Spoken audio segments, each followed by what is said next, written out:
Okay, Team Secret, we need you guys on the stage now. Come on, let's go. Okay, let's go. Tara, let's go. Tara, tara. Let's go.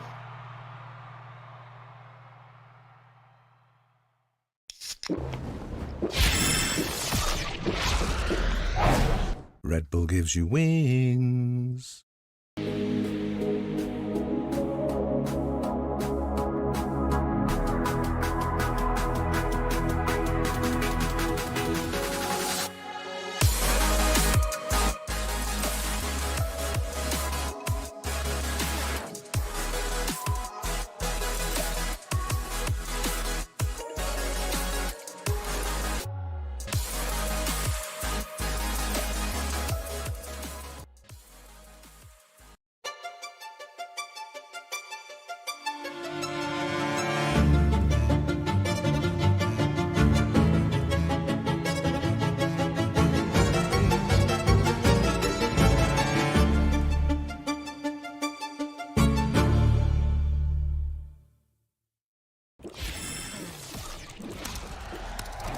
Red Bull gives you wings.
Scares me.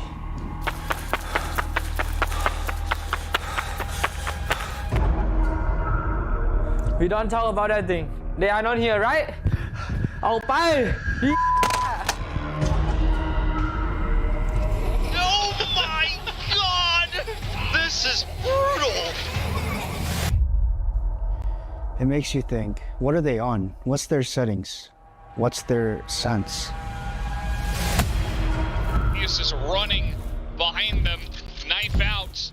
But this is looking like it's gonna happen, William.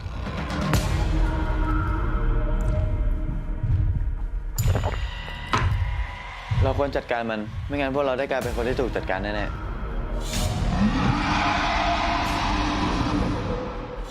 Guys, we have a chance to make history. Let that be known. What the f you want me to say? Let's get 13-0'd, guys. Woohoo! I was out of it. Surf was gone. Jit was completely out of it. There was no escape. Dude, what the f are you doing in the dark? We're just filming content. Stage 2, bro. What's up? Stop f***ing around. Get your ass back to training. We're not gonna make champs like this, bro. No f***ing losing! Again?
Welcome back! At eto na nga yung araw kung saan tayo ay mag-Valorant. Ako nga pala si Juicy Brucey, kasama ko ngayon si Dash tsaka si Rockhart. Hi guys, kumusta? Happy Sunday and Happy Father's Day in advance. Happy Father's Day na talaga.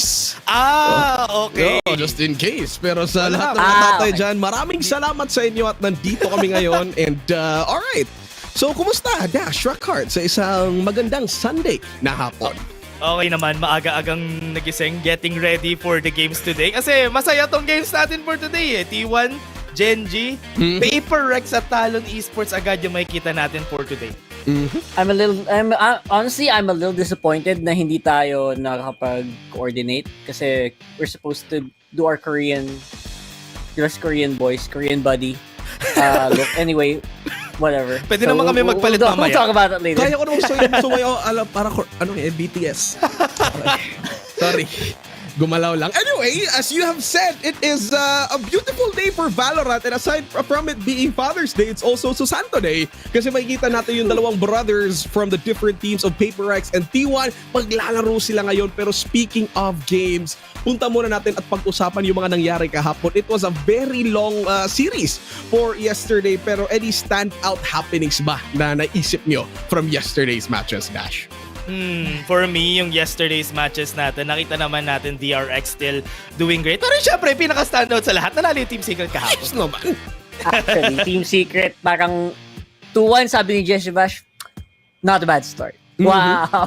Exactly. Not Very a bad nice start from Team Secret na parang if we are to look back at the run of both teams yesterday, parang nakikita pa natin DRX on their end. They were the previous kings of Pacific, and right now they've been slowly being toppled over by the likes of Paper Rex, by the likes of Genji, pero DRX opening like their debut match on stage 2, kumbaga. That was good. This is a good year for and they're super ready to go. Now, these for are our us. schedules for the upcoming games. If we look at here, Alpha Group and Omega Group, any standout teams on your side? Dito ka sa Alpha Dash, sa Omega naman si Rockhart. Alpha, Stage, Dash, standout team na naiisip mo dito?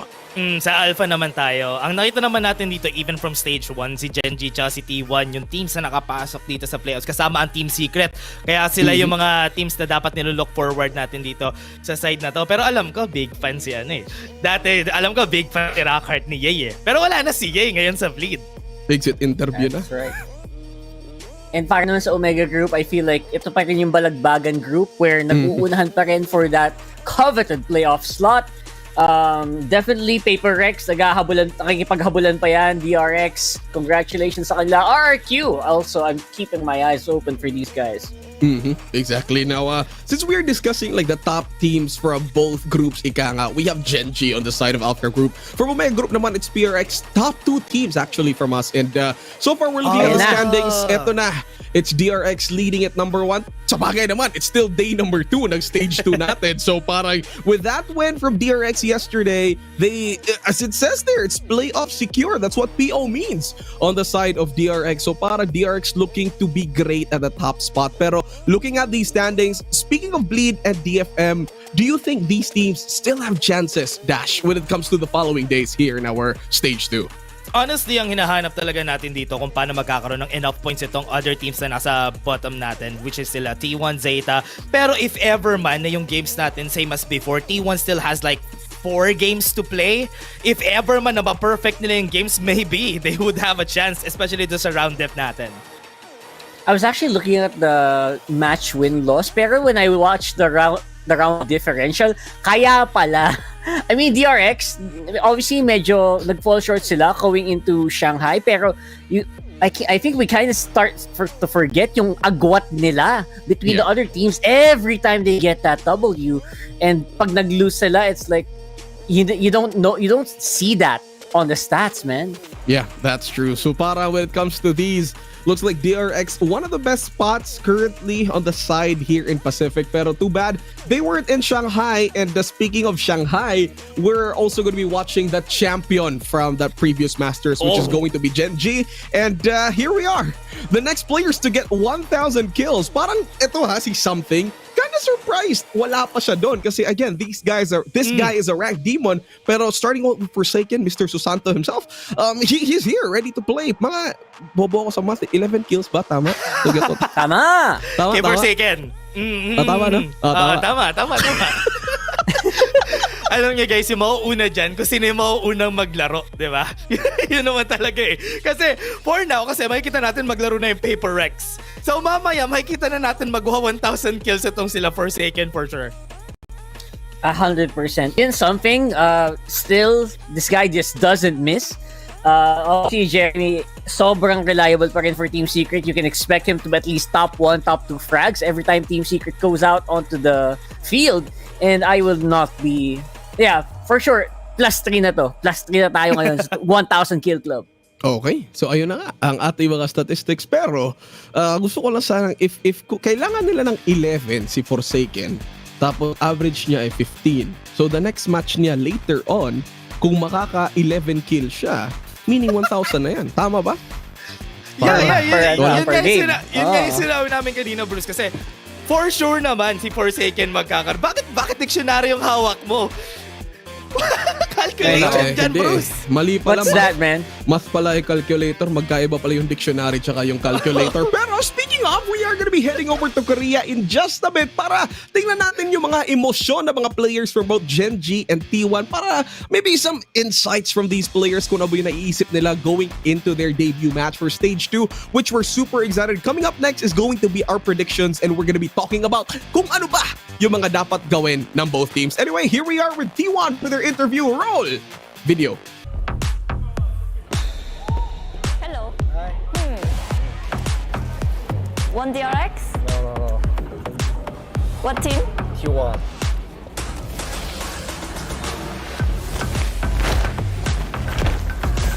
Thank you so much.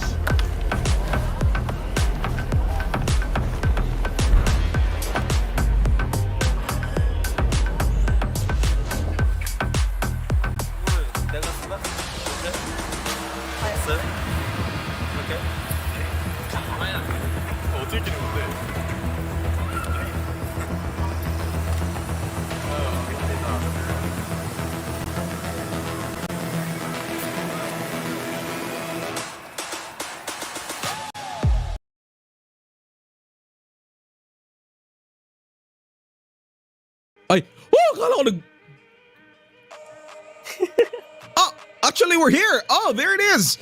Mga ilang minuto na lang, 21 minutes left para mag-game na yung T1 versus Gen G. We're looking at the live feed from Korea right now and look at this.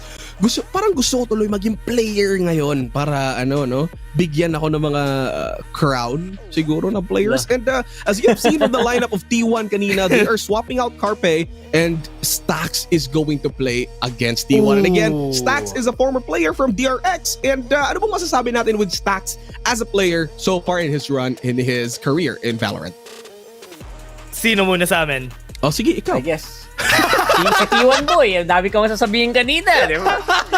Sige, for me, ang ina-expect ko lang kay Stax dito, as eto yung team na pwede siyang maging, honestly, pwede siya maging monster dito sa team na to if ever na allowed siya na makapag-play, makapag-set up, if ever man na na-fix na nung T1 yung IGL problems nila kasi during the start of Pacific Stage 1, hindi nila alam iniikot-ikot nila yun If ever may ganong figure si Stax dito for team na to, I think Stax would have a good chance makapag-pop off dito sa team. And obviously, I think this is exactly the flavor na kinukulang right now sa T1. Maybe coming into this with all of the experience that he's had, with all the information that you have from DRX, with all the, maybe yung mga, alam mo yung mga training drills nila, maybe he can carry that over, make T1 even a better team than they were before. Yep, exactly. That's true. And if we are to flash back from DRX on the reign from the past few years, I've said kanina they were the kings of Pacific, slowly being toppled down. And I think from so far, from 2023, if we're looking back at the previous experiences of all the teams, Gen G is the type of team who's been following DRX's footsteps. Now DRX, now on the back foot. Now I think with Stax's experience, as you have said nga, this could be a win from T1. And looking back at the previous games for both T1 and Gen G, sa intro pa lang it's always T1 always winning against Gen G. Doon na lang parang ata sa sa lower finals wherein nakabawi si Gen G on a 0-3 win against T1. Para sa akin dito, the only reason why natalo yung Genji sa T1, sorry about this, pero the only reason why natalo yung Genji sa T1 is because Genji picked the maps na, the only maps na alam laruin ng T1. Very specific yung map pool ng T1, and if ever man labanan mo sila doon, there is like a 50-50 coin flip every time. Pero if you pick maps like Bind, you pick maps like Split, na hindi talaga sila magaling on, you could definitely get an easy win against this team. And yun lang siguro yung parang misstep nung Genji, yung nilabanan nila T1 sa upper semifinals. Well, at the same time, you know what? It's been popping off, man. Yung mga pop-off moments talaga, I feel like those are the days where that happened, diba? It was, I don't know, maybe just T1, maybe just Genji trying to flex on him. But then again, consistency will always win out. And as you can see, I think Breeze obviously has been something that T1 has been trying to work on. Yep. I don't know if that's gonna appear here. But map. Definitely unlikely, right? Kasi T1 lost on that map, and Genji, I think their most recent performance in Shanghai, actually they won on that map. So probably won't see that map here today. Honestly, to add to that, sorry Bruce. One of the things that I was surprised about then, especially dun sa performance ng T1 sa Master Shanghai, is they lost Breeze. Breeze is one of their favorite maps. Yeah. They were 3-0 going to Master Shanghai dun sa Breeze. Pero when they got there, nilabanan nila yung dalawang America's team, and they lost sa Breeze. Yeah, I think the problem with T1 the problem with T1 kasi when it comes to like yung play style nila as a team is like just Pacific teams, kaya nilang mabasa eh. It's the international stage difference na pinapakita na mga different teams like Americas. They could easily run big maps wherein T1 shows kind of a lack. Pero now we are looking at the map pools from both teams. Ano man tingin nyo dito? What map should T1 ban against Genji? What Genji should play against T1? Let's start with you, Rockhart. Anong mapa dapat laruin ng T1 against Genji? Para this 100% mapanlin lang yan, guys. Kasi hindi counted yung recent performance nila dyan. Probably I feel like they can try to go for whatever Genji is weak against, and that might be Bind. I really looking forward to that happening. Or maybe Split, kasi syempre mamiss natin yung Split pag nawala na yan. Now, always appreciate what you have while it's there. For me, yung okay, napasta pa kaunti. Nastan kayo. Nastan na ko bigla ni Rockhart din. Pero sa akin, for T1 specifically, dahil nga sinabi ko kanina na very specific yung map pool nila, fight them on maps that they're not good at. Bind, Split, fight them at Icebox. You're good. You're golden. Wag lang other maps kasi at least they have experience on those maps. Pero if ever they fight them on maps that they're not really good at, it's an easy win for Genji. Ito lang masasabi ko if T1 hahayaan nila makalusot yung Lotus against Genji, magiging problema yan kasi Genji's been showing so much masterclass over at Lotus as a map in as a whole. Now T1, pinag-uusapan natin yung Breeze, they ban it against Genji. Surprisingly, a surprise pick coming from T1. Interesting. I was surprised na ito nga, binan nila yung Breeze, binan nila yung Icebox, good. I was surprised din na binan nila yung Icebox ng Genji against T1. That would be great. Kaya that would have been a great map for them. Pero ito, magandang chance to para i-pick nila yung Lotus for the side of Genji. Yeah, so Lotus, can we come to Lotus and maybe as usual, Sunset Decider, no? The map where, anything goes and literally any team, I don't know any team that prefers Sunset now. There you go with a Lotus pick. Seryoso ba to? T1 pa, magiging mahirap yan. Pero if them choosing Split on game number 1 could be a good momentum decider on the end of T1. Again, Split is one of the weaker maps of Genji so far into their run this year. I mean, with a 50% win rate lang naman, yung T1 dito is still a 50-50 game for T1 on game number 1. Pero if we're heading over to Lotus, I think we might be going to a game 3 decider map. Ano pa niyo dito, Dash? Para sa akin, I am surprised na pinik rin ito ng T1. Honestly, I'm really surprised na Split. Kasi before, I've seen them play the maps. For example, Icebox, they've tried to play Split. Ito yung mga maps na they're working on. Pero right now, against Genji, kahit na 50% yon, I'm still afraid for T1. Although I would say that maybe, it's a bit surprising that they would pick maps like these. Maybe, you know what, hindi natin alam, diba? Like things that happened during the off season, You know, after Shanghai, yung mga pahinga nila, their practices, I would not be surprised if they're trying to shore up their weaknesses para naman hindi sila known as a team na, oy, pang ano ka lang, pang breeze ka lang, di ba? Ganun. Maybe they're trying to shrug that off. And again, maybe with the help of Stacks, di ba? Oh God.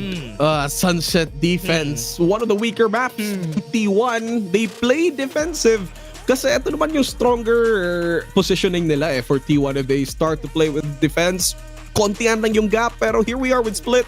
Let's talk about agent selections this time. Since we have Stacks playing over at Split now, are we gonna see his signature Sage going into Split map or hindi? Should it be a good addition? Paningin mo dito, Dash. Para sa akin, best in slot pa rin kay Stocks ay gumamit ng Sky on this map. I think it's way better dahil ito rin yung what he's really good at. He's really good at using flashes for himself, for his team. Kaya gusto kong makita how he would change everything dito sa T1. I think that's the most predictable outcome or the most predictable na path that they will take here. Pero if you put yourself on the foot of T1, right? You're going in a map that 0% win rate right now. You haven't won on it. And maybe you want to try to surprise a caliber team like Gen.G, diba? Maybe that's the only way to take a map from them, especially on this one. So maybe go for the Sage if you're really, really trying to be unpredictable. Pero yes, most likely, natural order pa rin. Oh yeah, the thing about Split, the thing that I really like about this map is like double duelist compositions is really great. Pero we I don't know, maybe we try to go for double controllers as well on the side of the attacking sa first half. So ano ba yung dapat major hello. Ano ba yung major difference when it comes to make and breaking into this map? We've already talked about the Sages, we've talked about double duelists. What are ways to counter these plays ba over at Split? Let's start with you, Dash. Honestly, one of the things that naging problem ng maraming teams before during the start of Valorant, especially when it comes to Split, sobrang hirap umata. That's why we went into this direction na marami ng duelists on our side just to make it easier, just to make it smooth whenever we go into the site. Having an initiator and a no-man also helps just because it paves a lot of ways para dun sa mga avenues na ang hirap i-clear for Split. That's why I think it's great na nag-adapt na tayo dito. I don't know how T1 would change up their composition dito para magulat etong Gen.G. Pero the double controller might be something na pwede nilang layuan for now. Not use the Viper kasi nerf rin naman si Viper recently. So maybe that's it. Yeah, although some teams would still pick up the Viper just because of the power, especially yung flexibility niya, being really good on attacking and defending. Pero yes, I completely agree. I feel like teams have, you know what, let's double duelist, let's try to make an easy attacker, at least pantay man lang, di ba? Pumantay man lang sa score 6-6 or 7-5 if you're really, really having a bad day, and then just make up for it with pure aim on defender. Alright, speaking of aim, let's compare T1 and Gen.G. When it comes to just raw firepower, let's minus out the strats. Sino bang mas may lamang with the current players that they have for T1 and Gen.G? Dash. On the spot. Gen.G for me. They have the man, the myth, the legend texture on their side. Kaya wala talaga masasabi. Gen.G for me. Alright, Gen.G. So sa pagduelo man lang, pagduelo, no doubt Gen.G would have that, right? Pero coming into this one with the changes, with Stacks coming in to support X-Curate, I feel better. I feel at least 50-50 right now. Ang hirap sabihin Gen.G lang yung mananalo dito in terms of like pure firepower. Wala bang Saya player operator jet believers dito? Wala bang lumalabas dyan? Wala ba? Maybe sa chat natin baka meron. Maybe sa chat natin. Kung sino yung paningin nyo dito, ang mananalo for T1 versus Gen.G. Ilabas nyo na sa comment section. 1 for Gen.G, 2 for T1. Diba, dapat 1 for T1, no? Well, anyway, we are gonna be talking to the coaches for both teams. Tingnan natin yung anong masasabi ng ating coaches. Let's go! From Shanghai, and I think there might be a lot of pressure maybe going in. Like, how have you guys been trying to cope with that? I think we're feeling okay coming out of Shanghai. Definitely after the Leviathan loss, we went through a bit of turmoil within the team to try and figure out the direction, what went wrong. We talked about, but as far as coming in today, I think that it's going to be a pretty good match for us. I think it'll be the pressure that we need. I think this season, the split is going to be really tough for us because if we lose any games, we're practically out of playoffs. But then at the same time, part of the driving force for bringing Stacks in is you have to take risk. We took a lot of stage 1, taking a lot of risk that didn't work out in our favor. But going into stage 2, if you have incredibly low odds to be able to make playoffs, you might as well take the stage to kind of find the identity that the team needs for the next year, or at least to give you direction. I do want to ask, were you always looking for a roster addition, or is it more that Stacks became available, so you're like, hey, we're going to take that guy?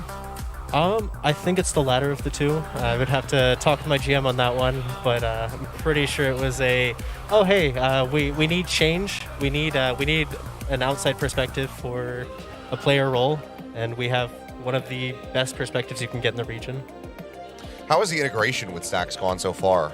Because from what we've kind of been hearing and what's been stated, it seems like there's going to be, right now, experimentation with a bit of a 6-man roster. But how quickly was he able to just kind of fall in with the rest of the guys and start, getting up the pace with them?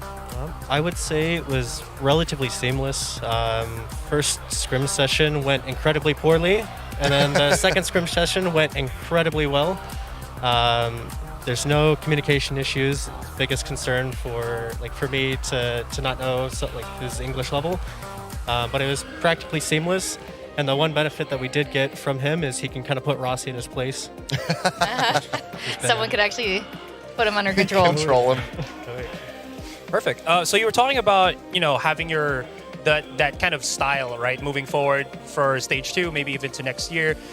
With the addition for Stacks here, is it a completely different style from what we've been seeing from stage 1? Is it the same, or is it just like an upgrade? What do you kind of, if you can share your thoughts on that? I would say it's a bit of a mixture. I don't think that right now we have the best identity. If you look at a lot of our compositions and a lot of our play style, it isn't really the T1 from last year that made champions, and it's not really the T1 that we want to be this year. I think that Stacks coming in with a different perspective, he should help solidify a lot, but I think that right now, especially with a very small turnaround time between Shanghai, we're still running a lot of what we were running before as far as compositions. It's just our direction going into those compositions is going to change slightly. And then, of course, we're waiting for the patches to be live to be able to make the drastic changes that we want. If we could fast forward a bit, because it sounds like you're working towards something, what do you want T1 to be known for? What is the goal? What do you want everyone to be thinking when they think this is what T1 does? I think me personally, I want consistency. I think it's very easy to be a good team that's not consistent. That's a lot of rosters. Historically, I've always tried to work with rosters that I believe can build consistency long term, and I think that right now we're in a struggle position where typically this is the stage that rosters either do or die. That's been T1's slogan for the entire year for their socials branding for us, is do or die, and I genuinely think that this split is it is a do or die for this roster. But that's the nature of esports. So for me, it would be consistency. That's fair. I think consistency is a big thing, and just not seen often enough, like you just said. How do you feel against going Genji? They are, the Masters winner, and they came really close. Is there a certain way you're approaching this? Is there a certain mental that you're trying to, make sure that there's no block? I think we've played them numerous times, and I think that we can go in with the same practice and same mentality as we normally try to go in. Our last match against them, of course, didn't go in our favor. We had a lot of internal struggles, so a lot of our work has been to try and push out the mental blocks that we've been hitting, especially going up against Genji, where it can feel kind of coin flip. We either win pretty well or we lose pretty poorly. We just want a great match, especially for bringing in a new player. Yeah, I'm sure we're going for that. Yeah. Did you want to ask something really quick? Otherwise, we're going to pull up the audience questions. I think it's on most people's minds. Right. How much calling has Stacks been doing for you guys in your scrims? Is Excrete still, I assume he's still the primary caller? In fact, let's pull up that audience question, because it's exactly what they want to know, too. Oh, is it? Yeah. Well, there you go. Who's going to be the IGL? Who's making the calls? So right now, it is still Excrete. Okay. he's still calling. But we have seen a lot of stacks and a lot of like Saya's input. I mean, everybody's bringing in their input, but it's still going to be the initiator and the duelist kind of pushing the direction that they want to be working in. So Stax is primarily there, just rein in Rossi a little bit, and then the Execute keeps doing the calling. I would love to see that interaction. Seems like a good system. Yeah. All right, well, thank you so much, Data. Do you want to be quick message for the fans before you start this big matchup of today? I just want to thank everybody for the support, as always. I know that for viewers and fans especially, it can feel like you guys don't really have any control over the match results. But I really think that being able to go in and like beforehand and see the amount of support that we do get does impact the players' mentality, and they do really care about you guys. So thank you all for all of the support always. Oh man, that's great. Thank you so much, Coach Data, and all the best for today's match. Of course. Best of luck. Thank you guys so much. Thank you, Coach. All right, many thanks to our panel and to Coach Data from T1. And some things na na-clarify nga sa interview na yon, one of the IGLs pa rin on the side of T1 is still Excurate, and we'll see actually kung ano yung mangyayari dito. Even with Stacks on the mix already, hindi pa rin yun yung parang main IGL nila. So Dash, so far with the performance of T1 and going into map number 1, which is Split, how is T1 looking up against Genji? Honestly, one of the chances dito ng T1 para manalo sila is yung basically off-season. Nung nag-Master Shanghai yung Genji, kakabalik lang nila, pagod pa sila. Ngayon at pagod pa sila, pwede pa silang manalo dito sa games nila against Genji kasi they had a lot more preparation time compared sa Genji. Yeah, 100%. And I also think na they can capitalize on that, switching of IGLs. Like, they had a huge conversation about that. And I think a lot of fans, even us, were super curious about that. And maybe, relieving IGL from one player and kind of allowed that player to just focus on execution. Minsan, yung mga pagbabagong ganun, biglang nagbabago yung dynamic ng team, nagbabago yung performance, nagbago yung feels. Alright, unless basang-basa ni Manshin yung previous teammates niya. Well, I think Genji that's also a huge conversation. Pero again, going into this match, let's head it over to our predictions and kung bakit. Bigyan natin ng oras. Dalawa Dash, T1 versus Genji, your prediction and going to it. Okay, so hindi pa pala tapos. Genji! Yeah. Genji! Sumasagot na ako agad, wala pa eh. Genji! For me kasi yung Genji, dahil nakapanalo pa rin sila from Master Shanghai, still one of the biggest things, and also the first championship rin ng Pacific, champion ng Pacific, which is really great to have. And honestly, their performance was crazy. It was a hard game, pero they're still strong. Kaya they're still a scary team, especially during the start of Pacific. Okay. Yeah, I think also Genji, but it might be a bit closer than some people might think. I'm giving the T1 lineup the benefit of the doubt here, especially in this one. You can see the determination these players. We all know hindi naman sila nagkukulang in terms of mechanics. I think a big question yung decision making nila, pero right now Genji is still the team to beat. Alright, Dash and Rockhart goes for Genji. On my end naman, yes, that's true. They are second placers on the end of kickoff, which is Genji. Pero iba na talaga yung growth on this team so far this year. Going to stage 2, I think this game is also going to Genji. Pero with that being said, 2-0, 2-1, paningin nyo. Since Genji naman, paningin nyo dito, Dash. 2-0 ba to in favor of Genji or 2-1 in favor of Genji? Paningin mo, Dash. 2-0 in favor of Genji. Big word. 2-0. 2-1. Do it. Alright, 2-1. There you have it. Alright, so sinabi mong 2-1, Rockhart. So paningin mo ba dito, it's gonna be going to split on the side of T1 or sino ba? Sino ba yung makakapunto sa game 1 natin since 2-1 yung sa'yo? I think, possibly T1 on split. I feel like they brought some surprises here na hindi pa natin na-foresee. Possibly T1 can go split, pero Genji might take the rest. Alright, so there you have it. Actually, ako super excited over the side of T1 actually putting stacks into this mixture. And kung ano bang potions yung kinukongkak ng T1 dito. Let's see if they're gonna go up against Genji in a 2-1 fashion or baka ma-reverse sweep nila yung predictions natin. So speaking of predictions, ipipredict ko na yung casters natin ay papasok na, which is BNBNHG. Put some glaze into it.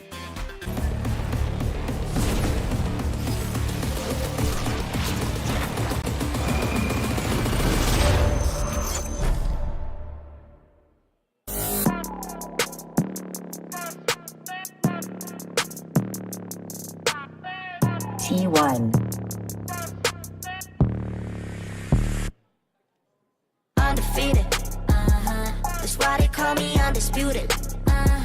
I'm breaking up another season. I've been up on my stats. Now would you look at that? Undefeated, locked and loaded, we about to blow. Caught him with that left, I leave him tapped out on the floor. Sunny, itchy, sticky, swishy, watch me bank a score. Up in the boat, I'm in the zone, yeah. Put you to fire the breath. King of the jungle and beat my chest. They say I'm posing the threat. Just like a pebble, I'm cutting the net. Ring on my finger, but yes, like playing chess and I don't even sweat. That's what I call it finesse.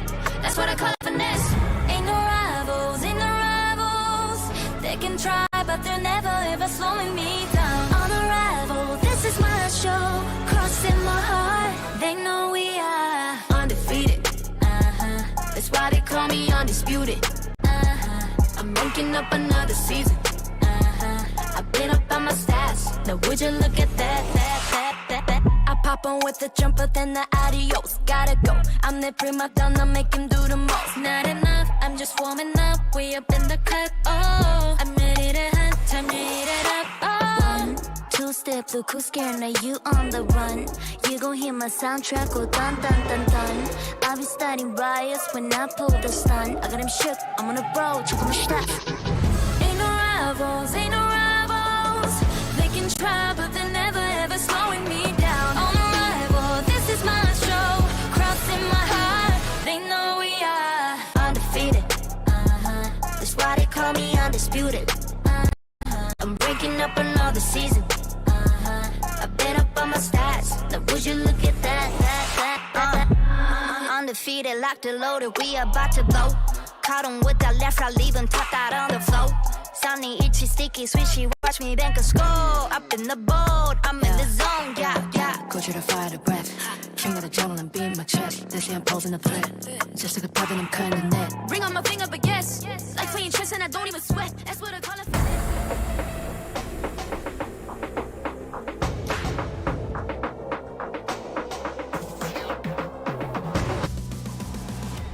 Grabe naman yung intro na yun. Lahat tayo nagulat. Sino makaka-expect na yun pala ilalabas dito ng Genji? Kaya pala HD sa simula wala silang hindi sila muna lumabas. May dalawang muna lumabas. Kala ko bodyguard nila. Yung pala trophy lang din pala ang dala. Guys, what's up? Nandito tayo ngayon sa ating opening game ng day number 2. Genji ang champion sa Master Shanghai versus T1. HD, kamusta ka naman? Ay, okay lang ako PNB, pero yung entrance na yon ng Genji, talagang nakaka-excite tuloy. Mas malaman pa kung ano ba pwede na nilang ibigay dito on the first series for the second day here on stage 2. But then again, si Stax nasa T1 na, feeling ko doon ako excited na Yun nga since Stax is a player that we've known for the longest time na talaga siya yung isa sa mga nang imbento at saka gumawa dito ng mismong textbook ng professional Valorant nung Vision Strikers pa siya hanggat sa umabot ng DRX. Fan favorite, madaming may alam yan. Nang kikis pa rin ng mouse. Ang sweet naman. Pero dito sa lineup na to, ilalaro ba siya sa first game nila? Anim na sila Let's see and wait kung sino na yung uupo. Pero I'm looking forward to see kung si Stax talaga yung maglalaro. Lalo na't given nung mga maps na dumating na nga sa atin ngayon. Usually nga kahapon, simula sa puno naglaro yung Team Secret, naglabas sila ng panibagong map na hindi nila usually na nilalaro, and also DRX. So baka it's the same para sa side ng T1. And looking at the players, si Stax nga yung una maglalaro for T1. Ayun, tignan nga natin. Pinag-usapan kanina, di ba, sa panel nila na nung in-interview ka mo, si Coach Leida, kung sino nga ba ang shot call para sa team na to, kung si Stax pa rin ba, or na rin ba ka mo, or do they stick with yung sa dati nilang setup? Seems like hindi pa sila nag-switch over or hindi muna mag-switch over to having Stax be the full IGL kasi syempre kakasali pa lang niya, medyo mas baguhan pa rin. They still have expert kind of calling those shots, and I wonder kung ano talaga yung maging epekto dito ni Stax na nanggaling siya sa DRX down to this team. Yeah, and can be as explosive as it is ang ginawa na nga ng DRX yesterday. So, let's see. But alam mo, ang hanapin ko na lang din dito siguro is kung paano ba papatunayan ng Genji that they were the champions nga. Naglaro sila before, nagkalaban nila before ang T1, natalo sila laban sa T1. But will it be the same? Dahil syempre, bukod nga nandito nga ngayon si Stax, there's still a possibility din naman na, alam mo yun, basang-basa na ang Genji, hindi pa sila halos nakapagpahinga from Masters. baka syempre naman din, it's been a week at most, maybe 1 week and a half galing sa Master Shanghai. Wala pang oras para magbago ng playbook dito masyado at saka ma-apply at saka mapag-scriman. And so yun yung medyo lamang dito ng T1. And to be fair, T1, sila yung isa sa mga nag-iisang team aside from maybe PaperX na consistently kahit papaano natatalo nila ang Gen G nung mga huling taon pa rin. Oh yeah, yun ang pinaka-importanting factor dito na madadagdag nga sa ganitong klaseng setup at the moment. Especially na split naman din ang una nating mapa. We all know how crazy Stack is, pero will it blend well ba? Kasi yun yung pinaka-question kung magiging maganda na rin ba yung mga pakikitungo nila with each other for T1 dahil for most of the time, parang hindi mo masabi kung kailan sila makakapag-explode ng ganon-ganon lang Ayun tapos minsan medyo mabagal pa sila simula ng tournament no? Tapos parang lumalakas na lang habang tumatagal. Pero interesting dito, sa T1, magte-chamber. Sa tamper dito si Saya player. Madalas, pag nakita natin yung chamber galing sa T1, si Excurate yung naghahawak doon. Pero ngayon, it's gonna be Saya player. Ano bang ibang magagawa nila? Anong laro ni Stax? Hindi ko napansin. Si Sky. Skybird. Grabe, may T1 pa rin. Ay. Talagang pinapahiwatig niya na nasa part na siya ng T1. On the offense naman sila magkalaro ngayon. And let's see kung magkakaroon ba ng posing as a threat ngayon si Saya player against the players of Gen G. Dahil yung difference nila when it goes to the Sentinels is there. We have Cypher, we have Saya player on the chamber. So will it work well? Lalo na syempre baka may mapated kasi sa mga trippers ngayon ni Meteor. Okay, tignan natin. T1, been a while since nakita natin nung Masters Shanghai. Medyo maaga ang exit nila. Na-eliminate sila agad. Gen G, syempre, umabot ng Grand Finals at nanalo. Lucky ang mag-uunang contact dito. May taga-swing din siya galing kay Munchkin. Still waiting patiently. Buti na lang nag-call for the dog. Pero that created an opening man para kay Munchkin para mag-pick. Ang bilis lang din naman ng mga trades from the Free Fire. So now it's a 4v4 situation agad-agad with a 1-to-1 trade. Ano gusto ko makita? Na-excite na ako sa Haven. Bumalik dito sa pro. Di ba matatanggal yung split? Yun yung papalitan no? So, split and breeze. No? Oo, this is gonna be one of the last few times na makita natin ang split dito sa pro. For the meantime, Lakia, magandang angulo yun para makakuha ng isa at nabawas ang pantiwan ng libre.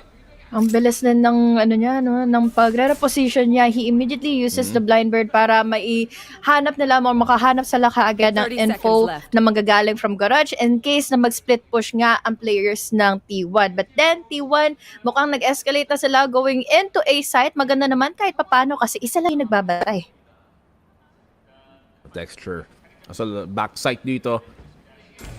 Kaso, T1 medyo mabusan ng oras. Alam ni Texture, nandito siya. Manalo ba siya? He needs to get the one. Ayun, tuloy na tradean din.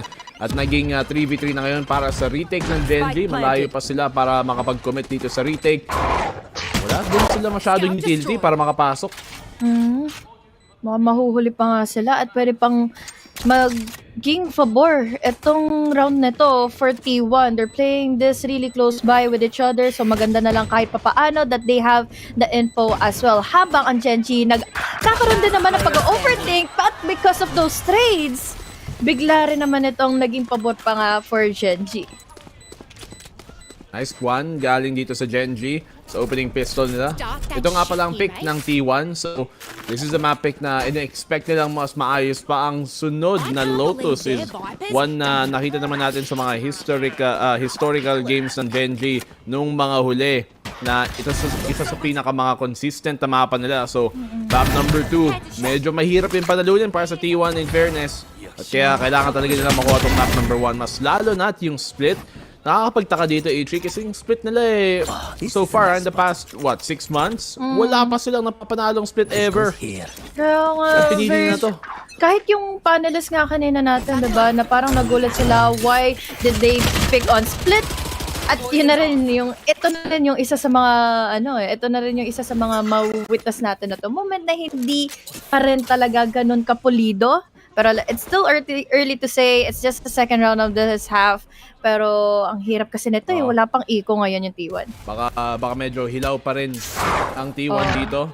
na syempre bagong dagdag dito si Stacks, mag-iiba yung sistema. And in fairness, maganda naman din yung pick up ni Stacks. Syempre medyo simula pa lang, so take time for them to gel. At mahirap na kalaban ang Gen G sa simula. Makakapang-dictate yun ng pacing kasi ng T1 din kung sakali man. At ang laking pressure at threat pa naman din na naibibigay na nga ng Gen G with their crazy holes, with their timing pa when it comes to the utility. But this time, Munchkin, I really like this guy. Sobrang chill lang. Just another day in the office. Babantay from tower. Will be going in for the head. Going in for a double. Tapos ngayon, madadagdagan pa nga dahil si X-Threat hindi na rin naman kaagad nakasagot pa. 30 seconds left. Hirap ng ego dito. T1 on the defending side. Do not expect na magpakita sa Saya player. Nice shot galing sa kanya para lang naman makabawi ng konti. Pero syempre, kailangan pa niyang umabante. Yung spike nandoon. Ngayon, may angulo na dito si Munchkin. Free kill ba? Ako, naipit pang dalawa at wala pang TP. So, opening round kay Gen G. Napakaayos. Yung pangalawa, mas malinis. Ngayon, dito na tayo makakita kung babawi ba talaga ang T1.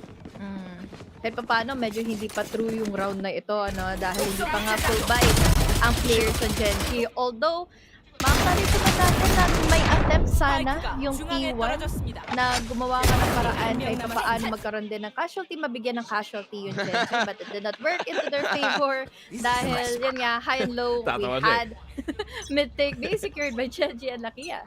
Sabi niya, ginagawa nun. Tatawa na eh.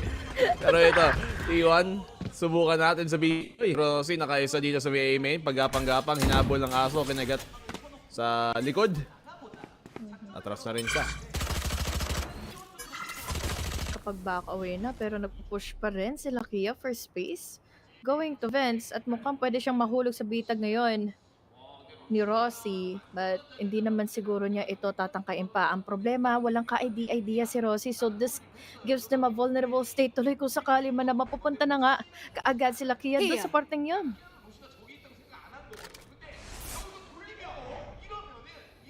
Buti, nag-rotate na. Punta mo na A-side kung saan libreng-libre. Yan, naka-flank na si Lakia, pero parang hindi pa ata niya makakuha yung timing na to. Gen G, parang mali yung basa nila sa round na to. Here. Saya player pa, makakapag-TP. Although, a gift. Mukhang itutuloy rin naman si Saya player. He understands this is just a bonus round, so baka sakaling hindi pa enough yung eco ngayon ni Mr. 30 seconds and left. to get a lot of trip wars, pero nice reaction time from Saya player dahil he was well. Nice read sa kanya, tapos nakaisa pa dito. Dalawa na ang nahanap niya sa B. Libreng-libre yung A. Itong bonus na to, sayang para sa Gen G kasi may timing na sana si Lakia. Mali lang yung dinaan. Minsan kasi, HG, kahit tama naman yung pinagdadaanan mo or dinaan mo, mali lang sa timing talaga. Oo nga. Kumbaga, we're on the right place pero in the time. Oo, tama. In Right English place, wrong time. Galing eh, no? Hindi pong pag sinabi mo sa tropo, pa-explain niya, i-Englishin na lang pa. Magkakawa lang ba't kay Karon? That's already a double kill for him. And also, pwede pa magkaroon yata ng time, but unfortunately, yun na nga, we still have your Rossi to finish and clean things out, pero sobrang gastos ng round na yun for T1. Malinis na sana eh. 5v3, pwede nga sana 5v2, pero yun nga, naibawi lang dito ng Gen G, nakakuha pa rin ng value. At yun yung problema sa Gen G, no? Pagkalaban sila, parang tipong kala mo sureball na minsan, biglang sasaktan ka lang bago bumounce. Katulad nito, ginawa ni Saya player. Clean takes lang, habang kulang na nga ang tao. Ang problema lang din is, yes, we had here Karon na nakapagbantay na rin naman na all the way from aiming. So now, officially a buy round for T1. Gusto mag-overexplode ngayon ng Gen G. Nice timing on that paranoia, making them back away. May sagot na naman with a counter ng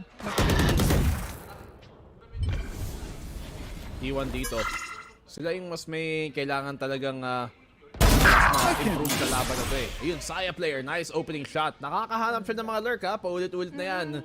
And even just as a chamber, wala siyang cypher trips, wala siyang anything na mga cage para makapag-lurk. Nakakahanap pa rin siya ng pitas. Laking risk ng ginagawa niya, no? Although, yes, gumagana naman for a bit, pero once the time comes, baka sakaling maging vulnerable na rin siya sa mga magiging plays, mga magiging pushes na ginagawa nila laban sa Genji. We're down now to a 4v5. Lamang sa tao ang T1, pero will he be able to get inside of the, lalo na kaya si Easy? Wala na opening with a showstopper, but oh my God! Last player man. standing. Ang showstopper niya, he was able to recover, taking down one player then from Genji, and now one player remains. 30 seconds left. Grabe naman yung iwas ni Texture doon, patalon-talon. Para hindi matamaan, tapos sapang sinusugod si Izu. Tumatalon pa rin habang nabaril. Ay, well, T1, sure ball na to. Masesecure nila yung round. Meteor na 1v4, napakalayo. At this point, save na lang din siya. Maganda yung slow play dito ng T1 at to be fair, yung kalakasan talaga ng T1 dati is marunong silang sumugod, marunong silang bumarel, marunong silang lumaban pag magulo. Pero yung mga strat nila, mga slow default, doon nagkakaproblema minsan. At baka yun yung mga isa sa mga bagay na maitutulungan ni Stacks dito para i-improve nila since yun din yung kalakasan niya at nung DRX, nung dating team niya. And it's working in favor of them, no? Dahil super accurate pa rin naman Saya player. He knows his timing really well. He knows na may magiging aware naman from Genji. So he really just makes the attempt happen na pumabor nga sila kanya, makakuha din ng mga lurk kills. But then, given the fact na nagano na nga yung opening na ginagawa ni Saya player, nagde-divide tuloy yung attention ng Genji to the point na kahit ito, yes, we have Izu na missed out nga yung showstopper niya, but still, it was a great round para sa T1.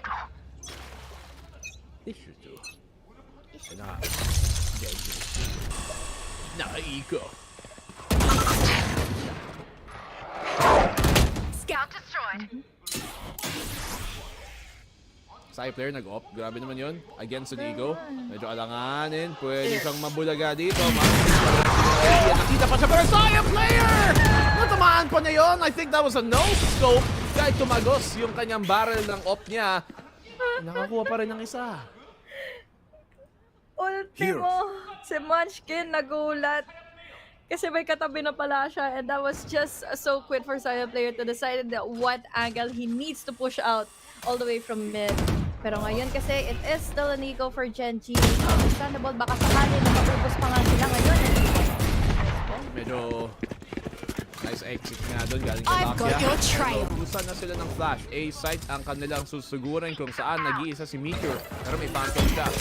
Mahirap sila makapasok dito. Mahirapan dahil nga yun. Nakapasok si Saya player. Kulang pa ng isa. Meteor has to stay alive here. So alam nila nga sa may elbow siya. Saya player gets another one kay Lakia. Dalawa sa elbow. Inubos ni Izu. Karon na lang natitira pero hindi rin siya tatagal. Triple para kay Izu para sa pangatlong round ng T1. Although it is understandable na halos 70 to 80% ang panalo ng T1 doon dahil nga nasa eco lang yung Genji. Still, trinay pa rin naman ng Genji to pin down T1. They had already the stirs. Nagkaroon naman ng opportunity si Meteor na ma-divide na yung attention nila lahat. Yun nga, dito sa mga pagkakataon na yun, nagulat na naman sa opportunity na ginawa. Nakinuha na nga kaagad ni Saya player. And then, kung babalikan natin, Saya player, what a fragger he is for T1. Ang laking bagay nito na napapasa nila every time yung mid ng Genji. Napakaayos dito para sa T1, especially in the attacking side sa split na minsan mahirap talaga makalamang. Genji so far, hindi makahanap ng paraang mapigilan yung slow play dito ng Genji. Yung pressure ng off na to, masyado na sa attacking side, mas dadagdag pa nga dito sa parang hesitation ng Genji. Understandable. It's another buy round for them after saving out another. Pero he needs to work around the picks and timings dahil ngayon kasi sa Saya player, he's just taking mid control over and over again. And sana hindi na magpakagat sa pain ngayon ang Genji. Genji are playing this smart. Hindi sila nagpapakita until may smoke. Pag may smoke, din lang sila medyo sisilip ng onte. Check. If may tao nga, medyo sablay yung flash. Okay na yun. Basta mag-commit sila, basta maipasok nila. May paranoyang nakahanda dito si Karon. T1 na ubusan ng oras. They have to get on this. Nako, apat pa naman halos ang nagbabatay na going into A. They have only 20 minutes, 20 seconds left. Pero ito na nga. B, from mid. Understandable, yes. Pero I hope na makaligtas sila sa positioning ngayon. Ay, hinohold ngayon ni Lakia. 10 seconds left. No more Lakia, he's gonna get the one. Matutumbangan nila siya. But they have to stick the plant right now. Karon, nandito pa rin sa backside. Pero nakuha pa rin yung plant para sa Heaven. Pwede pa para at least may vision sila dahil si Saya player dito pa rin naman natitira. We're down to a 3v4 scenario. Matagal pa, malayo pa halos si Texture, pero nakaka-pressure ito isipin dahil nga na-stack pa na nga nila yung plan. But then, it just really goes to show na ready then for the crossfire for the post-plant ang T1. Here! Pwede po nakuha dito. Alam ni Meteor din na may tao makato. Texture gets the one. Another one for Meteor. At naging 2v2 bigla. Yung Spike hindi nakaplant para sa kata. Pero dahil sa pitas sa'yo, Munchkin brings it down to the 1v1. Meron pa siyang angulo dito. Nakatawid. Pero naubusan na rin ng oras. He has to stick this. That's their only chance. Stax is gonna swing wide. He's gonna get the kill. At T1, lalakas pa dito sa late round at tataas pa yung lamang. The latest round going into mid, yes. Nakakuha man ng isa sa lock. Although, sobrang ano na yun. Sobrang happy. Ito naman. Dahil nasa backside nga. And they can on time. But what I love about Stax is just he is just really composed to secure themselves the plant, secure themselves some space then around of the site. At apat na rounds tuloy-tuloy na ay panalo na nga ng T1 ito. And I can say dito pa lang na parang kryptonite na nga ng Genji itong team T1. Pero naman si Saya player. Bumili ng op na naman. Siyempre naka-eagle din ang kalaban pero it's very interesting na they force this op on the attacking side. Parang nandito nagre-revolve yung game plan nila eh. Pag makakuha ng operator si Saya player, hintay tayo ng picks. But at some point, syempre mag-a-adjust din doon Genji. Kaya hindi na sila sumusugod kasi alam nilang may op sa kabila. Nga eh, nakapag-adjust naman sila earlier. Kaya nagpe-play in together na rin si Saya player. But it just really goes to show, patience is key na rin na ngayon na for Genji. And Saya player, feeling ko may impatient na lang siya ngayon dahil talaga binibigay ng Genji ang kahit anong info. Okay. Spam dito. Yung aso na naman. Yo, HP, hinabol ka ba ng aso ng bata ka? Manok ang humabol sa akin! Tinukay! Legit! Wala hinabol ako ng aso pero tinuka ako ng manok. Mas takot ako sa manok before kaysa sa aso. Is that etibac things? Grabe naman yung manok. In fairness, it happens more than you think.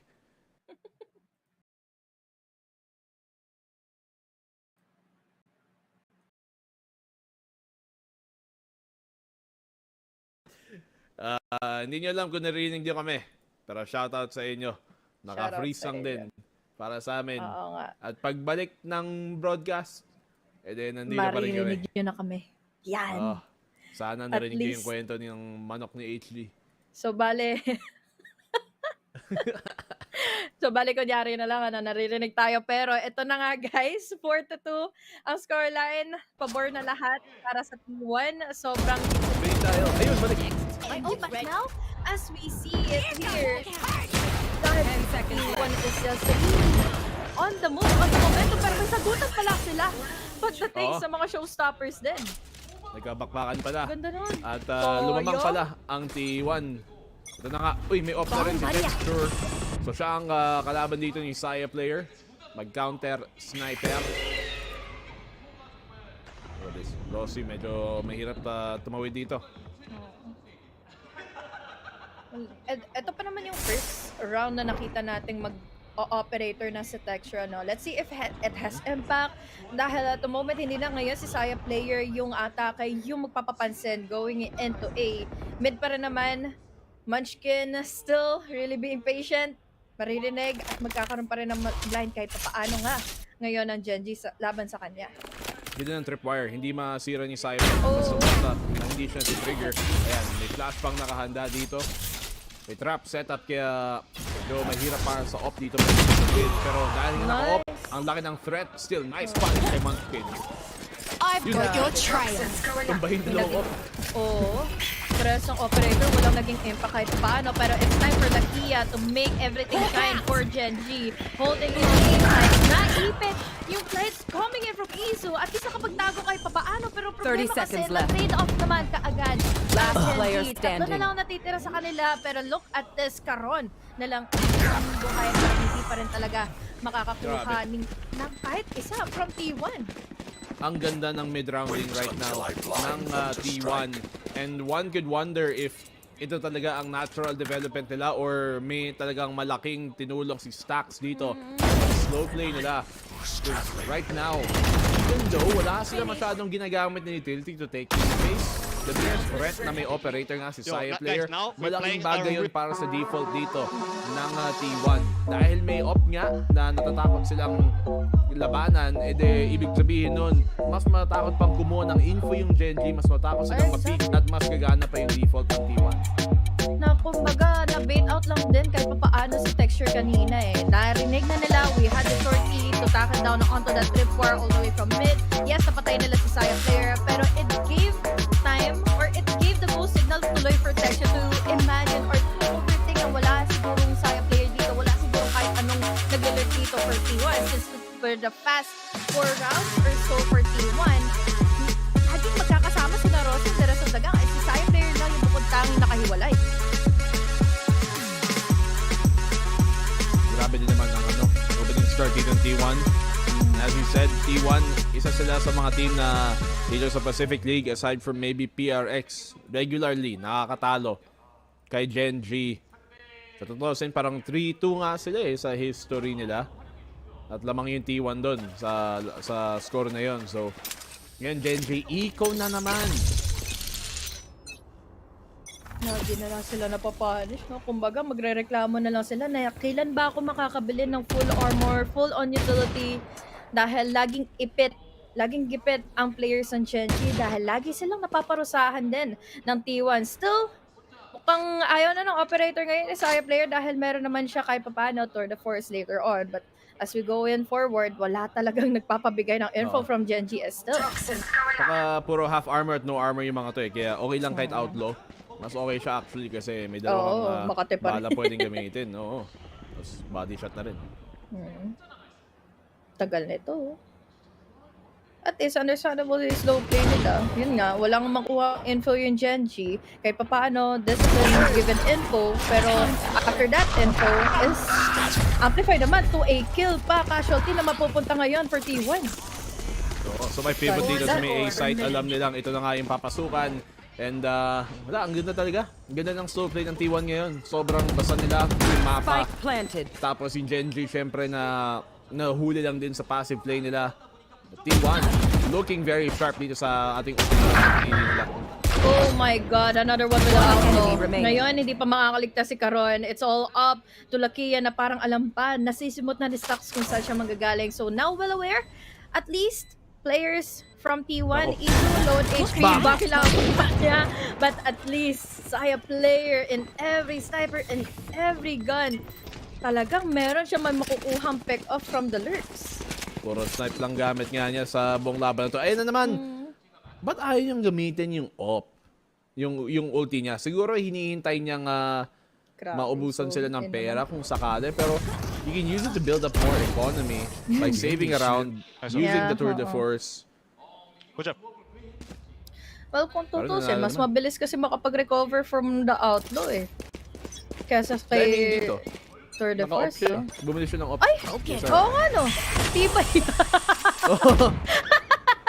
May ulti naman. Okay. Let's see. Save na lang daw para sa eco daw. Kasi kahit pa paano, wala ring halos ganong kalaking difference. Ang difference na siguro is yung may pro siya from using tour de force instead. Dahil may eco nga siyang katapat at lamang naman sila ng couple of rounds laban sa Genji. At saka, look at their economy. Hindi man sila magiging poor in the next 2-3 rounds. And if he uses his tour de force here, gets a kill, edi mas makakabuild siya ng ulit to save more money in the future. Pero tumatagal yung parang round 10 na, so he won't have another chance to build another ult. Actually. Grabe yung pagka-slow nila dito. Kasi wala talagang nagpapapain eh. Wala talagang nagpapabigay ng kahit anong eksena. Bukod na lang ngayon kay Rossi na mangunguha lang muna talaga ng atensyon, maninira ng isang trip war, yes, pero was he aware for the second trip war though? No, hindi niya kasi yun din, tinag out, we even have your still the 30 seeker, seconds so left. good possibility for Genji kahit paano kapag-adjust pa fully into this round. Madaming okay lang yung oras dito at problema ng T1 is nandito ang buong defense ng Genji, hindi sila makakapunta ng B-side, kailangan nila mag-commit dito sa A at naubusan na nga sila ng oras as Izu goes down, kailangan nilang sumugod dito papunta sa A-Heaven, but there's no more time to go to B. This round is done at hawak na hawak nila dito ang depensa. Genji will take the round. Ang tagal kasi talaga nilang pumasok until napatid na nga using in the trip war. We even have the ability and the opportunity for Munchkin to use the Viper Spit. So wala na talaga silang nagawa pa halos. Yung round na yun, isa lang namatay tapos na lahat sila nag-save din na lang. Ang T1 respecting dito yung defense ng Genji, pero yun yung problema talaga pag sobrang slow yung play, no? You get one chance to execute pag kailan 30 seconds na lang, tapos wala na silang oras para pumunta ng B kung sakali. Ay, mali ni Rossi to, BNB, dahil kanina isa lang yung trip war na nasira niya and full on confidence naman ng flights in si Izu. So unfortunately, napatid, nahugot, nahuli kaagad with the free fire na ginawa na nga nila Mitcher, but now finally taken down the map side player. Sagot naman din kaagad si Rossi pabalik. Siya pa nanalo nun sa laban na yun against the Op. Good trades out galing dito sa T1 paulit-ulit na lang nila natitradean yung offer nila. At malaking bagay yun para mawala yung Op sa depensa. Less of a pressure pero kasi apat pa rin ito 4v4, neural tap still available. Pwedeng either compromise nga yung position nila or mag-take time naman sila ng sobra-sobra going into B. They need to be confident right now. Pero unfortunately, they were not able to check the corner ng Kea. Going in wild with a double kill. Tapos madadagdagan pa nga with going in for another. But 4K already for Rossi. He wasn't able to react on time laban kay Munchkin. So canceled yung ace niya and another round goes to Genji's last round in the half. Muntigan pa yun, pero at least nakakuha ng konting kills dito ang T1 at saka nakapagkuha na ng ult si Rossi. Ayun, bibili ng Vandal si Saya player tsaka last round na tapos may ulti pa siya. So Genji, one more round pa sana dito sa depensa, mas okay, pero ilakit talaga.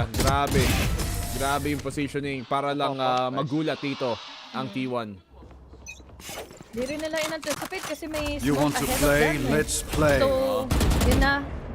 Katulad ng mga nangyari kanina, baka sakaling maubusan sila ng oras, pero with that, inahuli tuloy ni Karon. Etong si Izu, texture naman, laban kay Saya player, and this time, this is already going in favor much more para sa Genji. 2 opening picks dito para sa Genji. Yan, napakahirap na tuloy pumasok para sa T1. May ulti pang binato. At alam tuloy ang galaw nila. Ako, kung maging 7-5 to, magiging alanganin pa yung T1 pagdating ng second half natin ngayon. Paranoia coming into play. We have here na TPN, pero kasi vulnerable silang tumawid naman si Rossi. Pero sana iligtas yung tropa niya. Nakatakas pa! Paano siya naka-on? Ang lalim-lalim na niya. Ang daming nakapalibot sa kanya, pero nakatakas pa rin. And Dexter with a triple kill to end off the half. Genji bumawi sa dulo.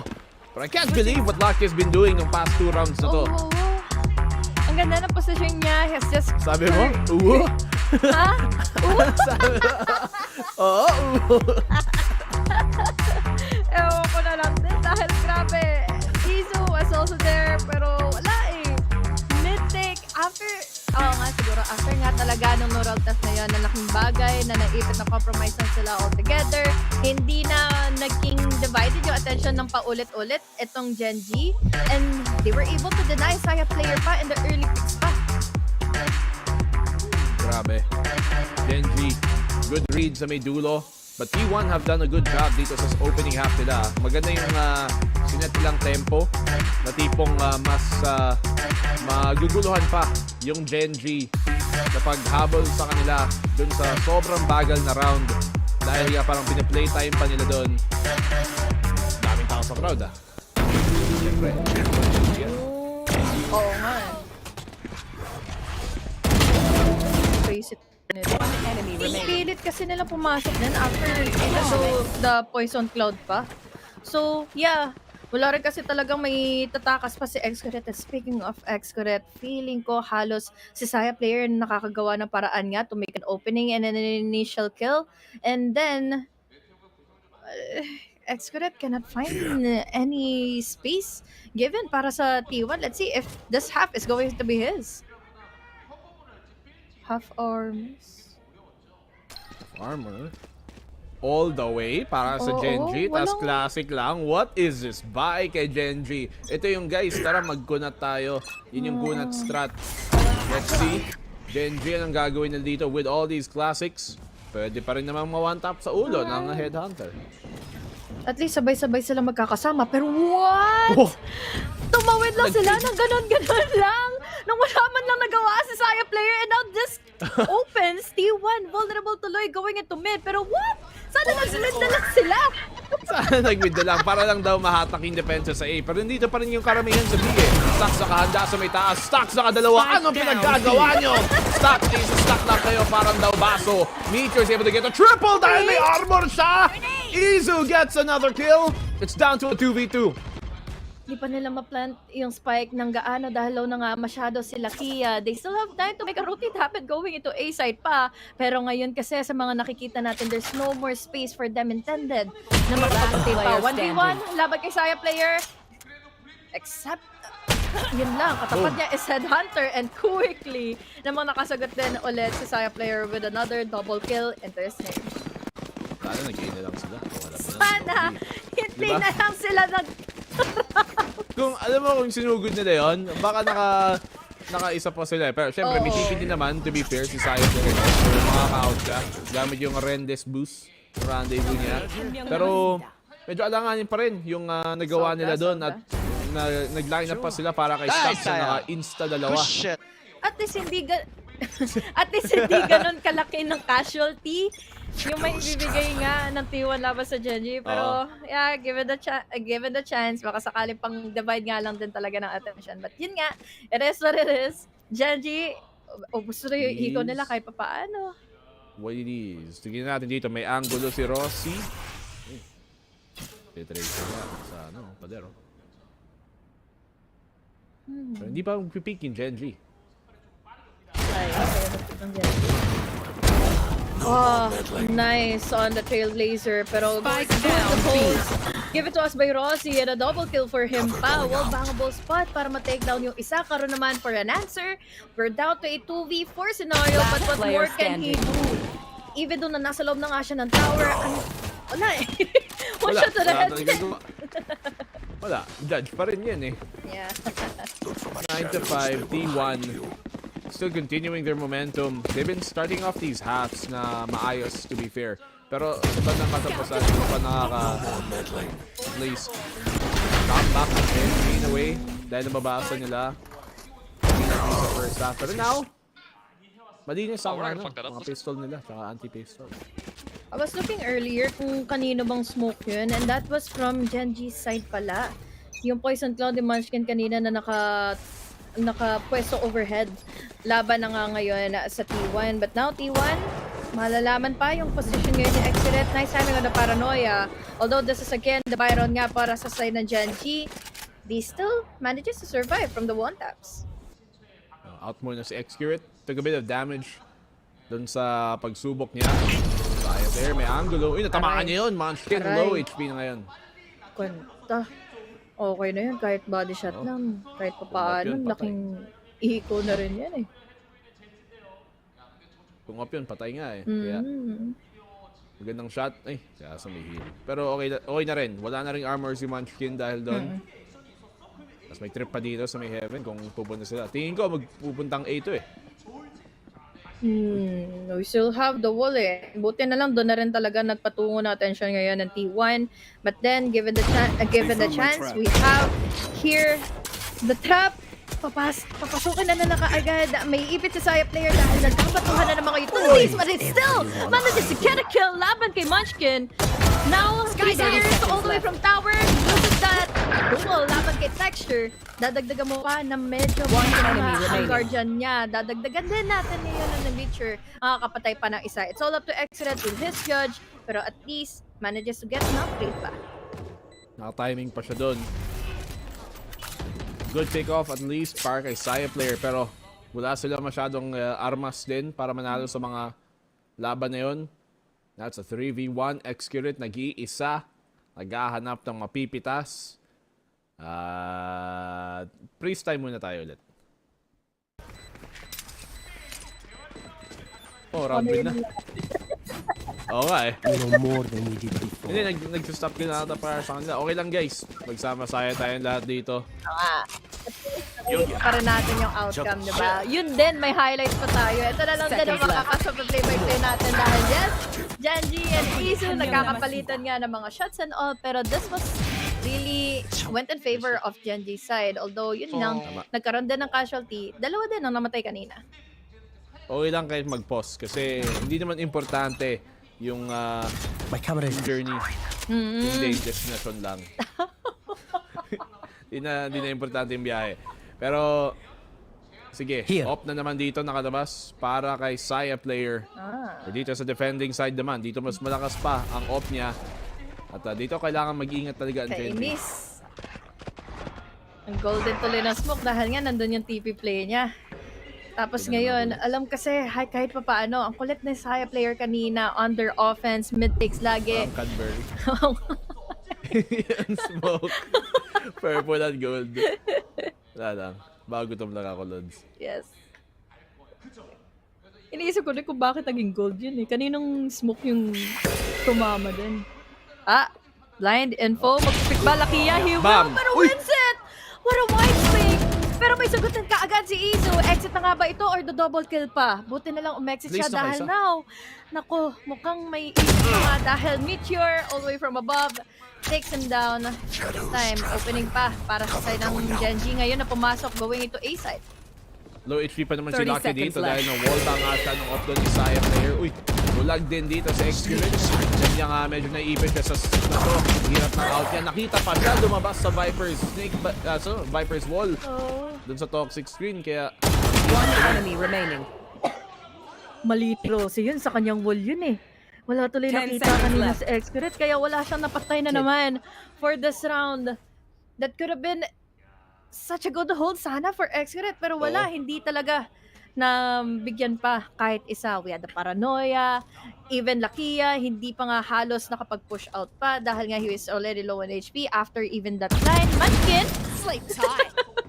Bumaba lang na walang ka-arma sa mas, walang kalaban-laban. So yun, at least, may isang kill na ngayon si Stax. Well, ayun nga. Malas naman yung yung kay noon kanina. Execute na naipit siya sa smoke pa ni Rossi. Pwede pa sanang maka-atras. If I'm not mistaken, itong si Munchkin has played with sila Meteor and Texture dati. Joke lang, si Texture lang pala. Sa ibang team noon before Valorant. At isa sa mga player na kasama nila, sila Solo din, saka si Stax. At si Buzz. Before Valorant. So may konting konting familiarity with each other. Ganun ka-blinded si Rossi kanina, si X-Caret kanina dahil nga smoke ni Rossi. Nakita ko yung post na yun nung, I think that was Champions na nagkatapat nga si DRX and Genji. Kasi nga, magkakasama sila before. Hanggat ngayon. So ngayon, walang problemahin ang execute ng Benji. Nasa loob ng smoke dito si Rossi. Siya lang yung stinger. Gets the one. Hindi makakaharap ng isa pa. Naipit nga siya, but at least nakatay ni si Rossi dito. Yeah. Ay si Cage trigger. Now Meteor takes out Izu as well as a trade. This is a Nico round by the way para sa T1. Meron pa rin namang hawak na operator ngayon. Si Saya player, he makes a good impact of it.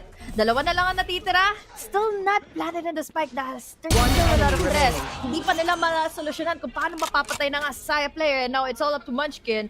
No utilities at hand. Tatlo pa ang nakaabang. Nag-aantay din pala sila ng sound Q ngayon dahil wala talaga ay hindi niya pa napaplant in yung spike. Walang commit dito sa peak. Alam ng T1 na baka pinaglalaroan lang sila ni Munchkin, and considering it's an eco, it's a good idea. Napakaganda naman ng eco na naman nila dahil naipit nga ang Genji dito sa loob ng site. 30 seconds left. Talaga, no? Hintay lang sila sound cue. Kung meron mang kumagat nga na blind, pwede silang makapag-pick ka agad. And now, given the time, kailangan na talagang ipilit pa ni Munchkin yun at wala na rin siyang tuluyan na nga nagawa. And that's such a good thrifty round for T1. Oo, everything's going the way of T1 here sa opening map nila. At mas lalo natin, ito pa nga yung map pick nila. This is looking even better. Siyempre, map number 2, we're gonna have to see how Lotus works out for them. Pero so far sa split, kung mapagpatuloy nila yung mga round na to, di ba ka sa kanila na to? Buti na lang na-save pa. Galing kasi talaga ni Saya player. Understandable yung mga naging reaction nila. And imagine that impact going on to the retake pa na natugunan na nga kaagad ni Saya player. Now, by round now for Genji, we still have here the F na pwede maging turnaround pa. Tatlo lang naman na kailangan nilang habulin na rounds. Huwag niyo kakalimutan siyempre T1 nga, they have big familiarity dito with Genji. At nung kausap namin, teka, mamaya na yung kwento. Medyo malaman pa dito. Sabihin ko sana, nung tinanong namin anong difference ng Genji sa ibang Korean teams. Sabi ni Coach, magaling daw sila. Tignan natin kung sasabat nilang T1 dito. Uy, nadaanan niya, hindi niya alam. Nakatabi lang pala niya. Nabawian pa rin niya. But Dexter gets a double. Oh no, kailangan na naman nilang tumawid. Alam naman natin kung paano.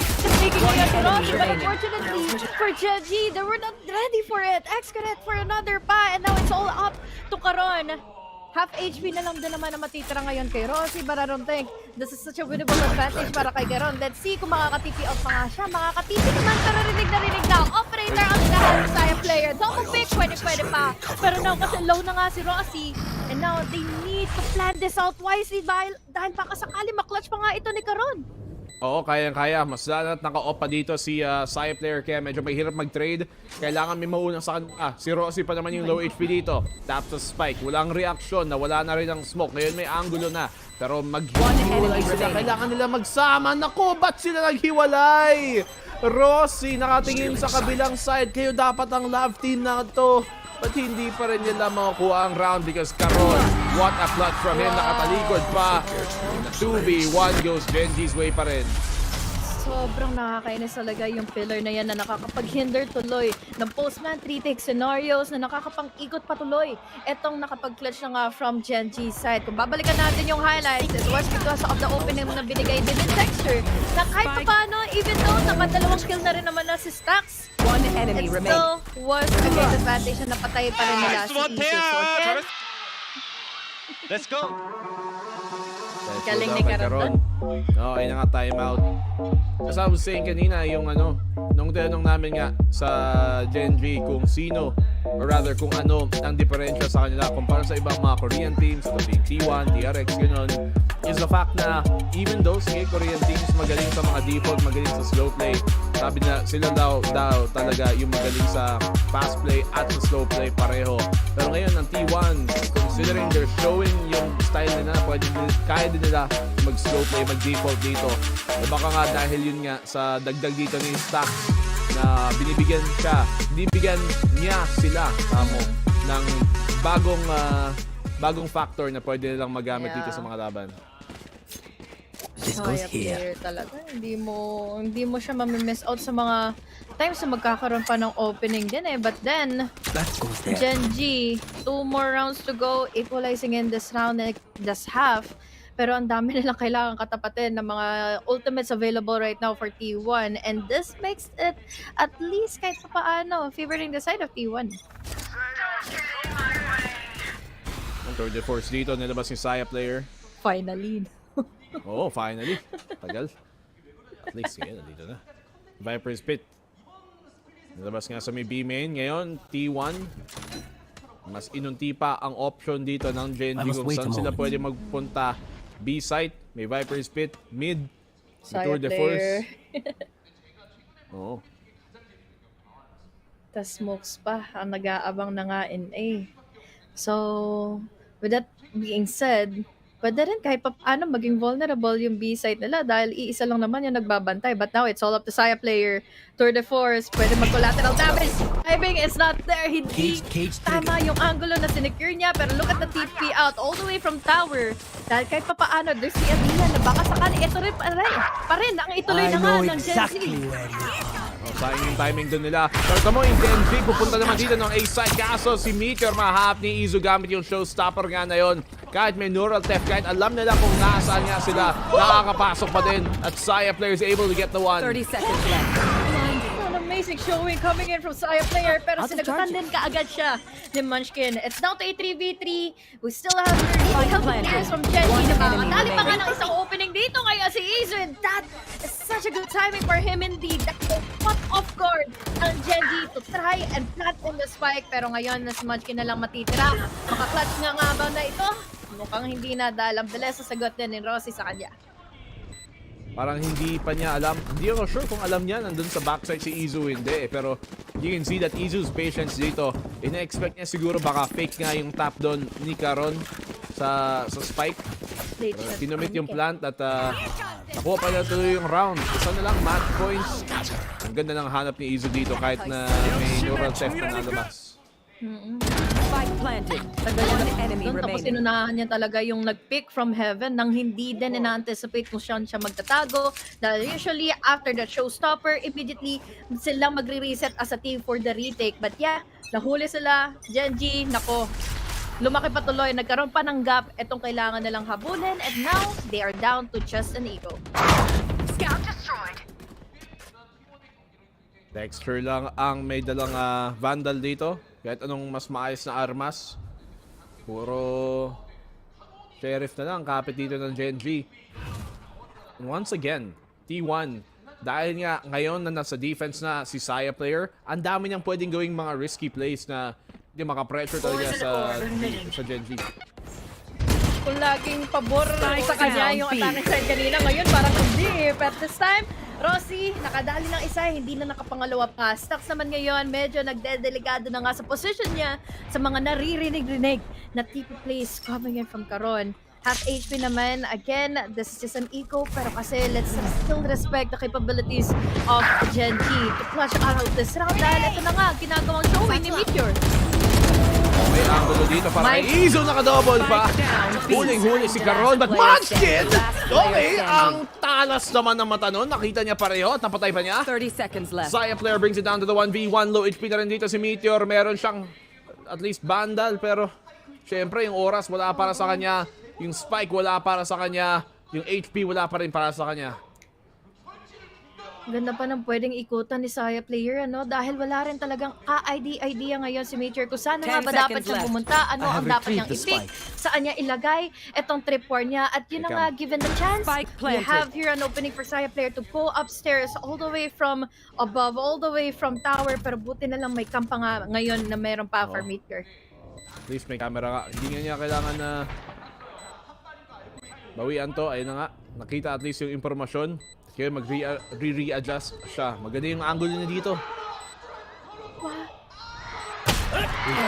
Oh! Huli pa rin ni Saya player. What a flick para sa kanya. Okay na sana yung reposition kung nagtago na lang siya sana doon eh. Baka makatimingan pa nga, but in the end, T1 match point. Wow, I get that away with these escalated things? so quickly in favor of T1, even though na yes, Match na point.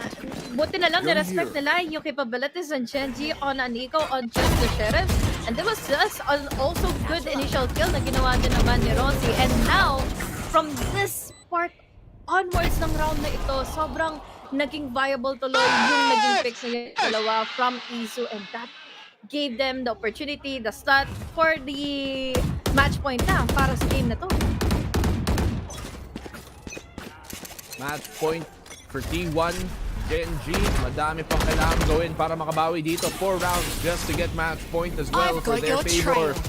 At yun, ito nga ang commit. Meron pang Seekers na ibinato dito, kaya kailangan mag-ingat dito sa may kanto. Si Izu, he gets the one. Matratan din naman agad, pero yung mga frags, yung mas mapupunta naman dito sa Genji. Yung site makukuha nila. At T1 mag-retake. Match point.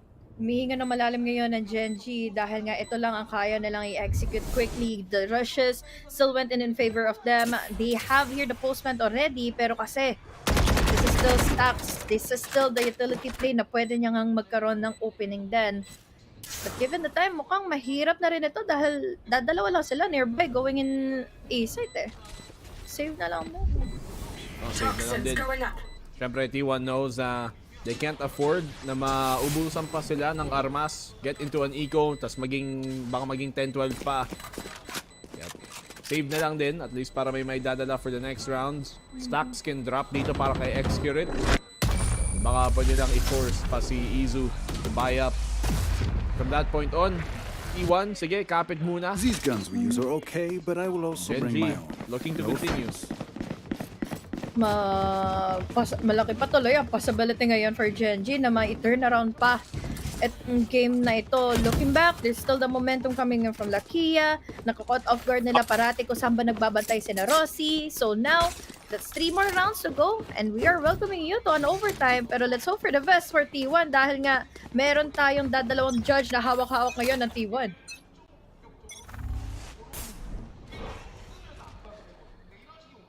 Dalawang judge, ano ang sabi mo?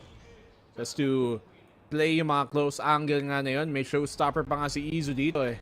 Na pwede niyang gamitin pag sakaling pagdating sa retake situation. Genji so far, alam nilang may op pa sa kabila. So, medyo hinahanap pa nila kung nasaan yun. Either they bait it out using the utility, pero kasi ang sky natin nasa mid pa.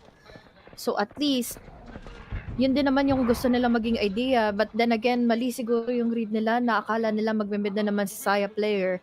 But no pick still intended para sa T1 or para, well, for Genji especially. Dahil kailangan nila mag-ingat, lalo na to the moment. They went into the cyber cave. They went in with an opening, using in with with Izu, or rather, si Texture. Pero, papak away pa rin yung Genji. Okay. Angulo dito para kay Rossi, pero na-flush out siya doon flash na yon. Genji executing here towards the B side. 9-12.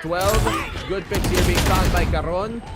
Try and trade out, pero yung showstopper, nasa napunta yun? Umabot sa langit, pero hindi umabot sa kanyang target. Stacks gets another. Oh my god. Tapos ng mga kasama dito, Judge and an operator pa. Opening for Meteor Texture as well. Now it's all up to Stacks. Low on HP, decayed, and now the double-digit scoreline for Genji. Ayun, magiging eco pa. Tapos 11-12. Tapos pag ganun, edi match point yung sunod. Pwede pang maging OT. Genji. Kala ko baka dire-diretso to para sa T1, but they're doing a good job here of katulad ng ginagawa ng T1 nung kaninang attacking side. Talagang binabagalan lane play. Looking for opportunities, waiting for a mistake to happen sa dito ng T1. At nakakuha sila ng mga space na kung saan nila nakitang bukas ang butas. Ang laking impact din kasi talaga ng ginagawa nilang hindi nila binibigyan pa ng kahit anong space si Saya player eh. Imagine it was just Texture from A main na gumamit pa ng cyber cage, you have the boom bot already, and now wala tuloy nagawang impact pa halos si Saya player. And speaking of this guy, ang lalim na ng pinupush niya here on Ramen. Walang idea siguro, well, naamoy na giging aware naman ng Genji kahit paano given the time.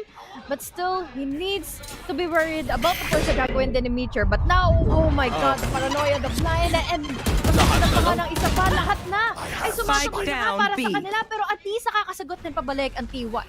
Grabe naman yung util combo na yun nga, di ba? Flash para sa harap, paranoia para sa pag-atras. At lahat na lang nagawa dito para makakuha ng side T1, making sure na makahasil ng frags din. Caron, good hold. At ngayon, natitira na lang si Saya player, nag-iisang may Vandal ngayon. Tignan natin, may chance pa. If he can find one pick, mas lalat kung si Munchkin pa mapatumba niya. Dahil kayang-kaya pa tong clutch. Hirap eh, kasi si Munchkin may dalawang bodyguard na rin na nakaabang. One from Ali, one for a crossfire. at the very least, Saya player can hope for the best na may kukulit nga at maghahanap nga ng info. But then, karon, yun na nga, triple kill already for him. Nice one din galing sa kanila. 11-12. Bawi na rin ngayon dito ang Genji, and what they've been doing here sa slow play nila has been continuously punishing itong T1 sa mga aggression na gusto lang ipakita, creating these openings. Itong kalakasan ng Genji hindi sila yung naghihintay lang ng oportunidad, kundi gumagawa silang oportunidad nila mismo. I love the counterplays that they have been doing to tackle down Saya player na hindi na rin maging viable yung operator angles niya, lahat-lahat. And then, it comes into play talaga yung nagiging aggression na meron tayo for Genji once they completely get inside of the site. Sabi mo nga, yung combo when it comes to the blinds, alam nila na ilang beses na sila nasasalisihan ni Rossi tackling down a very tricky angle na hindi usually na-check, hindi usually. Well, the idea of it talaga is manggulat na lang din from everyone na dedere-derecho na lang din sa site. So, with that being said, there was a plan B already for Genji at mukhang they are really wanna push it in for a overtime dito sa game na to. Here. Sobrang bagal ng game ito actually. It's been going very, very slow so far. Walang masyadong mga big hype round moments. It's just been clean Valorant play back-to-back galing sa parehong teams. At kaya, it's also been a case of really a good way to see kung gaano nga ipagana ang slow play dito. How to play that default well. Genji, T1 both showing a masterclass kung paano nga gawitin yun. Ngayon, Genji making presence dito sa may A main. Tatlong nakabantay sa T1 sa may side. T1 with the crossbar, will they be ready? Showstopper, kakagat naman sa kanya yung paranoia. Stacks, however, manages to get in a kill. Texture as well for a chain and a bubble pa, making a triple. Now, this is winding up the gap. Ulit, laban si Genji and T1. Grabe si Texture ha. Naparanoia na siya doon. A 4K for Texture. And looking for the ace. Ibigay yun na rin, Lods. Meron na namang heal para makapag-high HP siya. Ay, joke lang. Naubusan na pala yung regrowth ni Lakia dito. Hanggang 37 na lang. But he has done an incredible job at mukhang mag-overtime pa tayo, HD. Talaga, kasi operator sa mga kamay ni Saya player, yes, he can still pick up a gun. Pero syempre, mapaprop up nito is yung info and also the pushes from Lakia and Munchkin. Good picks from Saya player and Texture, pero this time, dalawang makakatapat na Texture and Lakia will be finishing it. Yes, we are with you guys, so an overtime. Parang ito yung pinaka-chill na overtime. Nakita natin na laban na mawat ng overtime. Yun so far, that's one of the only big round moments na nakita natin from any team so far na individually may gumawa ng isang malupit. Eh no, naparanoia na nga, he still gets a kill off the pre-fire. Double kay Stacks, pangatlo doon kay Izo sa itaas. And Texture just absolutely decimating kung sino mang mag-pick sa kanya, kung sino mang kumalaban sa kanya, kung sino mang may balak pumatay sa kanya, uunahan na niya. Well, he knew already the fact na, syempre, yung weakness sa paranoia is may POV ka pa rin naman, may makikita ka pa rin naman, and just a really close off an angle. So, pinush niya na yon all the way from elbow at inunahan niya na nga kaagad itong controller nila from T1 side. Pero again, and again, great showing for continuous rounds for T1 para mapigilan nila itong match point na nga from T1. 12-12. That's what it says. Overtime ang ibig sabihin nun, mga kaibigan. And this game, sa simula, parang okay yung nilalabas dito ng T1, but it's been a comeback performance galing kay Genji. Si Coach 8SK at si Solo dun sa Genji na ternong-terno pang jacket, syempre. Pero kailangan nilang magkatugma dito sa mga idea na pwede nilang gawin sa depensa dahil sa attacking side, dun pa natin nakitang mas nakalamang pa ang T1 kaninang first half. Will it be the same though dahil nga na-tackle down na nga kaagad yung mga lurks coming in from Saya player. Now he's playing in together. Will this be a really big of a change dahil again, the momentum from Caron, we even have your Lakia who has been popping off. Si Texture na lagi na yung movement niya. Dalawang naka-opo, no armor. But then Saya player and Texture, nako. Sugod na siya dito, kailangan niyang tumakbo. Naku, baka mahuli pa si Munchkin kaagad dahil bababa na nga kaagad yung wall, pero at least he was able to save himself from heaven. But now, slowly closing by naman din kaagad. Slowly exiting rather ang T1 dahil alam nila may operator sa mga kamay ng Genji. Copy dito sa may angulo. Saya player. Siyempre, on the attacking side, parehos na naka-off, parehos lang magkakakitaan. Dexter is taking the aggressive angle dito. Saya player, medyo mas passive yung angulo niya. At mag-rotate ang T1 punta ang B-site. Ganda nito. Dahil kung sakali man, mabubulaga din sila ng mga blinds from Lakia. But, yun na nga, blind, makukuha ng info. Magro-rotate na ngayon, Genji. However, this creates an opening tuloy all the way from mid para makapag-lurk pa sa Saya player. But still, makakapasok nga ba talaga ng ang T1 sa loob ng B? Ganda ng spam dito ni Lakia. Gets to one. Dexter din mabawi para sa pangalawa. Dito ni Lakia. Tatlong frags ang pupunta sa Genji na walang maisagot-sagot ang T1. Ang A-site. Libre sana pero nandun si Meteor. Narinig pa niya si Saya player na sa may heaven. Kaya tuloy, maabangan nila dito. Pero still nahuli pa rin si Munchkin. Kailangan nila mabuksan yung A-site na to. Onti na lang yung oras. Meteor, libreng pitas para sa kanya. And that's gonna win them the round. Nakatingin pa nga si Stack kung kailan tapos na ang labanan. At si Lakia makakapangatlo. Genji, lalamang pa sa laban na to. One of the biggest problems of T1 is just they're taking too much of their sweet time. Makapag-decide, makapag-commit sana sa loob ng side. Well, understandable, they tried to commit, but then, look at what happened. Ang daming tumapad sa kanila, and I hate that as may Rossi dahil look at this. Yes, mako-cover up nyo yung mga sarili nyo para tumawid kayo sa kabilang angle ng mga from the pillar. But, yun nga, hindi mo naman mapapansin kaagad yung trip war na to. So, good placements altogether for Genji. Pigil tuloy yung attacking side na opportunity lagi, pabor lagi sa T1 kanina. Maganda pa yung spam dito ni ni Caron kanina dun sa may site. Nakalibreng isa. So, wala tuloy na isagot dito ang T1 dahil na smoke off nga sila. Ngayon, they're playing the comeback here. Na kanina sila yung lamang na lamang. Sakit naman yung kung dito pa sila matalo. Mapick nila kung kailan ang ganda ng performance sila kanina. Yaman, na-comeback. Genji. They're just really wise on tackling down the counters. Kailangan ka na Saya player. Hindi rin halos kasi lahat nagpa-pop off from T1 side. So understandable, parang pinipick onto the weaknesses tuloy ng Genji itong T1. Operator on the hand still on Saya player.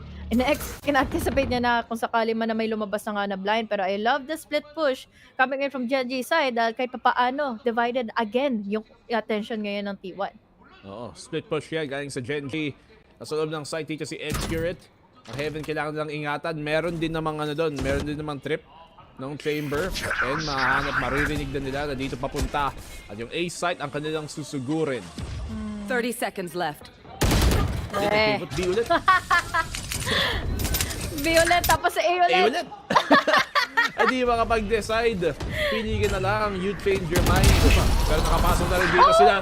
Saya player, nakaisa pa doon. TP sa may screen. So naka-atras pa nga ng safe. Saya player with another. Carol ay papatumbangan si Escurin. And Saya player makakapangatlo. Sayang naman yung run. Lucky will get the kill and the plant. Pero 1v2 pa rin sa kanya. Let's see if this is going to be a clutch. Unfortunately, Rossi was able to take his another sweet time. Makapasok na nga going into elbow and take him by surprise. Another overtime, folks, to the first game for the series. Pero understandable, grabe din naman kasi yung naging neck-to-neck battle between both of our teams. Overtime. Grabe Saya play. Grabe naman si Saya player. Kahit may malapit na sa kanya, nakakuha pa rin ang isa dito. Double kill for him. Tapos pangatlo sa pag-pick gamit yung headhunter. May ulti pa sana. Yeah. Para kay Lakia doon. Muntikan pa nga. Meron pa siya sanang timing. Pero yun nga, naipit nga siya dahil sa flank dito ni Rossi. Execute medyo nahihirapan ngayon kumilos. And we've been seeing slow play from him kahit nung mga opening games niya. Oo nga eh. Hindi siya makahanap ng magandang buelo din. To blend in well together with the rest of the gang dahil either they play in the lurks and also be aggressive. But still, on the attacking side, talagang namamanmanan na kaagad ng Genji kung paano ba talaga yung slow pacing nila.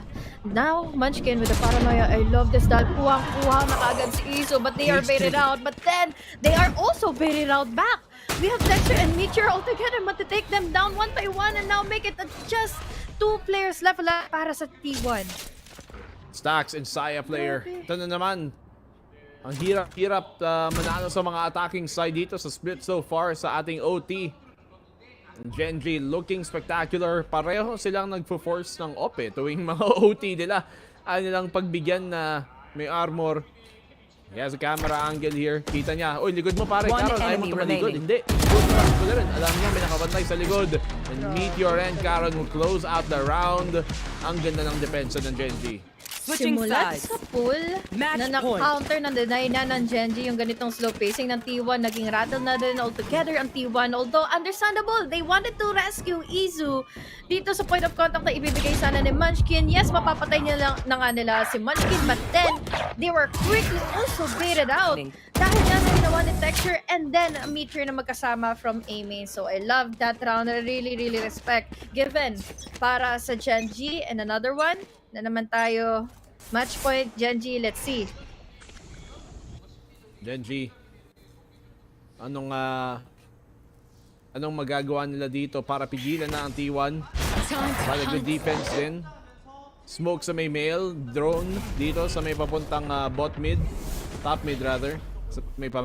Dahil doon mapapa-atras nga dito si Stack sa nakabantay kanina sa Heaven. Ngayon, may double setup din. Mukhang ace split ang gagawin nila. Pwede lang ipitin tong si Izu.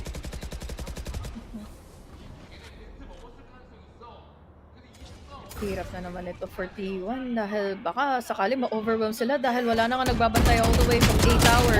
Now Izu left out in the open. This creates an opening for Genji to secure and fully A site. Now si Stax malalaman pa kung saan siya nakapwesto na nga at wala pang nagawa. Kahit pa paano nga sila kaya si Stax, he manages to get in the kill again. 3v3 at the moment and now Xcorret, what more can he do lalo na nasa loob na naman siya ng site. Nice angle doon para kay Munchkin para maka-angulo. 2v3. Sayang naman yung hold doon ng T1. If honest, nagkamali din to be fair ang Genji doon sa pagpasok nila. Mag-isa si Texture lumaban kay Izu. Pwede pa sanang manalo si Izu doon. Hindi nila pininch yung Heaven kung saan yun nga yung magandang position nila. At somehow at least nakabawi pa rin ang Genji nakalamang pero muntikan pang magkamali. Kasi yung T1 nananalo sila sa mga labanan kanina.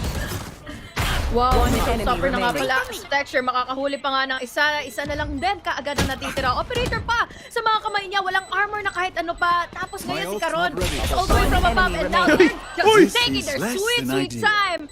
Still nahuli niya pa rin naman yun using the headhunter, pero Caron, what a disgusting thing of hiding onto the spot. And Saya player, wala siya magagawa na kahit ano. Oo, nagano lang siya. Nakita mo na parang binitawan na lang niya sa dulo. Alam niyang, ay, dito mag-pick. Genji! Inagaw pa yung round na yun. Si Saya player, ang dami na niyang ginagawa sa laban na yun. Dami niyang ginawa kamo sa laban na yun. And still, they're not able to come out with a win when they were looking so good ng first half. Second half, okay na rin. Pero, grabe yung Genji bumawi talaga. But not bad though. Ang ganda ng ginawa, ang ganda ng showing nila. Saya player, yun lang, na-counter lang talaga siya ng buong second half nila. I mean, if it was any other team, baka nanalo pa dito ang T1. But for now, ang panel muna natin ay magsasalita dahil pause na kami.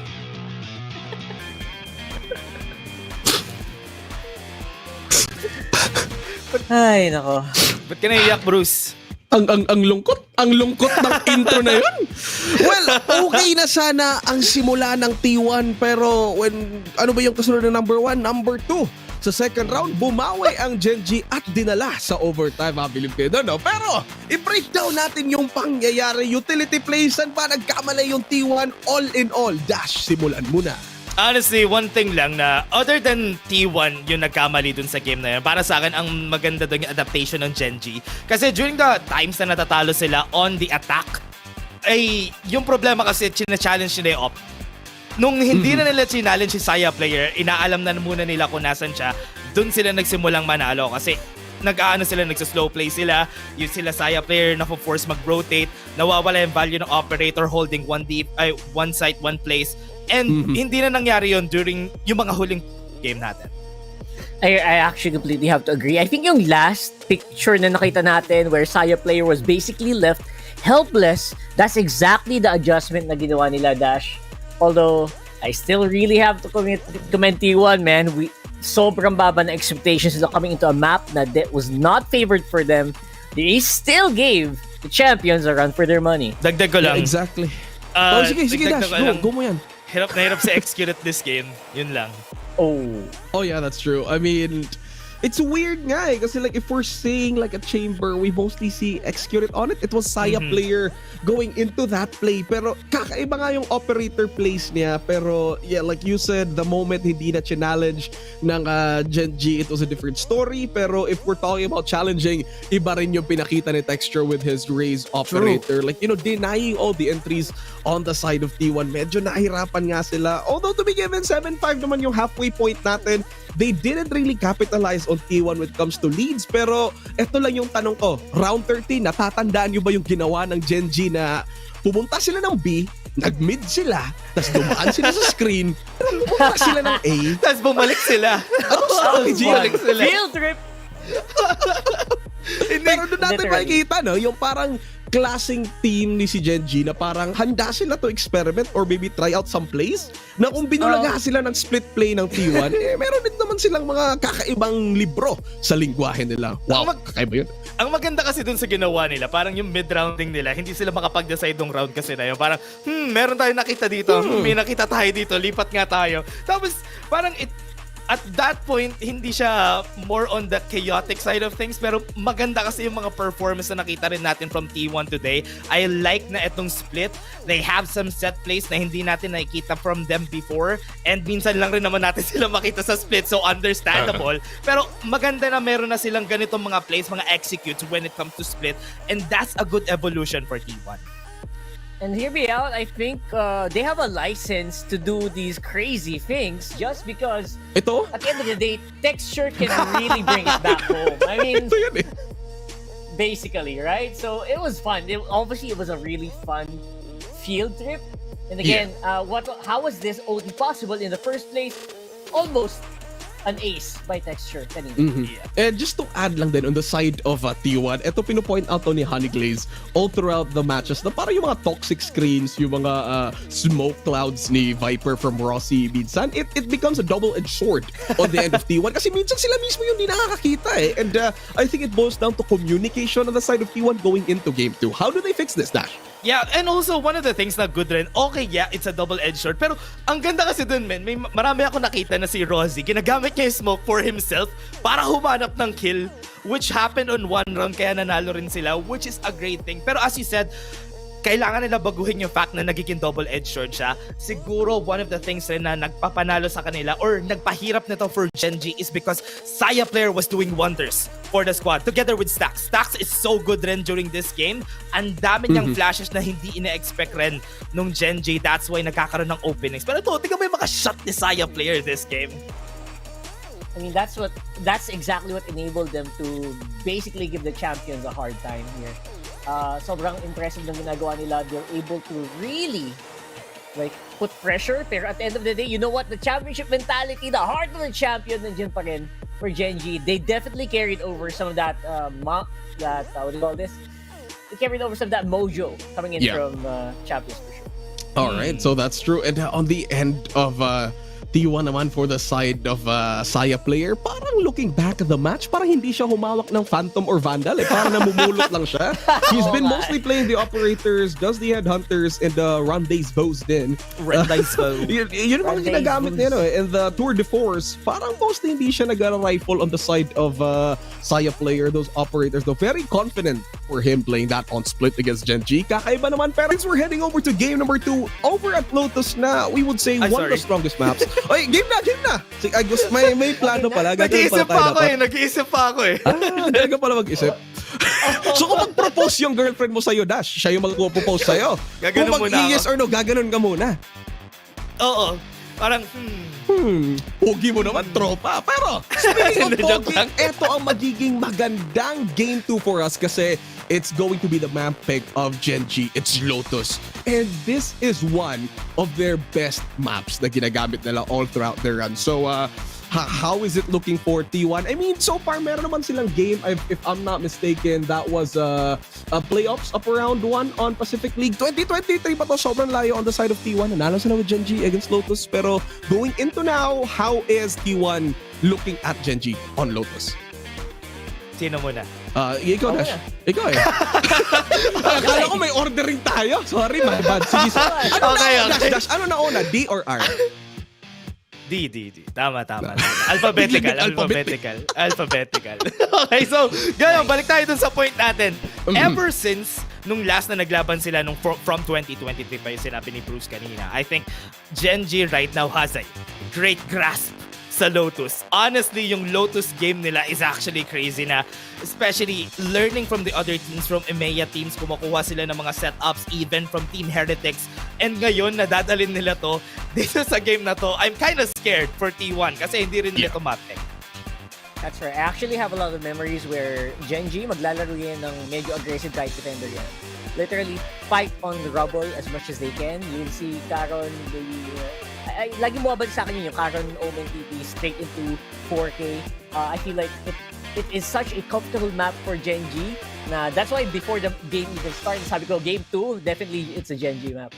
It's a Genji game. And paano ba? You spoke about Karon kanina. My God, MVP of the year? Rookie of the year? Kakaiba to si Tropa. Parang, if titingnan nyo lang yung history niya sa VALORANT, nakalaro niya lang yung stuff sa Genji sa rank match, tapos pinatry out si Tropa, and look at him now, a champion, and we'll be seeing kung ano ba yung gagawin ng tawag dito ng Genji over this match. But before anything else, we have to thank our sponsor, Grab Score, Grab's lowest prices ever with up to 15% cheaper fares on Grab Car Saver, delivery fees as low as 15 pesos with Grab Food Saver delivery, and thousands of budget-friendly meals as low as 99 pesos with Grab Food Saver meals. And use promo code GRABFOOD60 and get up to 60 pesos off your order with a minimum spend of 550 pesos. Promo runs from 11 a.m. onward. So guys, meron yan. So gamitin nyo yung GRABFOOD60. Activated. I like the schedule. It really enables GrabFood60. Yeah, all the time. Oo, totoo. Kasi sakto rin, pa-lunch break ka na. So mag-o-order ka na lang. Yun na lang yung gagawin mo. And with that, iba yung pangyayari sa larong to eh. So with Lotus coming up, super excited kung paano ba at ano ba yung gagawin ng T1 against Lotus going into this match. Parang, I don't know, are you expecting like a neon play coming from Lotus dito, Dash? Parang hindi T1? dapat. Parang Hindi dapat? Parang hindi dapat. Not Not yet. Next patch. Next patch na lang. Ngayon, wag I-ready muna. na natin Wag yan. muna. Mas maganda itong setup nila na to. And I hope lang na itong setup nila na to, na si Xcuret, yung talagang yung adjustment ni Xcuret from the team. Sana hindi to detrimental for the team. Kasi nakita natin yung struggles niya kanina nung last game. That's actually a very good observation. I don't know what's happening with our boy, man. So far, I mean, everyone's excited about the Santo brothers when we started the day rather. But man, oh man, the one brother is not having a good day so far. Hindi pa. Kasi, I mean, Not yet. it's game 1. Not yet. Okay Maaga naman pa. yung laro niya kanina din. I mean, the smokes were on point. Pero, if they really want to survive the series, I think for the end of T1, dapat paghandaan nila to against Genji. And eto na, parang ready na rin yung mga casters natin. Maraming salamat, Dash and Rockheart. Okay, Honey Glaze and BNB. Kayo na. Ito na nga mga kaibigan, map number 2, kung anong pinili pa ng Genji, ito pa sana ang pwede nilang bawian. But map number 1, one away from that to come back after the deficit ng earlier half.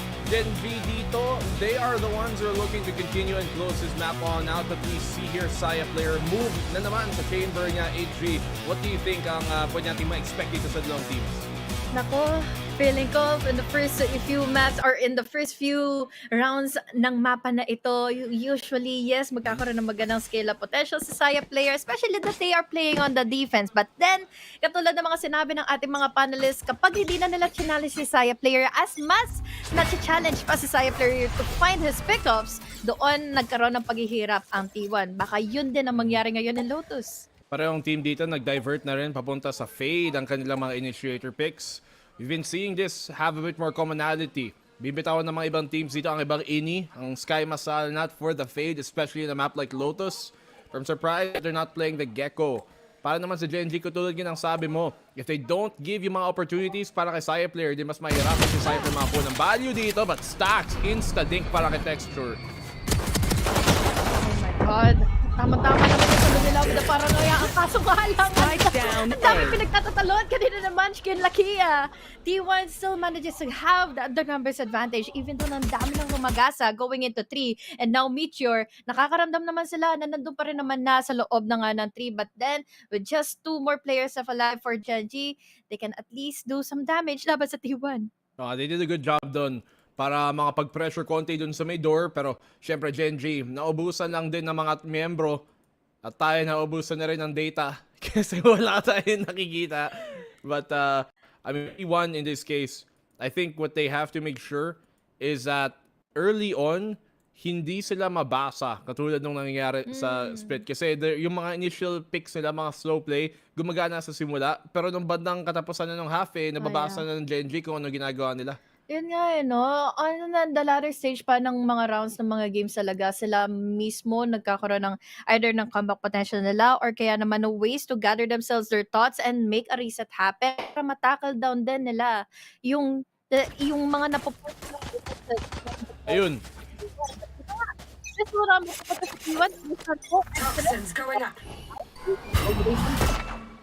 Okay, at least bumalik tayo. Ang endpoint guys is at T1 nanalo ng round 1. Kung paano, nasa Diyos na yun. Pero sa ngayon, Genji, they're on the eco. They're the ones that try and retaliate. Dahil nga nakadouble ang parehong teams, the default game is gonna have to be a big part ng offense nila. Slow pacing din na naman ang magiging sagot ng Genji. Although they have, yes, this couple of firepower, meron nga namang Sheriffs, but then, ito kasing kalakasan ng Lotus we have a high-low ground advantage. Ipit na naman yun ang Genji. Just like what happened kanina in Split, it's all up to Meteor, tapos half, or really low on HP na rin siya. Oh, patay. Aray. No way he gets out of that one. Especially for free. And Genji, Viper, you gotta let loose. hindi pa rin nakakuha ng rounds dito. But we do wanna see moving on forward is paano nga nila gagamitin tong double controller nila. Ang problem is though they haven't been aggressive sa opening rounds nila. And a lot of times to establish and to para consider yung mga fake later on. They have to at least condition the defense sa simula pa lang. Byron na finally though for Genji. So baka sakali dito nga maiba yung pakikisumo nila. But the difference is, mas nagkiki-confident na nga ngayon ang T1 into taking in sa space. Ang kasagutan lang din naman talaga ng Genji is that they are much more consistent naman when taking onto their trades, onto their hands pa. Tapos, mai-equalize pa nila kaagad yung numbers. So, well said. Well played kaagad for Genji dahil makakapasok na kaagad sila in A Pero okay din naman ginawa ng T1 doon. And surprisingly, side player, hindi pa siya bumounce up until they were able to find another pick off that pressure. At ngayon maging 3v3 na ang ating retake dito. Rossi, inaabangan niya kung nandito si Meteor. Tama din naman ang kanyang hula. Pero he has to go the safe way. Kailangan niyang sumama sa mga teammate niya dito sa pagpasok. Yung site ay clear. Nasa 3 at nasa labas pa ng A-main ang labas ng Genji. Ang pwesto nila. Oh, yun na nga. Kumagat na naman sila sa crosshair ngayon ni Saya player. 3 players still alive. Although malayo pa rin naman Lakia and Meteor. At least, point of contact. After that smoke, we have your Lakia. Rossi naman ang tumumba. They can go in for the P4. And now there's so much incentive for Saya player, but he still gets it. Oh my God! Sayang naman yan kung may oras lang. Na-clutch pa. Pero nagkulat pa para kay Saya. Grabe naman. T1 still putting up a good fight. Magandang damage sa ekonomiya ng Genji yun.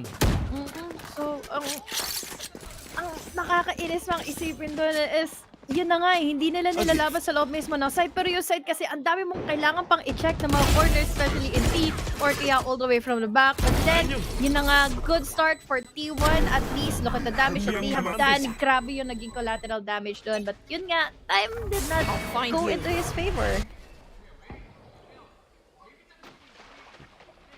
T1. Parang maayos pa naman ang laro nila dito. Hindi natismaya. Doon galing sa map ng Izu has the ult. Oh, ingat kayo. Baka makulat na naman kayo dyan. Naka-atras. Saya player has an angle. Ako, ayaw pa niya mag-TP. Yun. Ay, mabuti na lang chamber shot. Kaya naman, ina-amplify niya talaga yung ganong klaseng risk, ano? Ay, kinukuha niya talaga yung space in case na mag-work into his favor. Pero kailangan mabilis siya. When it comes to the trigger, when it comes to TPing out, dahil kung hindi, it can amplify pa much more better for the side of Genji. Oo, baka matrade pa siya tapos naka-off pa. Kaya sayang sana yung ano. Yung pera. Ay, may scan. Hindi naman tumama. Saya player. Nandito pa rin sa site. Dahil naka-smoke, wala siyang angulo. Pero meron naman siyang TP, so pwede siya mag-wide swing dito. Nice one, naka-iwas nga siya. Pero nasira ang kanyang rendezvous. At ngayon, alam ng Genji, nandito pa rin siya sa C. Mag-roll sila papuntang A dahil nakagapang na nga si Munchkin. 30 seconds left. Ganda rin sana ng pwesto ngayong kinukuha na ni Major. Pero kasi with that alarm, with that trap na meron na nga available for Saya player to use, sa lot of tuloy para kung sakali na makatulong na nga for the flanks. Laban na nga dito ngayon sa Genji. But now, an opening then going into B side. Yun pala ang gusto nilang gawin. At least divide na the attention, na waste nila yung utility, or rather kahit paano hindi tuloy nakapag-hold na masyado ang T1. 5v4. Izu may ult pa rin para makakuha ng space dito. They're playing within the site. Kailangan ng T1 ma-flush out to. Dahil nga sa commit nila, they do have post-man security. Pero yung showstopper mga kaisa, hindi makakahanap ng iba pa. As Genji collapsing dito sa kanilang retake. Saya player. Na-try na niya i-save yung off, pero tapos na rin ang round. Genji will tie up the game 2-2. Habulin pa nga ba? Pipilit niya pa ba? Dahil nakaabang na rin naman na si Saya player sa kanya. Even going around, mahuhuli niya talaga ng tuluyan na Saya player. And this just goes to show that dito silang i-counter lang ng i-counter itong sinasaya player. Especially sa mga times na ganito, ang laking bagay kasi ng operator angle. See on Lotus. So now, baka sakaling maka-counter na nga ng tuluyan. Ma-deny na nila ng tuluyan itong Saya. One enemy remaining. Dito na Genji. From the understage. Ede, mas okay pa nga yung angulo na yon para magulat dito ang T1 sa retake nila. Ngayon, eco na naman for T1. Headhunter, pwedeng gamitin dito ni Saya player, but he has a tour de force as well to utilize. Binuksan nga yung door for that pressure dahil doon yung Genji, tatakbo na lang papuntang B. Tapos pwede pa sila magbigay ng distraction through opening doors. But given the chance, given the time, pwedeng-pwede talaga. Pero yun nga, may space din naman kasing tinatakal na kaagad sila Saya player all the way from a mound or rubble. So now, there's a possibility naman na ma-sandwich play itong Genji. But given the fact, alam ko kasi kung gaano sila ka-confident or gaano sila ka-decisive on taking in the site eh.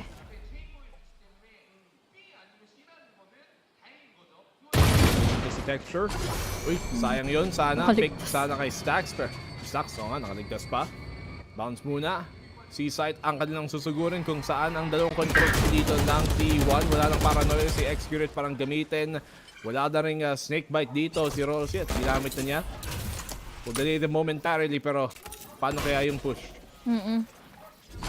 30 seconds Hindi naman malayo ng sobra kasi yung B-side. Kaya naman talaga tinetake time nila kung sakali na may mahuhuli sila in C and now may mahuhuli pa sila going into B. Now that's a double already in favor of T or Genji. But then, may sagot na naman Saya player and Iso with the shit. Nagtumumbang pa kaagad sila Kia and Meteor. Ang susunod na tumumbang karoon naman sasama sa hukay niya. It's a lead for T1. Pero grabe din naman yung naging thrifty round na yun for T1 again. Next round for T1. Pangalawang eco na yan in the series na napanalo nila ng ganun. They've been constantly being able to shake up itong attacking side ng Genji pag naka-eagle sila. Talagang ginagamitan nila ng lahat na lang ng plays sa kanilang libro para lang ma-off dito ang Genji. Kasi pa namang ulti, tour de force ni Saya player, malaki ang impact. Tagal-tagal na nating hinahanap kung saan, kung kailan niya ilalabas yun ng tamang oras. And now here comes a push. Genji naman yung papayaigo. Fast-paced, big taken. Texture mga kaisa. Pero magkaipit na rin siya dito ni Izu na makakadalawa na rin. At naipit na rin ang Genji sa pagpasok dito sa may main. Natitira na lang si Meteor na may garden. Pero garden na lang ang kapit niya. Nako. Compromise pa nga yung position ng Spike ngayon, and what more can he do? Isisave niya ba itong Guardian na ito? Pero mukhang hindi na rin naman na magiging sapat pa yung space na ginagather niya, at dahil ang dami na rin naman na ng pinag-overthink niya at the moment, dahil hindi siya sigurado kung tama bang numbers or tama bang mga tao yung nakita niya na nga going into rubble. But now, at least, he can turn around everything.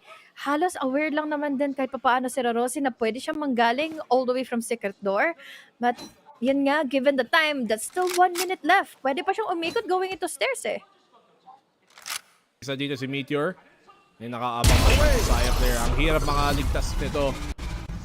But Meteor will be going down. So T1, 4-2. Lamang na lamang. And this is what they need to do here on the defending side. This map is attacker-sided. And this is what Gen G want to bank on. Gusto sana nilang makuha ng mga attacking rounds para sa second half. Close out na lang ang kanilang iisipin para sa series na to. But T1 have been doing a good job. Especially na nagsimula pa lang naman sila dito sa depensa. Mas nabigyan patuloy ng mga oportunidad si Saya player. Gumawa ng mga kanyang plays na gusto niyang ipakita. T1, another round for them to play. Laksan na naman dito yung pader. Na-scan na naman dito si Munchkin. And that's gonna force the offense ng Gen G para mag-play dito sa offense side. Execute it. Nakaabang doon kasama si Rossi. But the fight here kay Munchkin na ipit tumalon at siyang tutumba. Saya player, good find from them. And that leaves now Gen G na 4v5.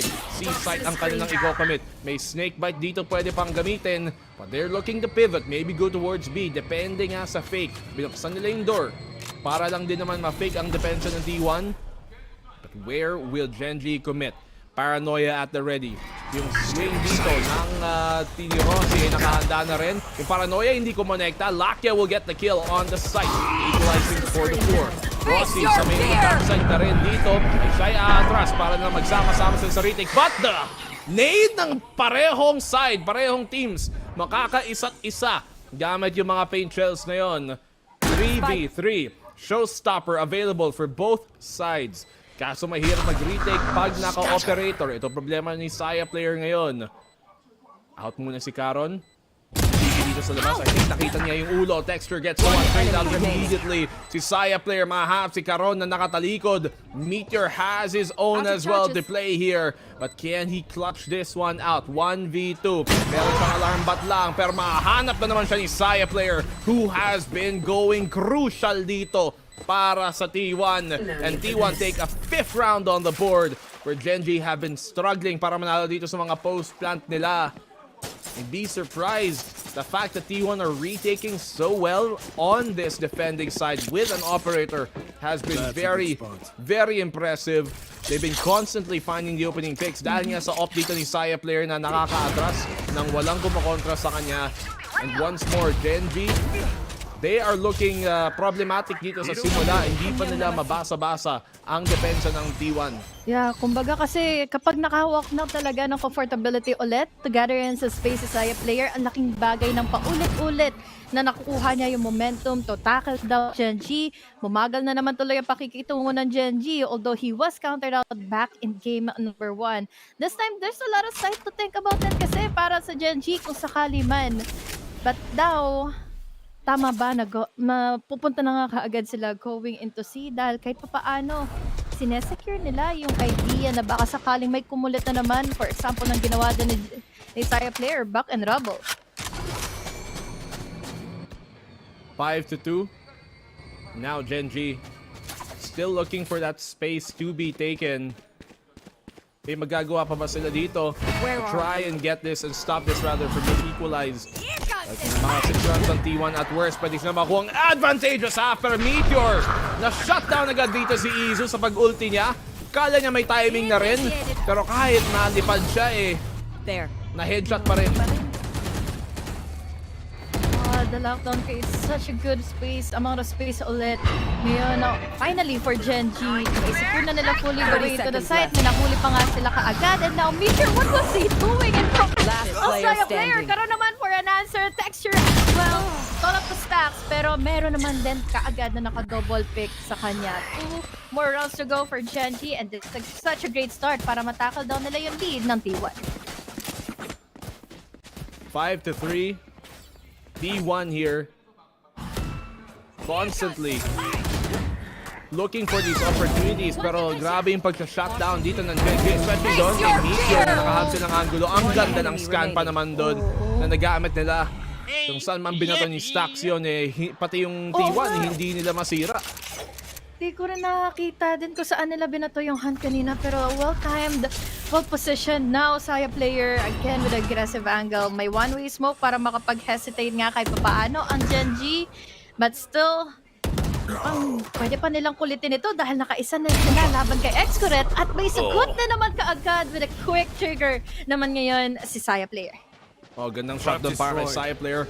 Right on time as well. The equalizing out 4-4. Nakapasok na rin tuloy dito si Lakia dahil nakatawid na rin siya. Saya player has to pull back. Saron gives himself way, but even dropping Saya player. Napakabilis naman ng rotation na yun. Napakabilis naman ng reaction time niya. Saya player with a triple. Inuubos na lang niya. Sinasolo na lang niya sa site. Genji, 1 by 1 tutumba.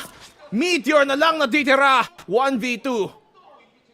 Pwede pa kahit papaano dahil may idea na rin naman siya kung saan na nga manggagaling si Rossi. Still has the Odin at hand, buti. At nakatakas pa si Rossi kahit papaano dahil nga yung Odin na ito ay laking bagay din naman talaga para hindi na makapag-react pa si Meteor sa kanya. Still a lead for T1 and that is because of the great holds from Saya player and his crazy reaction.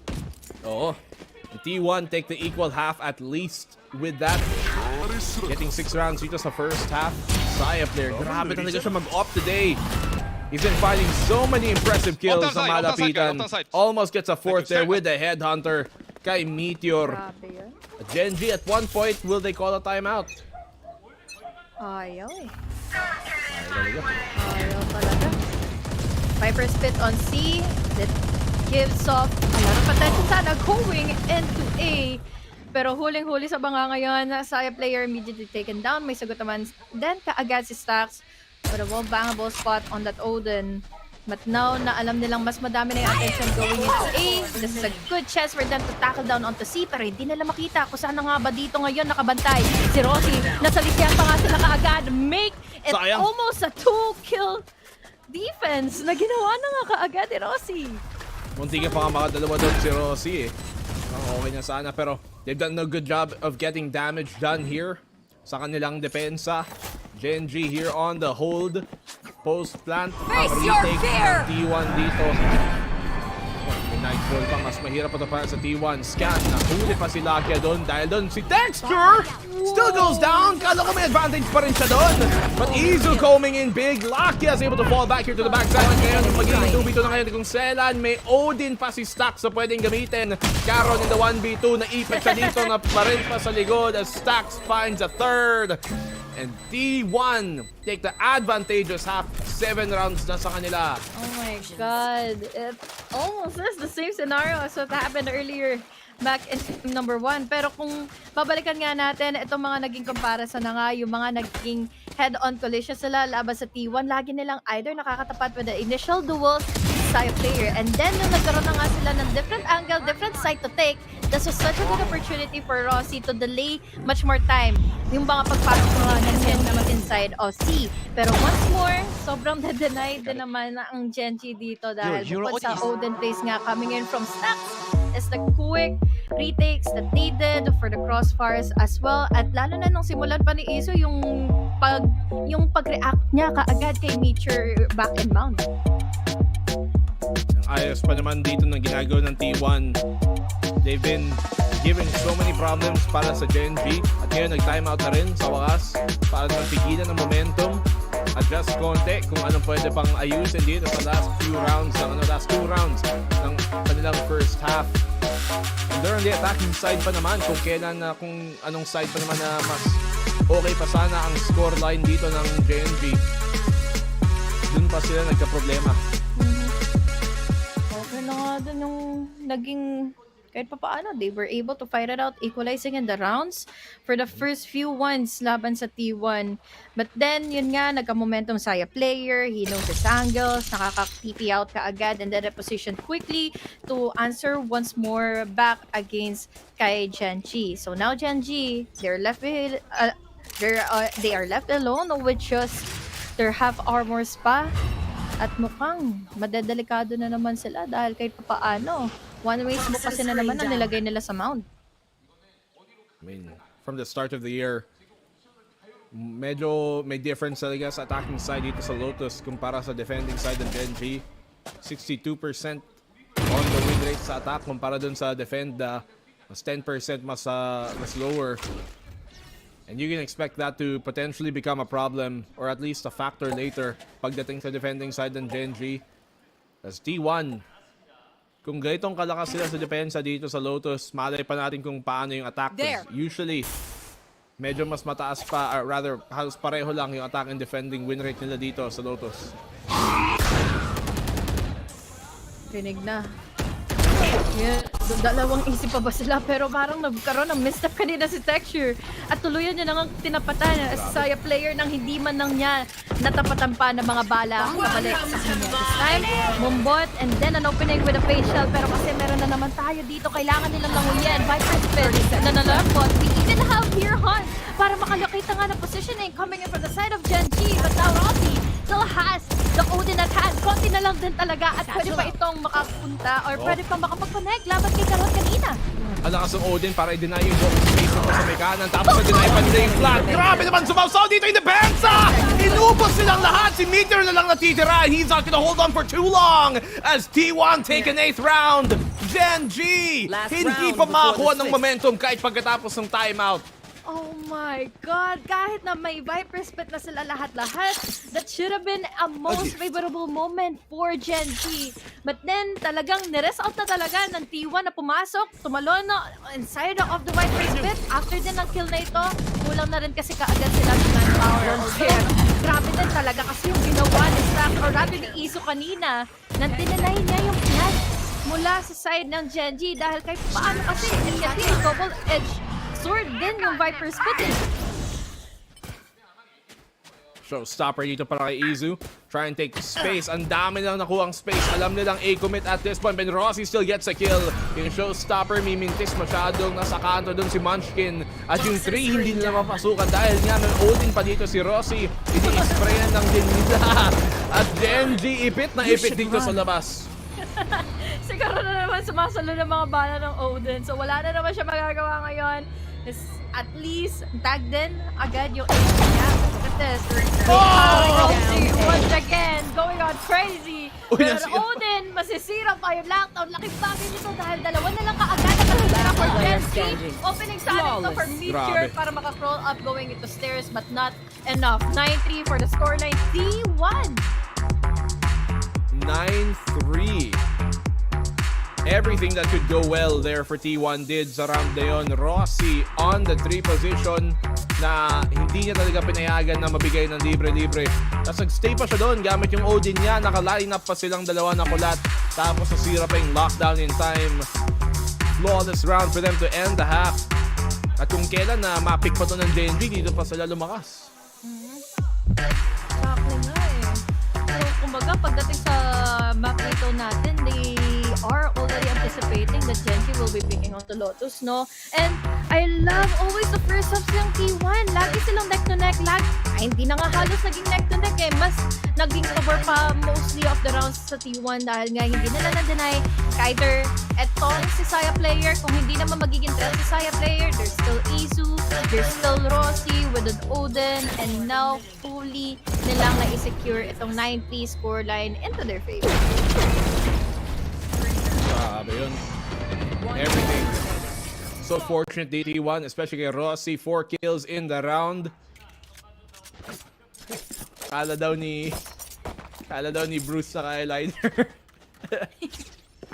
Hindi yun, men. Natural tawag dyan. Beautiful eyes. Ano yan? Kulang lang sa tulog. Kulang sa tulog. Screams, balo kung balo. Understandable, yeah. Pero the time different na yung pakikitungo na second half testo ng Genji. Kanina kasi medyo weird yung pakikitungo nila eh. Half armors and just a pistol classics lang yung sinecure nila eh. I want to see you crawl. Ngayon, Saya player, 17 kills. Headhunter na sa kanya. You have to be careful of contesting this. Malayo ang range dahil yung headhunter niya. Malaking threat pa rin yun. Ayan na nga! Ubos! Si Texture, tumba kay Saya player. Katirin kasi talaga on the pistols yung headhunter eh. And then especially pa na kailangan talagang kumulit ng Genji to control into mound or rubble. Kaya naman laking bagay din talaga na may sagot ang T1 pabalik. Now, different push ang pwede nilang i-commit dahil kahit papaano, they created the damage and an opening in A, pero hindi naman na-divert at na-pull in yung attention ng Genji. Going with a duel, Isu, taking out Meteor and Meteor, iniwan ng tropa, Munchkin, umexit agad. Push up dito. So may papuntang A as they rotate and wrap back around. Caron's gonna be the first point of contact nila. Buti pa, si Saya player ang tutumba dahil siyang low HP nila. Caron dito sa may kanto. Ayun, ipit na ipit. Hindi makakatakas. Hindi rin makatawid dun sa may door. Rossi gets the confirm. 30 seconds left. 2v4 ngayon. Genji, what can they even do? Easy's gonna plant the spike. Ayun, hirap na naman na Genji sa retake. Give up. At least, was able to escalate it for a kill. Isu ang nawala sa mapa, pero kasi dadalawa na lang kaagad sila natitira and good as dead na rin kasi si Munchkin in case na hindi pa siya makapatay kahit isa. Tatlo pa rin.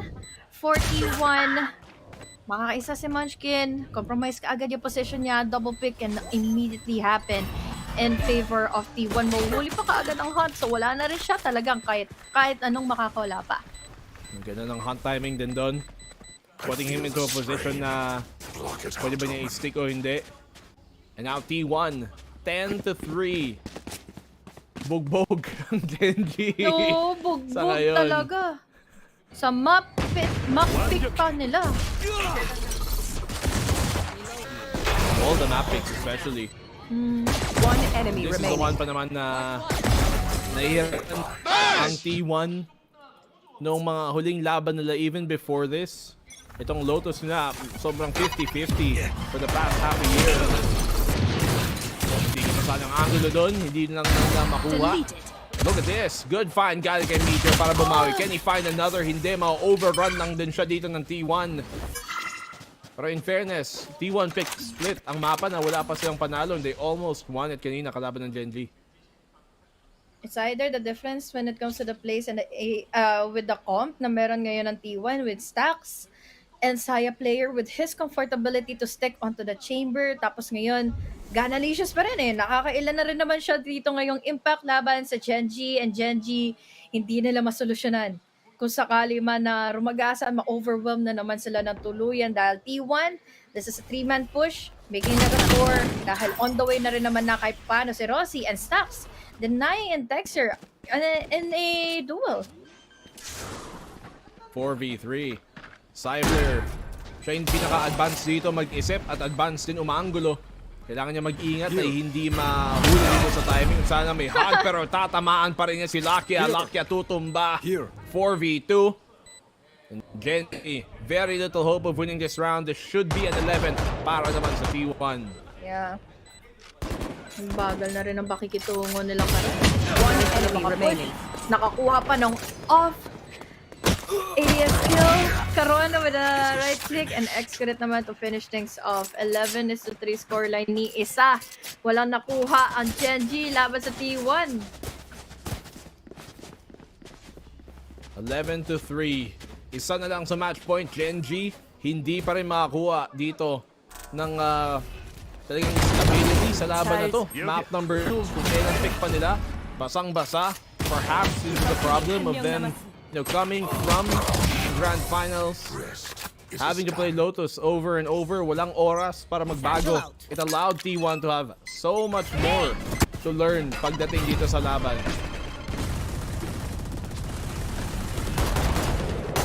Quickly backing off. Wala na rin silang maging sagot. Hindi nila pwedeng ipilit dahil just wallbang is enough. Munchkin, another one shot to the head. Enough is enough already para sa side na naman ng T1. So now, magkakasagutan na naman sila. Batuhan ng mga utilities, forcing them back. Ganda rin naman kasi talaga ng ginawa. Force back din. Nila Lakia with the Odin. Tapos nag-try tuloy ang T1 to push into B. Tapos yun na nga, nakatapat nila pa yung judge nila Lakia. 4v5. The angle here from Genji. At least nakakuha sila ng pick. Is a bonus though ng T1. So syempre, ito talaga yung round na dapat may panalo ng Genji. Makakuha pa siya ng angulo. Rossi. Nakahanap pa nga dito kay Caron even though Stacks almost had him dead to rights. 4v4, plant sa may B. Nakatambay pa rin si Saya player dito sa may mid. Ay sa may A. Ganda nito kasi kung kuha niya kung sakali man na may dumiretso na nga going into secret pero yun lang, may wall kasi so wala siyang gano'n na manang makita. Advance naman sa positioning ngayon si Stacks. Nakatapat yung shot. Triple kill for Munchkin. Oh no. Numbers is now in favor of Genji. And now Rossi pa is low on HP. They need to react quickly dahil isa-isa na kagad sila matutumba. And Rossi makakatapat pa mga bala ni Texture. Sayang! May lead na sila. Nakakuha pa sila kaagad ng momento to get inside of the site and tackle down onto Caron. Pero yun lang talaga. Nagkapalitan dahil si Munchkin may judge sa kanilang muka. Sasabihin ko pa naman sana na ang hirap mag-retake gamit ng Judge at saka Odin. Pero lumapit sila dito sa may sa may A upper, B upper rather. And allowed Munchkin to find favorable fight after favorable fight. At dun pa nga nadali tuloy ang T1. Sayang, okay naman yung bonus, yes. Pero muntikin pa lang may panalo. Kahit pa paano, may eco pa rin naman for T1 for this round.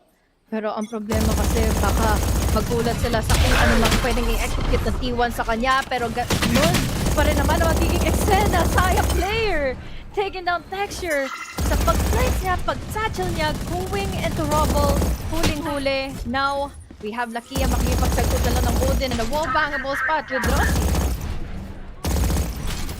And 5 still remain for T1 as they found an opening pick kalaban ng Texture, kalaban si Texture dun sa may A. The problem is now because of the default, hindi tuloy alam ng Genji kung saan ba talaga magko-commit dito ang T1 and especially na napitasan pa sila. It's gonna split the defense even more to allow T1 more space para makakilos dito sa side. Where are you? Tagal na naman ng T1 ha. Baka mangyari na naman yung mga naganap kanina na nga in split. Dahil still, iniintay nila kung sakali may kumulit na naman for Genji's side. And this gives enough time tuloy for Genji to secure fully on rubble. Tingnan mo naman ang position ngayon ni Caron, diba? Laking bagay nito, lalo na they're trying. One of the options kasi going into A side. Good usage of the hunt and the snake bite. Ipit tuloy Lakia and Caron na magkasama. Tutumba. Gamit na ng patient para kay Isu. Excellent immediately creating in such a great amount of space going into stairs. So now, iisa na lang tuloy ang matitira. But again, what more can he do? That's so much space they're able to take ng sabay-sabay ha. At saka ang ganda pa ng util na ginamit nila doon. Nakita mo na nung isa snake bite nila, imomoli nila yung taas na yon doon sa may parabol. Nag-hunt, nagsascan agad si Stacks doon sa alam niyang pwedeng atrasan ng Omen, alam niyang pwedeng matipian ng Omen para ma-scan agad pag TP. And it looks very well rehearsed. Ang ganda ng execute dito ng T1. And that's why they're about to take match point. Anticipated na rin nila kasi matagal nga silang nag-try mag-pick, magantay ng pick from C and B. So, yeah, anticipated using in the utility. We had the hunt, we had the snake bite. Of course, back si Caron. But now, nakapibigay pa ng damage ngayon si Munchkin. Match point. Their spirit is pwede pang makahabol ang Genji, pero this is looking really well going in favor of T1 para magkaroon ng game number 3.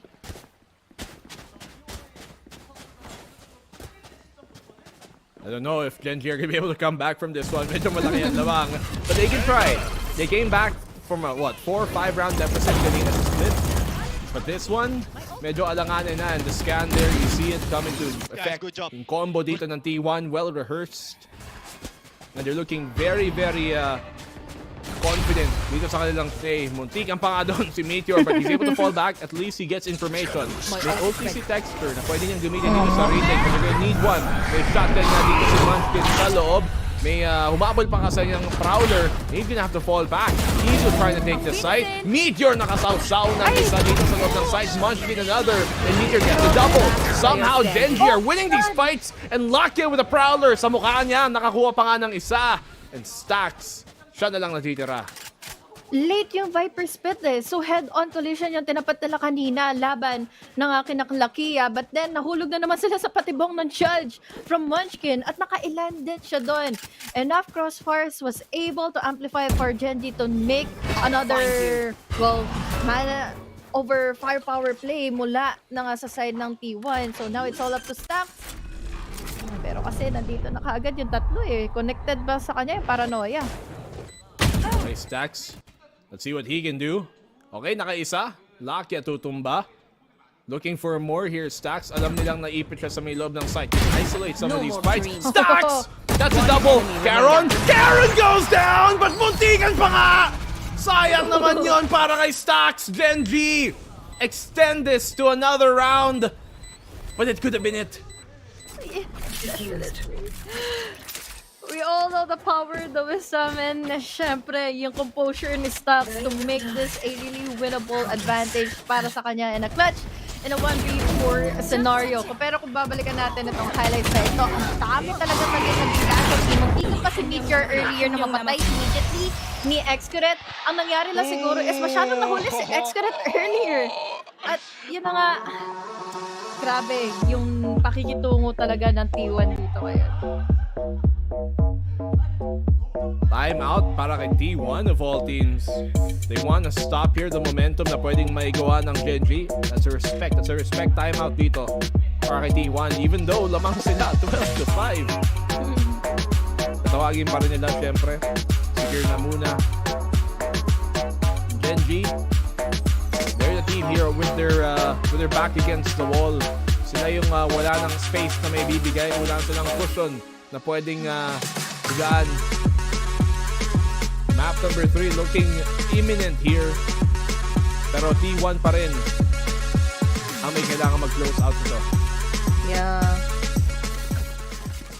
Ang ganda nito kasi kahit papaano, hati-hati at pigang-piga na rin sa eco ngayon ang Genji.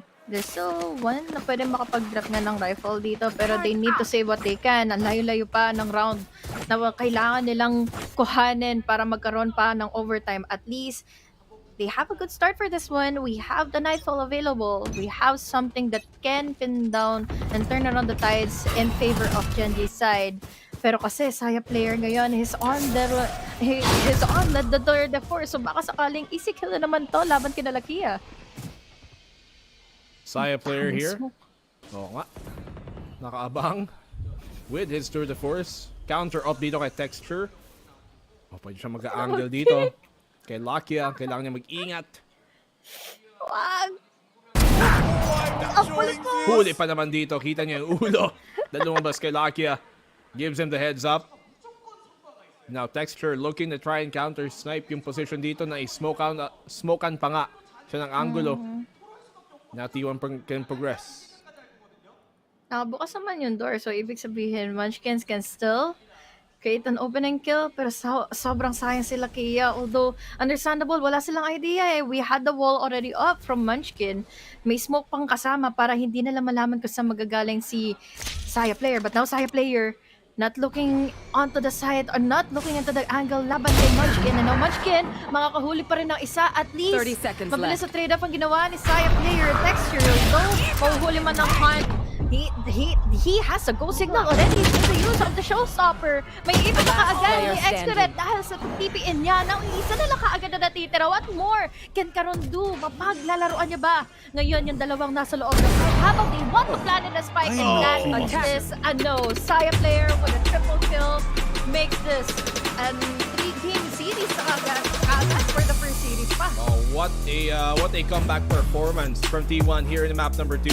Ang map pick pa naman to ng Genji, and that's when they look sublime.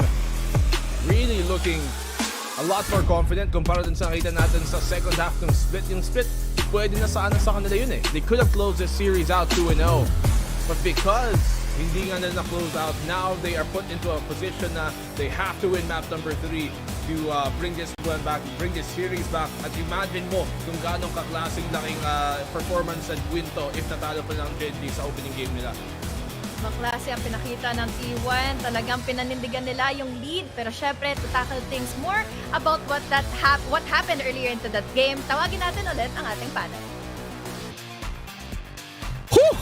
Kung mainit ang aking mikropono kasi ako ay nakamute pa, di ako naririnig ng panel ko at ngayon naririnig na nila ako. Rinig na rinig ang panalo ng T1 over at Lotus.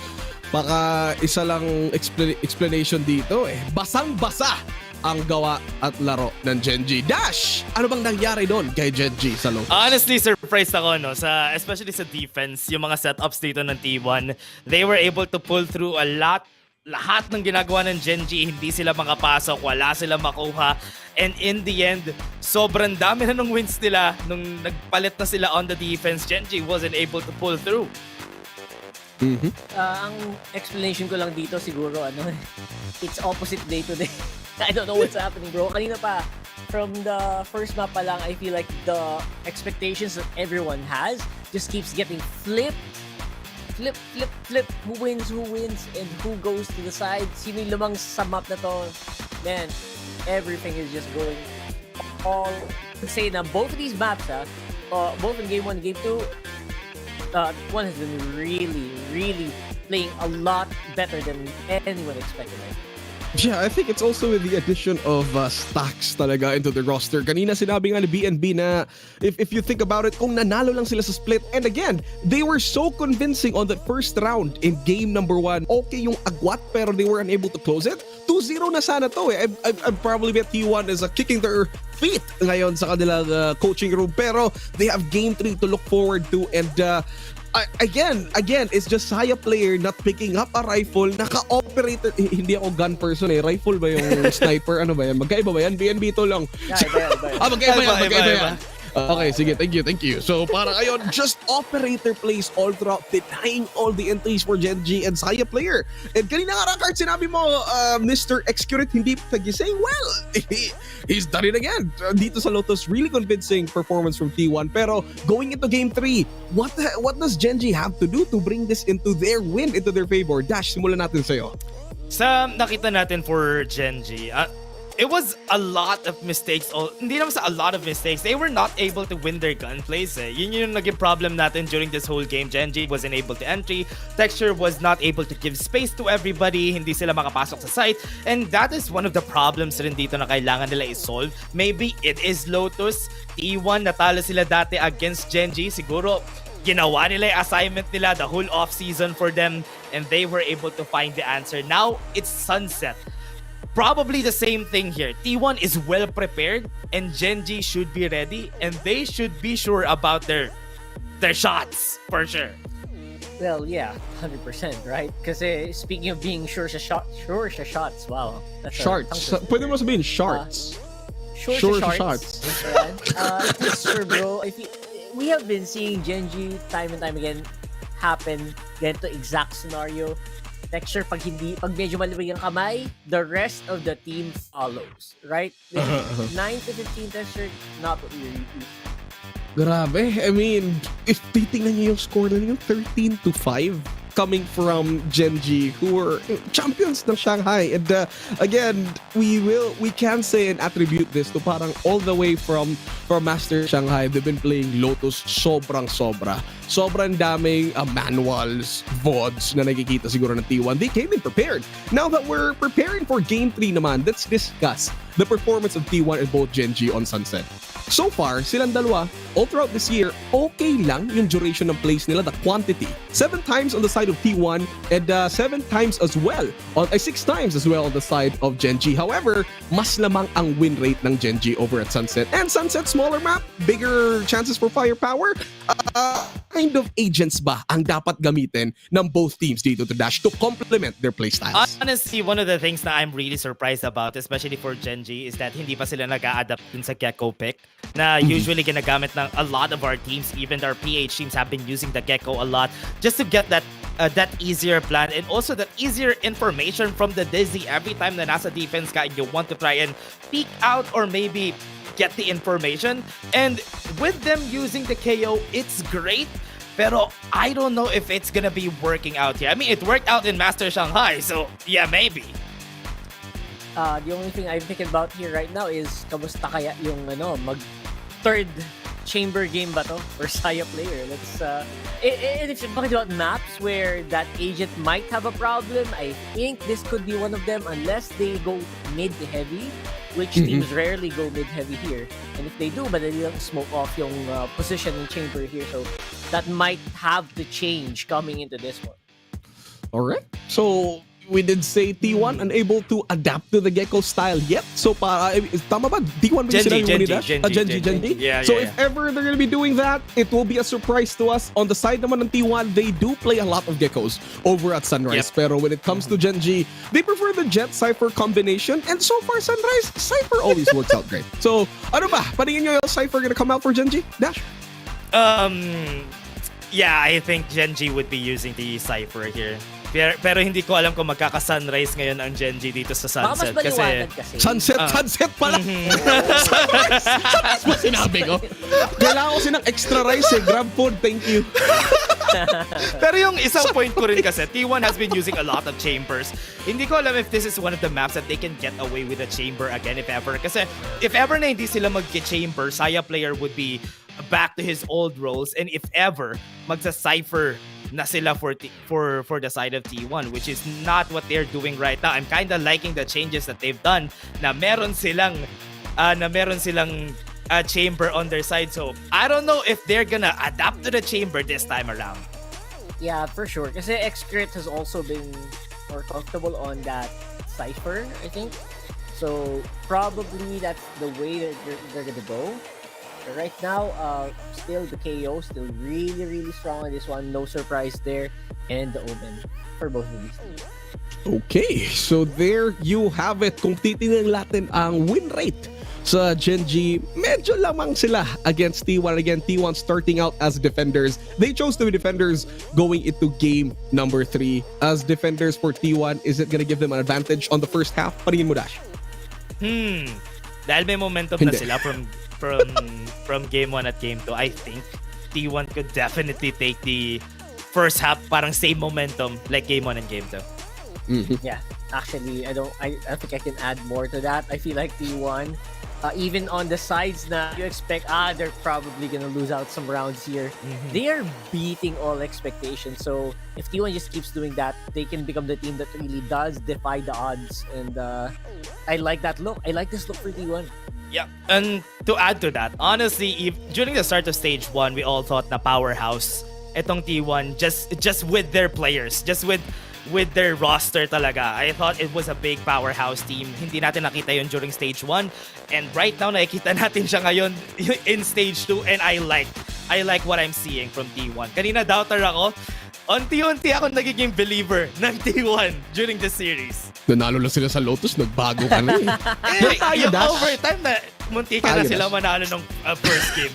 Yeah, that was super close. Pero I think we would attribute that to Genji just mental-wise. And then like parang yung, ano ba yung tawag dun sa parang with endurance run, kumbaga, ng isang champion difference from Genji. Even if you give them like 7 overtimes, they would still come out on top. So ngayon makikita natin, now that we're approaching game number 3 at mga closeout, is it gonna be an upset from T1 or will Genji just take it back like on game number 1? Ano sa paningin nyo ang magiging final scoreline na game 3 natin? Just, final scoreline. Yeah, scoreline. 13-0, 13-10. 13-10. For me, for T1. Wow. Oh, wait. T1 ka na ngayon? Hindi, wait. Tinitignan ko yung ano nila, yung roster nila. Player Sage. Teka lang. Tol, Saya Player Sage. Guys, Gendy to. Mananalo Gendy dito. Okay, rank hard. 13-10 daw, Genji. Ikaw rank hard. T1 to, boy. T1 to. T1, ano score? 13-5. 13-5, T1. Okay, sa akin naman ay 17-15 in favor of Genji. Wow, overtime. Dito tayo sa overtime para sulit na sulit ang boses ni HG tsaka ni BNP. Speaking of that, magsa-sunset na. Pero gusto ko na ng sunrise kasi yun yung sinabi ko kanina. BNP and HG, wake up. Siyempre, mapapa-wake up tayo dahil kanina pa tayo pinapapunta ni Bruce to Sunrise. Pero, pa-sunset tayo ngayon in the third game for the series. Yes, ang laki na possibility na pwedeng ma-turn around ito ng Genji. But looking back, kahit pa paano, Saya player, convincing naman kaya dun sa stage niya eh. Oo. And I mean, low-key, to be fair, pinag-usapan nga nila kanina yung possibility of that chamber coming out. I think pwede pa rin gawin dito ng T1, especially yung Saya player. We did see, early on, paglabas ng sunset na mapa, hindi sunrise na mapa. On this map, lots of teams were running that chamber, but in this case, they're gonna have Saya on the Sage, and I think this might give them a different dynamic sa nakikita natin ulit. Kumbaga, iba rin yung ma-anticipate natin dahil usually ang gagawin nitong stage ito is just, yes, with the walls, with the slow orbs and all, mostly magiging contact heavy tuloy ang situational advantages na pwedeng ibigay ngayon ng T1. Pero will it be a problem later on in the second half? Yun ang abangan natin dahil at the moment, Texture, wala pa siya kasama sa loob. Smoked off already ang players nga from T1, but at the moment, kuha na nila almost half of the Saya player sa backside, may ipit siya dito, and Genji with all of the fights coming their way. Inubos ang outfit dito ng Genji sa loob ng site and leaves Rossi in a 1v4 na even though may wingman, even though may DZ, madami siyang tropa, pero outgunned pa rin. Yeah. Gusto ko na may breach sila sa setup na to, sa lineup na to, pero kasi ang problema, they only have to rely on to one sentinel na walang makakakuha, hindi makakakuha ng hint, ng info. Kailangan nila ng really reactive rotations coming in from T1 side. But now it's all up to still Rossi. Hindi pa tapos itong round na ito. 1v3 situation na siya ay makakakuha ng pangalawang kill niya. Ang problema, lumabas na from the site itself. Ang dalawa na lang na natitira. Wala pang oras, wala pa yung man, hindi niya nadadampot, and ayun, ang hirap na tuloy ng posisyon niya. Rossi, round is done. Genji take the opening pistol. Rossi makakaisa pa, tatlo para sa kanya. Munchkin will fend him off and will survive into the next. Genji, magandang pagpasok dun sa site. Dalawa ba naman kasi matinding initiator yung meron sa kanila eh. Una, yes, makakakuha ng info yung knife, but then to really have a precise input kung saan ba dito yung nakaposition yung mga nasa defenders ngayon for T1 is we also have your Meteor on that Sova. So again, commendable aggression ang pinakita from market itong Genji. Wala tuloy pera ang T1 for the second round. This Sova is actually a pretty good pick, I think, dito sa Sunset. Hindi natin nakikita masyado na ginagamit ng mga ibang teams, pero madami siyang value pwedeng makuha. T1 sticking with something a bit more curious. Meron nga silang dito, Gecko, meron yung Sage is something we don't always see as Meteor finds a pick dito sa mid. Kahit naka-eco, dalawa pang mahahanap niya. Will he find the third? Almost does! Low HP tuloy si Saya player. Apat pa rin naman ang natitira ngayon for Genji. At least they have a slightest bit of an idea kung saan na nga ba manggagaling ngayon ang T1.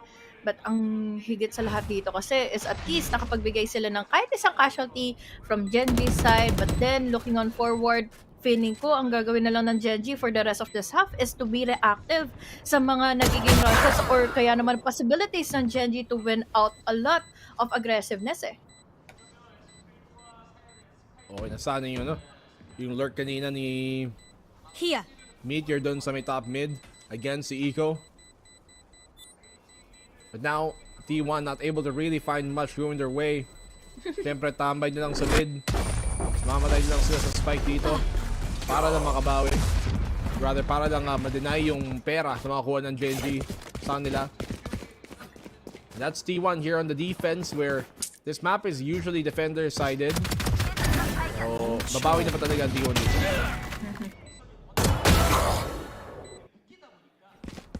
Live. One scan, one recon from Meteor, it was already enough para ma-amplify nila yung aggressiveness ng dalawang initiators nila. Texture with the quick dash in and info and space na magagather pa. Kailangan na lang ng Genji is quick reaction when it comes to the utilities. And I love this dahil may sagot na naman pabalik ang T1. We also fault 9, kaso nga lang yung blind ay hindi nakatulong para makaligtas pa si Izu. At least there was a quick trade. We have a 2-1. 4v3 here. T1 They need to start winning some of these defensive rounds. Malaki ang win rate nila na difference sa attack kumpara sa defend dito sa Sunset. Halos 20% na pinagkaya. Almost 30% really. Stax gets another kill in the round para dito sa T1. Bring it to a 4v2. Ando para kay Saya player, lamang na lamang off the angle. Ngayon, alam mo kung nasan si Caron. Pamad lang din ang Saya player. Si Nolo dito ang top mid. T1 get their anti-bonus. After seeing the aftershock and the fault line come into play, that's one of the biggest reasons kung bakit talagang sobrang needed ng isang breach player dito sa Sunset. It creates a lot of space, it controls, and denies a lot of pushes mula sa attacker-sided sided players. At ngayon, ang dami tuloy nakuha na pick-up ngayon ng T1 laban si Genji and manages to survive at least 4 sa kanila for this round. Ayun na nga no? Dito para sa Genji meron silang kailangan patunayan dito na hindi sila pagod galing sa Master Sakai na meron pa silang laban. But look at the utility play being exported here by T1 na force out tuloy nila ang Genji dito sa A main na gumagapang pa mid.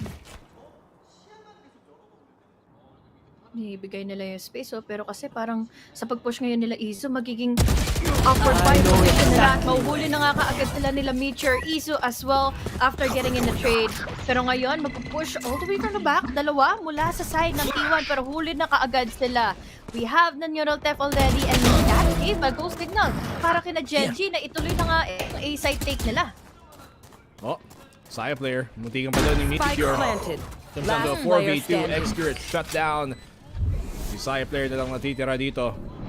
Still has those slow orbs pero ako nahihuli pa siya dito ni Lakia. Lakia knows where he is.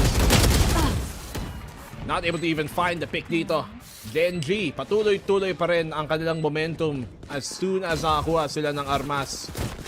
Ang T1, madami silang kinumit sa simula pero sa dulo, doon lang naubusan. Pwede na maging 13-5. Ito pa naman yung predict kanina ni Dash, Dahil after natin makita yung difference when it comes to the Sentinels, it leaves T1 kind of vulnerable at hindi komportable makita ng ganito-ganito lang yung mga nagiging performances coming in from Saya player. Welcome back! Welcome back. I mean, it's nice to see here.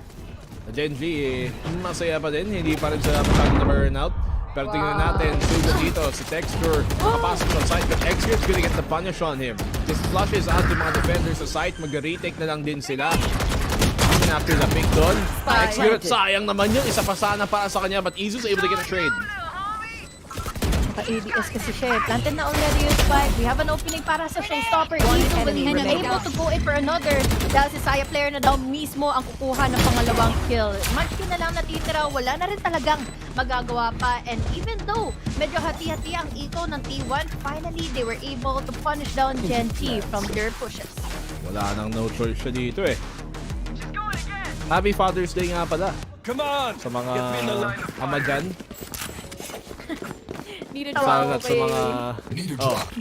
Natawa ako kay Bruce kanina.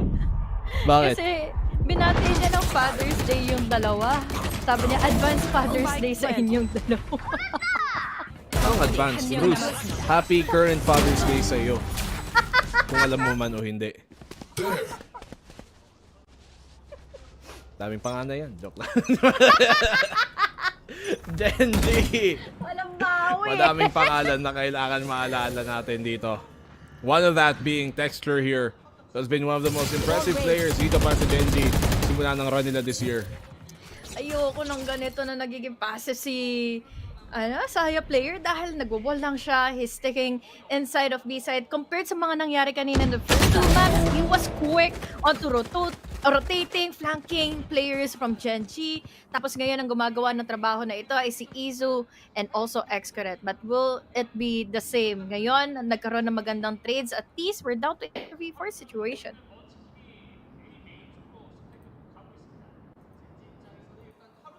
Tayo muna. Siyempre, tahimik din sila. Kaya tumahimik din tayo. Baka mabulaga. Baka mabenta pa. Excurate. Nagapang dito sa flank nila. Wala silang tripwire para sa kanilang flank. Pwede pa silang maikutan dito sa may A. So nga, nakabantay dito din si Meteor. Magko-commit na rin dito. Ang Genji sa commit. Tapos ito, ano pa? Tripwire. Nahuli pa ka ni Meteor. And that will allow them to get the spike planted at may advantage pa sa plant.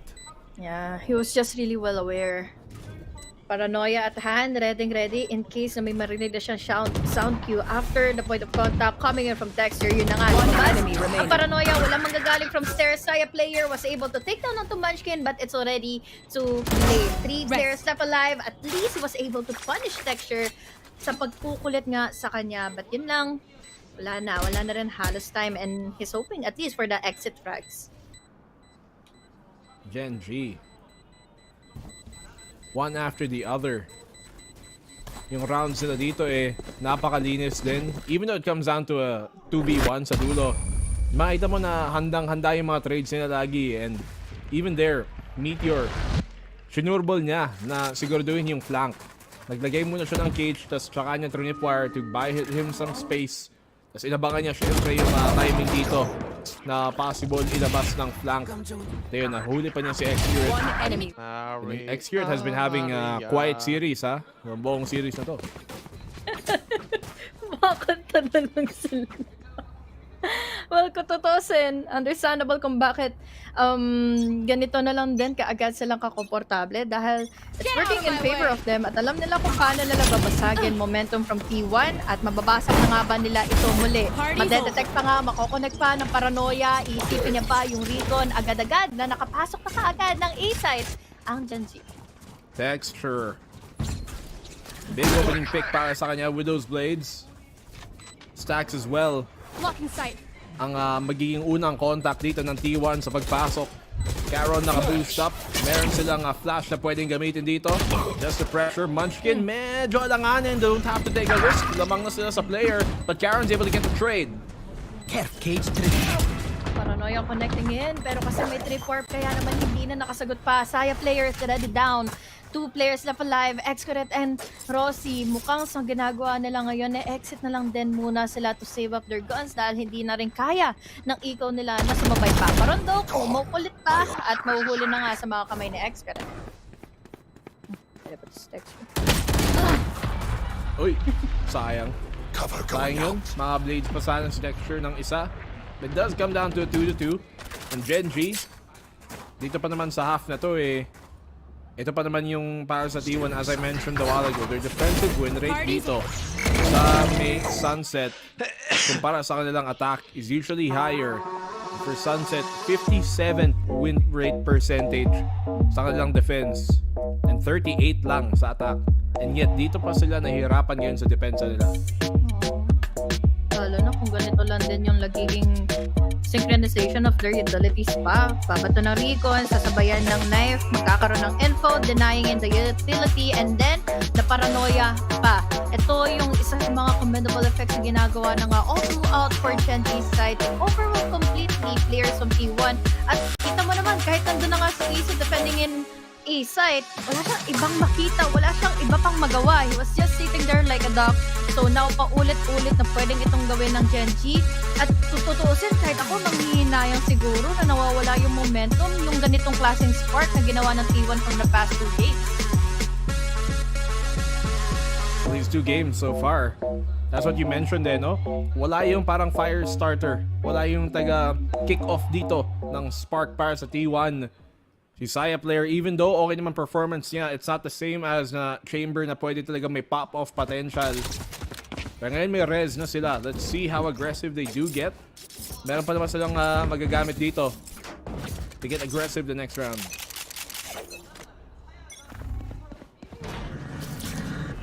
Early smoke, mid take, slow orb, and then mag-iintay lang din mismo agad ang Genji kung saan at sino na nga ba yung una nilang makikita when it comes to being impatient, especially here on mid. Mahuhulog nga ba sa patibong dito ngayon si Stux, and one rolling thunder can change everything.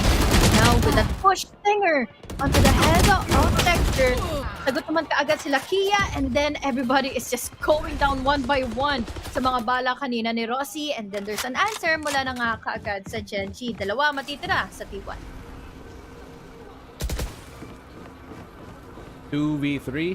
Gen G have the information. This site is actually clear. Pwede lang i-commit to. Pwede lang silang magulo sa sarili nila. We'll be able to get that spike down. That backside control medyo risky, pero T1, they're the ones on the retake. Meron nga ang ulti dito si Excurate for information. They have as well yung paranoia to combo with the boombot. Sakto yung smoke pa na regen.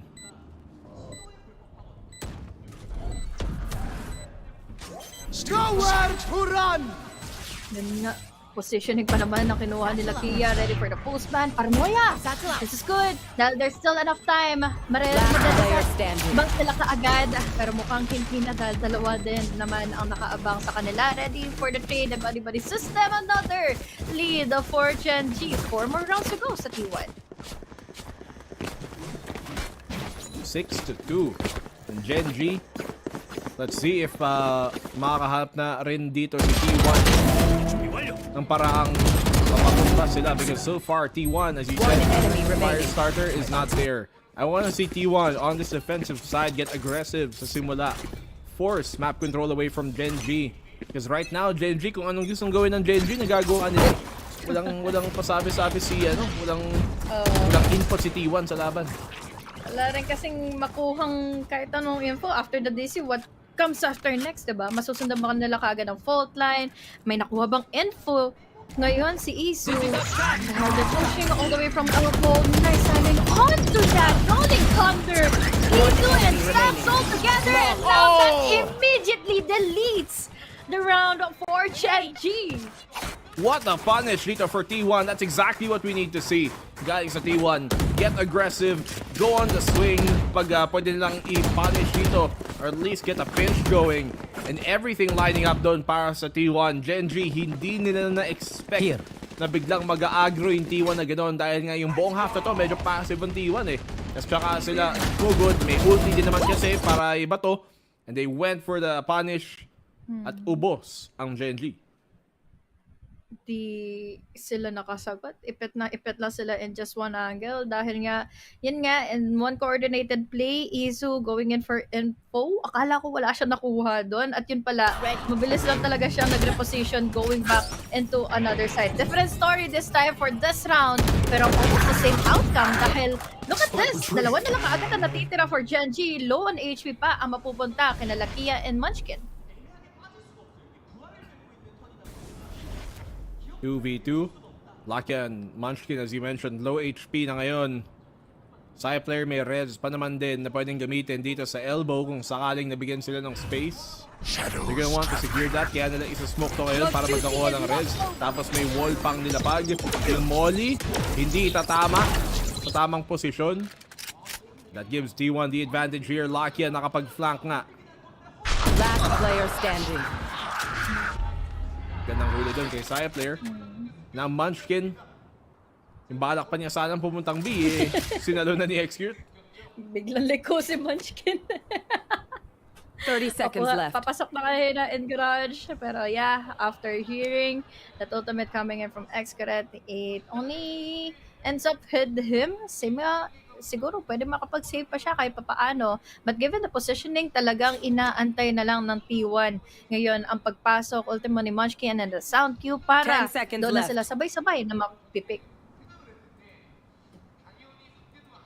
Yeah, Munchkin gonna have to save instead. But T1 dito, paunti-unting nakakakuha ng understanding kung anong i-adjust nila dito sa defending side, sa depensa nila para kontrahin ng Gen G. Showstopper available naman para kay Izu dito. And a timeout, I believe, para sa Gen G naman. Para naman, syempre, may maayos. Might be a tech ball. Dahil nga hindi na black and white. But Izu, what a straight out para sa kanya. So this is what they need. Yung tipong mga kick-off play para masimulan ng T1 para uminit din. Yeah. Yun na rin kasi pwedeng magpasabay lang sila sa flow na tinitigtig sa kanila na paulit-ulit ng Gen G. So this time, they need those moments na makakapag-explode sila ng paulit-ulit, amplify on it, and then grab the opportunity when it comes to play para ma-overcome na nila yung pang-overwhelm din naman sa kanila ng Genji. 2 more rounds for T1 and this started off really good. Kanina sa Genji na sila yung may lamang kanina pa. Well, konti-unti nga binubura yung lamang eh. T1 have been really making sure na hindi to mawala sa kapit nila. Hindi masyadong lumayo yung lamang, lumaki. They have some smokes to utilize here to maybe try and make the fights a bit closer para sa Genji. Siyempre, medyo mixed buy. So ideally, these Guardians, kung maka-isolate ng angles, can take some of these opening picks sa may mid. Look at T1. I think Izu wants to get aggressive dito gamit yung ulti nga niya. Hindi nga siya nag-ulti. Press nga lang dito. Izu naka-isa. Pwede pa sanang umatras. Pero I know exactly where you are. Anticipated na rin kasi kung saan siya manggagaling, and that recon denies everything for Izu na sanang magiging komportable na or stand his ground laban sa Genji. Now, at least kahit paano equal the manpower, but they are not that well aware kung saan siya ngayon nakapunta na nga si Meteor. This is such a good info given. Coming in from Meteor na nakapag-rotate na nga yung dalawa kami going into A side. Yeah. Meteor pa sila dito sa may mid. Oh no! Sayang yun! That should have been Meteors. Na-catch off guard pa niya si Xcurate, but still, Xcurate able to win the fight. Lakia lurking here still towards mid. Parang nagbabalak atang mag-flank ng late dito sa may pa-market. Cover going out. Pa-B-main and could be a full retake dito sa site. Bora. Ron! 2K! Going in for 3! And might be even a 4K! Pero nandito na ba si Lakia to make it a recovery round for Last them? round in Another the half. round for Genji and boy. Sayang kasi na-faded out agad yung T1 into rotating into A. Oo, ang ganda na sana doon. Nang galaw nila. T1 on the retake there. Gawang sila sa tao, but Caron coming in big. I like the active play here. Galing sa depensa. Dito na ipinakita ng T1, pero Genji pa rin nakahanap ng mga timings dito, makapag-rotate at nakataka yung depensa doon. Here comes a fast push from Genji towards elbow.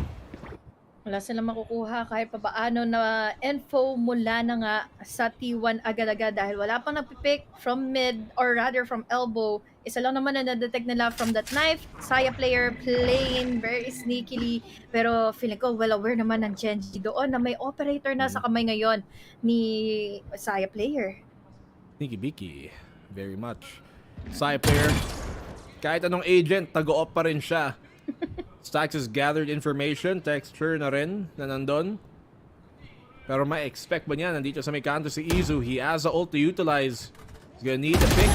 May angulo nga. Yun, nahanap pa siya yung texture. Now, wala tuloy silang showstopper dito sa may site. Sayang, pero strong! Gawin na one! Mga masagot naman na triple kill. Make it an ace! But, mas nakukuha itong half night po. It is such a good advantage to make this a good run for them for a comeback on the second one. What a pop-off play from Stax! First game under the T1 banner and he delivers an ace dito sa huling mapa ng series natin para tapusin ang first half. At ayan nga ang fire starter na kinakailangan nila dito sa mapa na to. Mabagal ang simula ng T1 sa opening half ng map number 3. Pero dito, sa dulo ng opening half, kung kailan pa sila nabuhay. Grabe talaga yung mga times na merong ganong crazy of a multi-kill explosiveness coming in from T1 side. Hindi man nila napanghawakan ng ganong katagal for a lead advantage laban sa Genji. But this is close. This is the best half that they can gather bago sila dumiretso na nga into the second one. So again, really undeniable. Stax is just an amazing player to have para sa T1. Grabe. Stax is delivered here so far in more ways than one. Texture obviously started off the map, the round out of these pick, but tignan mo yung hold dito yung Stax. Handang-handa sa lahat. And a 5K for him. Kaya hindi mo talagang masasabing hindi good pick up to si Stax. Best friends At sila ni least- Rosie. Besties na sila. Simula pa lang, at least, di ba? Parang nabuhayan na ng ano dito, T1. Yun ang pinakakailangan nila eh. Dahil again, dalawa yung rounds lead ngayon ng Genji. Pero ito kasi problema ngayon, BNB. We have a hardcore sentinel mula sa Genji. We have Meteor, we have the Trip Wars, we have the camera, a lot of info na pwede na lang i-secure dahil nga sa initiators pa nila. Recons, knives, madedena yung utility, pero let's hope for the best for the head-on collision or yung kanilang play for contact na pwedeng pumabor pa nga lalo sa T1. Munchkin. Dito sa may site. He's gonna gather information. Madedeny din niya yung mga utility na pwedeng gamitin ng T1 for a fast commit. Meteor as an angle here. Hindi pa niya i-deny para hindi mabigay din ang position niya. And still somehow Izu gets the spam dun sa kontrang pag one-way dito ni Munchkin. Yung spike wala sa kanila. Meteor has to find a way to try and get more picks. Nag-gauge pa siya. That's gonna save him for the meantime. But on the site itself, T1 pa rin nanalo sa bakbakan. Genji paunti-unting naubos. Wala rin kasing nagawa yung position na yung note ni Meteor kanina eh. So, it's all up to Texture na madaliin niya na nga kaagad yung mga flank niya at matulungan siya ng mga taong nasa na nga mismo ng side. Texture dashing out away from the casualty. Ngayon na magpapakita na kaagad si Karon. Hindi naman din kaagad. Ito naging maganda pa para sa kanya. Uy! One enemy remaining. Almost 8 players, but now it's all up to Tech. Ang layo niya pa nga kanina. Right click to the head. Pwede pa. Pero again, what can you do with a ghost na hawak-hawak ni Texture mula kanina pa? Grabe yung hold ni Meteor.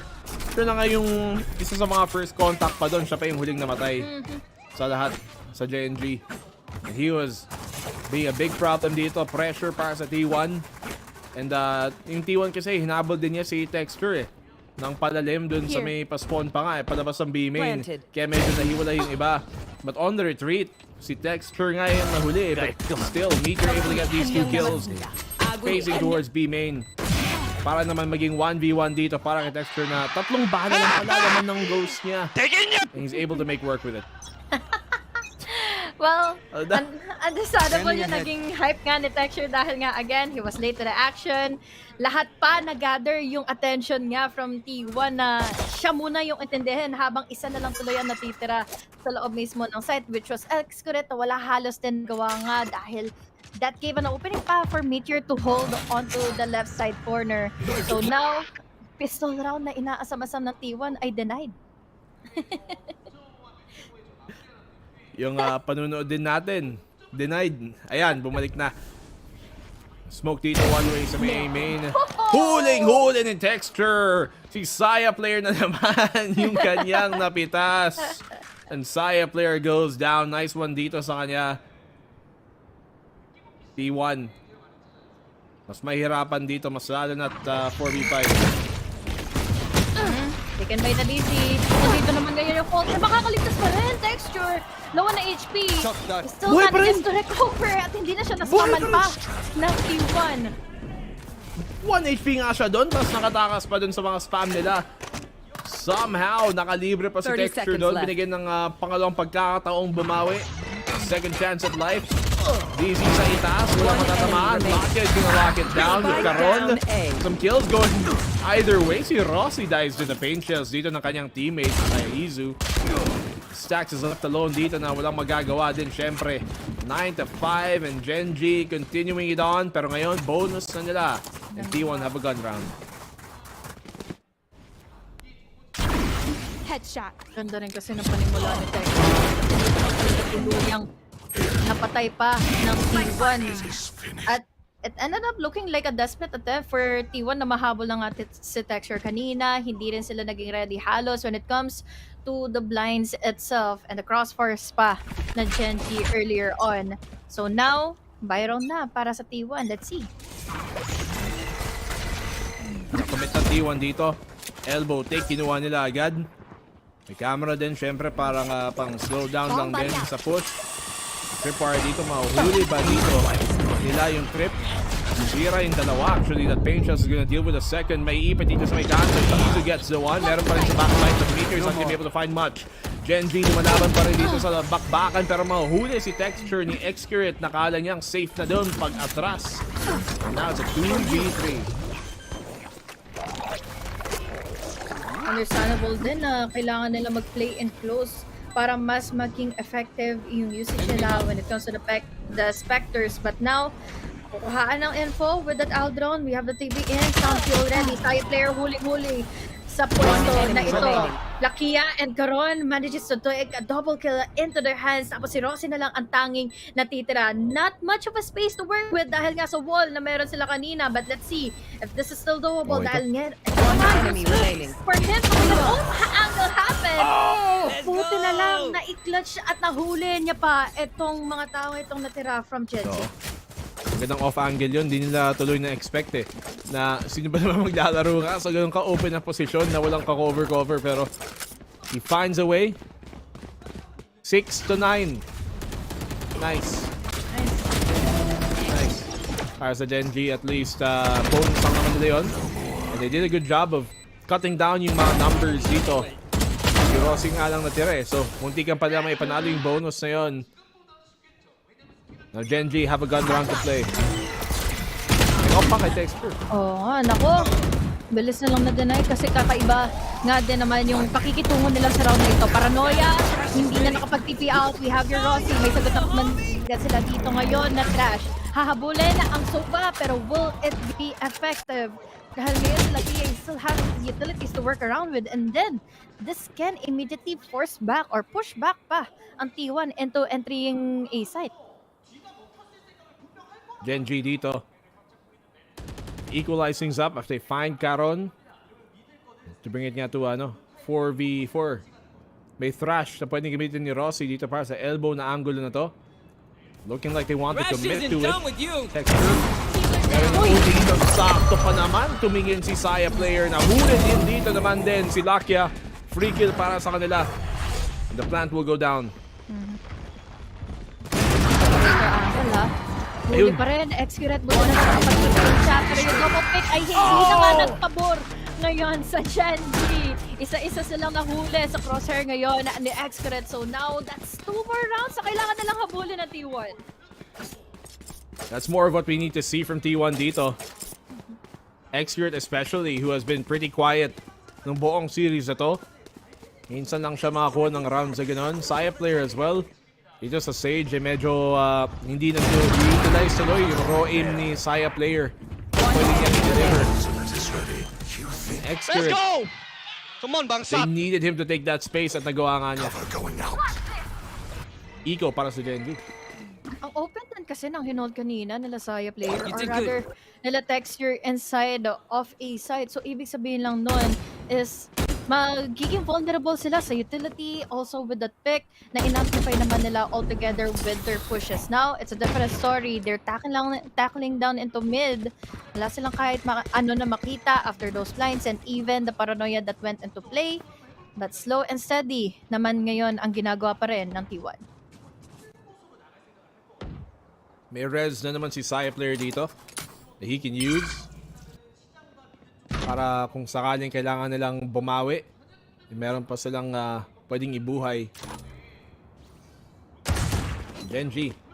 Alam na nilang may contact dito sa B. Walang masyadong pagkukuha ng space yung T1 sa mid so far dito sa attacking side nila. They're looking to commit here towards the B side. May trip bar na nila bago na pag-knock. Huling-huli si Izu. Pero nabuhay pa rin siya dahil nakasave doon. Karon's gonna get the spam with the wall. Double para sa kanya. Pero ngayon na may pro-protecta. They're able to trade at least ngayon may res si Saya player. But Caron gets another pick! Tatlo! Galing sa kanyang sheriff. Will he get another? Dalawang bala na lang. Oh my God. Damage pa niya si Staxton. Munti ka pa nga. Lucky ang tagal mong tumulong pare ko. Ang layo ng rotate niya. Oo. Minamama lang ng minamama ni Caron lahat ng mga players ng T1. At finally, nandito na nga ngayon si Lakia pero hindi niya na kailangan pa dahil low on HP na rin naman na si Stax with the sheriff that's still doable for Caron to make and get himself his own ace. Grabe si Caron! Yung parehong omen natin dito madami nagagawa. But especially Karen.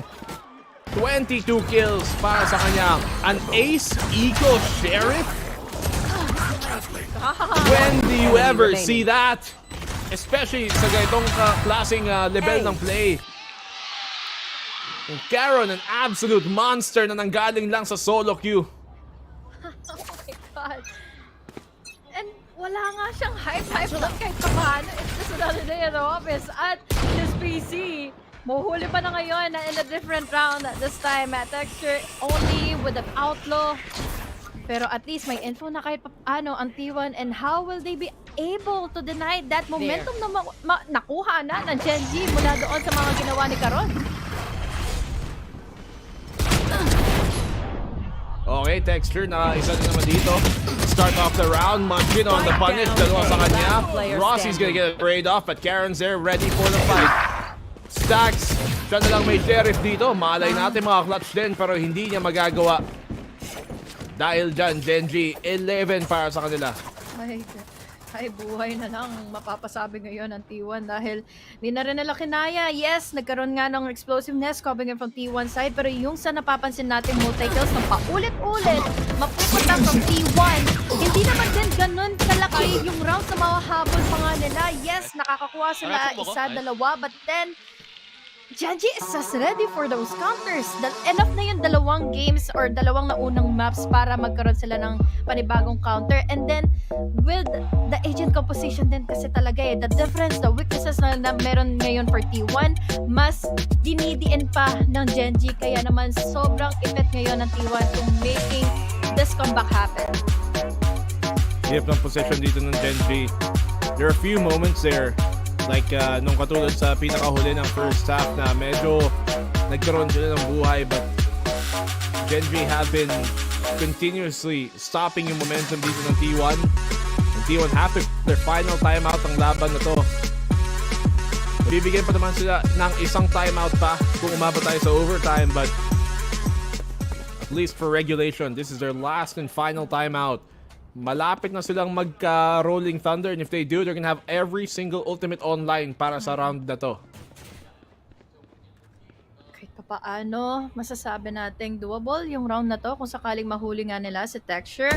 Pero hirap pa rin sabihin You need to get inside of the tripwires. You need to get inside the crazy holds ng Genji. Kung hindi gumagana yung past few rounds for you and A site, this time sila ay magkakasama na nga going into B, but will it work in their favor na?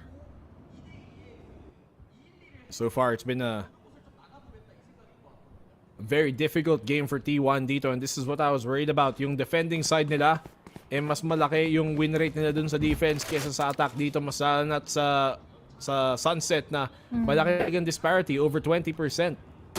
Defend ko para sa attack. And Izu wins that fight. What an angle for him to win. Si Texture parang na-stuck na lang doon. Hindi siya nag-react.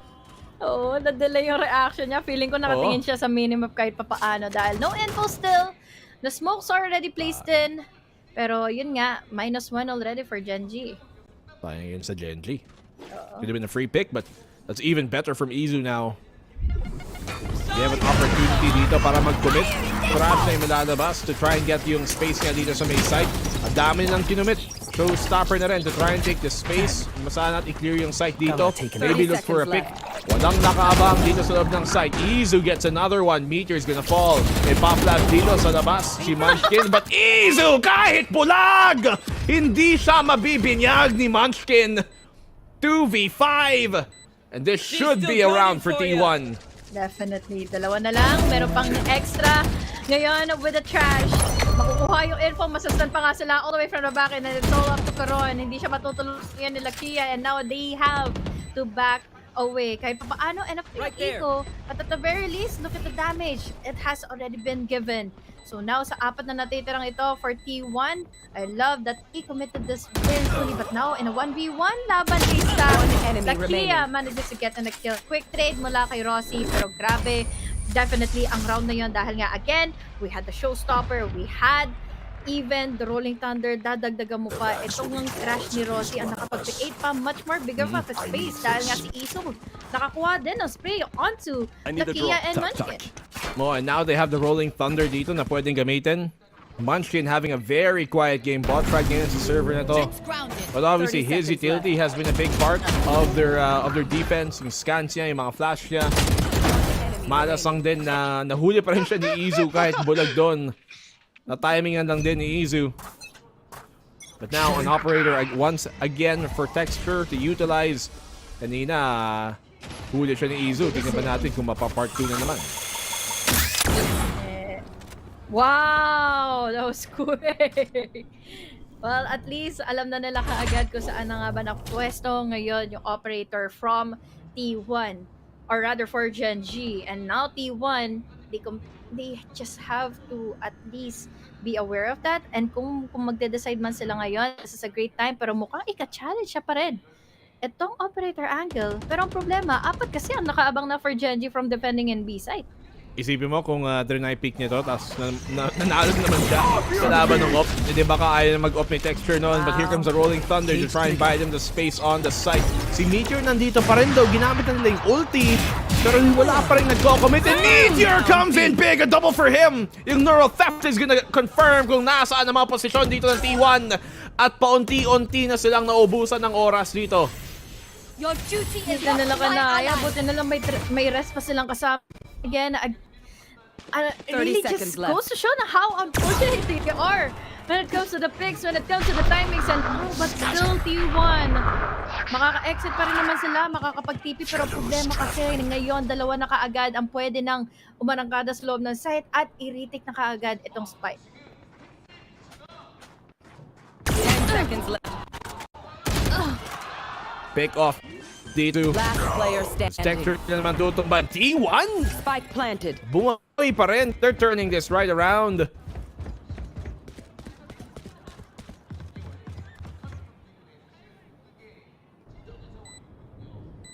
All on the Munchkin now. Okay na sana yung nagawa ni Meteor kanina, pero syempre, T1, they have that res to utilize to get back into shape. At ngayon, mapapaigo pa ang Gen G because of this. Nga momentum for T1, yung mga pushes nila and everything, although that was such a great counter sana for Gen G with Meteor doing his thing and being creeping up. But then again, yeah, just ended up with just winning out the duels para kasi sa T1.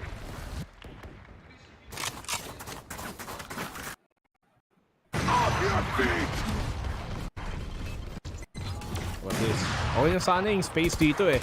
To be honest, it wasn't even looking like a sila nakapwesto dun sa B main. Napapivot lang talaga sila. Pa-rotate papuntang A site nung napansin nilang teka. Medyo mabigat pa rin ang depensa dito sa B kahit inultihan natin. And that allowed T1 to at least find a way to punch out into that A. Pero to be told, kahit ako inisip ko, akala kong hindi magpapanalo ng T1 yon kanina dahil again, dalawa na yung papunta na for the retake sana for Gen G. We have Texture, we have Caron. But then again, yun nga, hindi naman nila ito dinanay agad completely dahil who knows, baka sakaling may nakapagbigay na nga agad ng space and info inside of A. This time, wala na pagbibigay na space ngayon dahil nga we have a wall even after the fragment that now, ito na naman, cherry kills coming in from Caron. Buti na lang na-takedown siya kaagad ni Rossi. Isu as well, makakakuha din ng isa. But now, opening na naman, creeping up all the way from the smoke. Meteor takes down Rossi. Stacks, however, for the trade. Healthy enough side na nagkaya, but with that recon, they already know kung saan na siya nananatili pa. It's all up to Stacks. But Stacks, can he plant? He still has time for them to take on to Gen G. Stacks na ipit dito. We've seen crazy stuff from him all game, but he's got some time to work with. Kung ma-isolate niya yung fight, mas okay pa. Especially if he finds Lakia first. Dahil low HP na si Texture. Stacks is not even looking the right way. Matatamaan sa likod and he gets shot in the back. Gen G take match point. Match point. Ay, naisahan na naman sila kasi ni Caron. And kung tutuusin, dahil din sa pagkakaman nila ng napatid nga sa mga trippers na ito, at ilang beses ba silang naiisahan ni Meteor, they are completely taken off guard dahil sa mga kinukuha niyang space, kinukuha niyang surprise tactics and shots laban sa T1 side. So now T1, oh no, it's now or nothing. We have 3 more rounds for them and 1 more na lang para sa Push dito from Izu. Alam niyang nandito si Caron sa labas. He's gonna TP out. Here is the TP. Siyempre, di pa niya alam kung fake TP yun talaga o hindi. Use a boom bot to try and clear it effectively. Walang ultimate para sa T1, but they will have one if they get the orb para kay Rossi. Right there.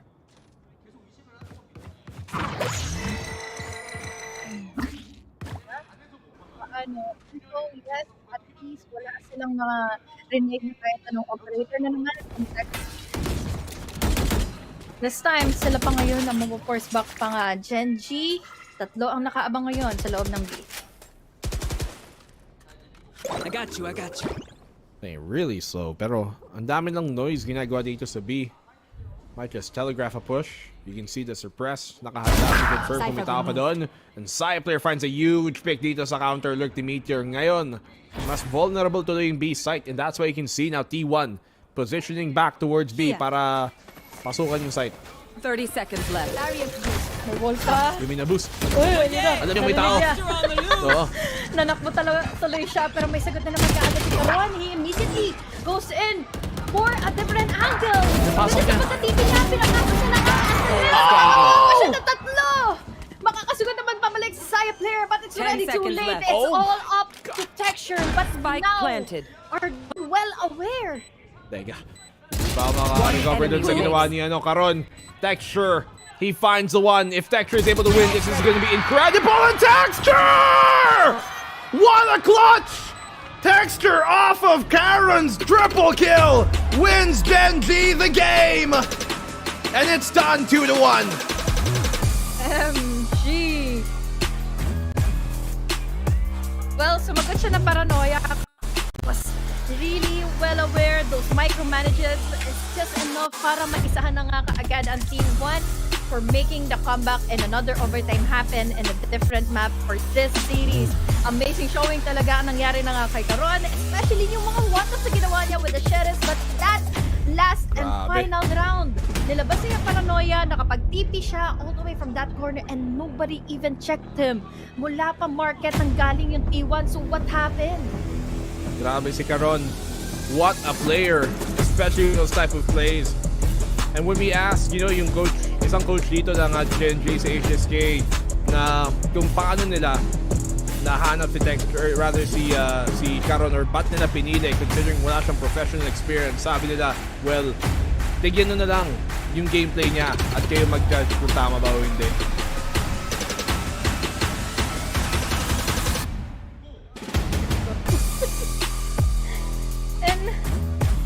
Mula na nag-operator din si Texture, hindi na rin naging komportable ang T1 into taking in some space inside of the site. And then yung difference talaga, dinidiin ko to dahil it just mattered so much for T1 na hindi sila nagkakaroon ng magandang comfortability. Hindi natin makita kung anong jumpiness ang meron kay Saya player. Nag-operator siya, pero at what cost?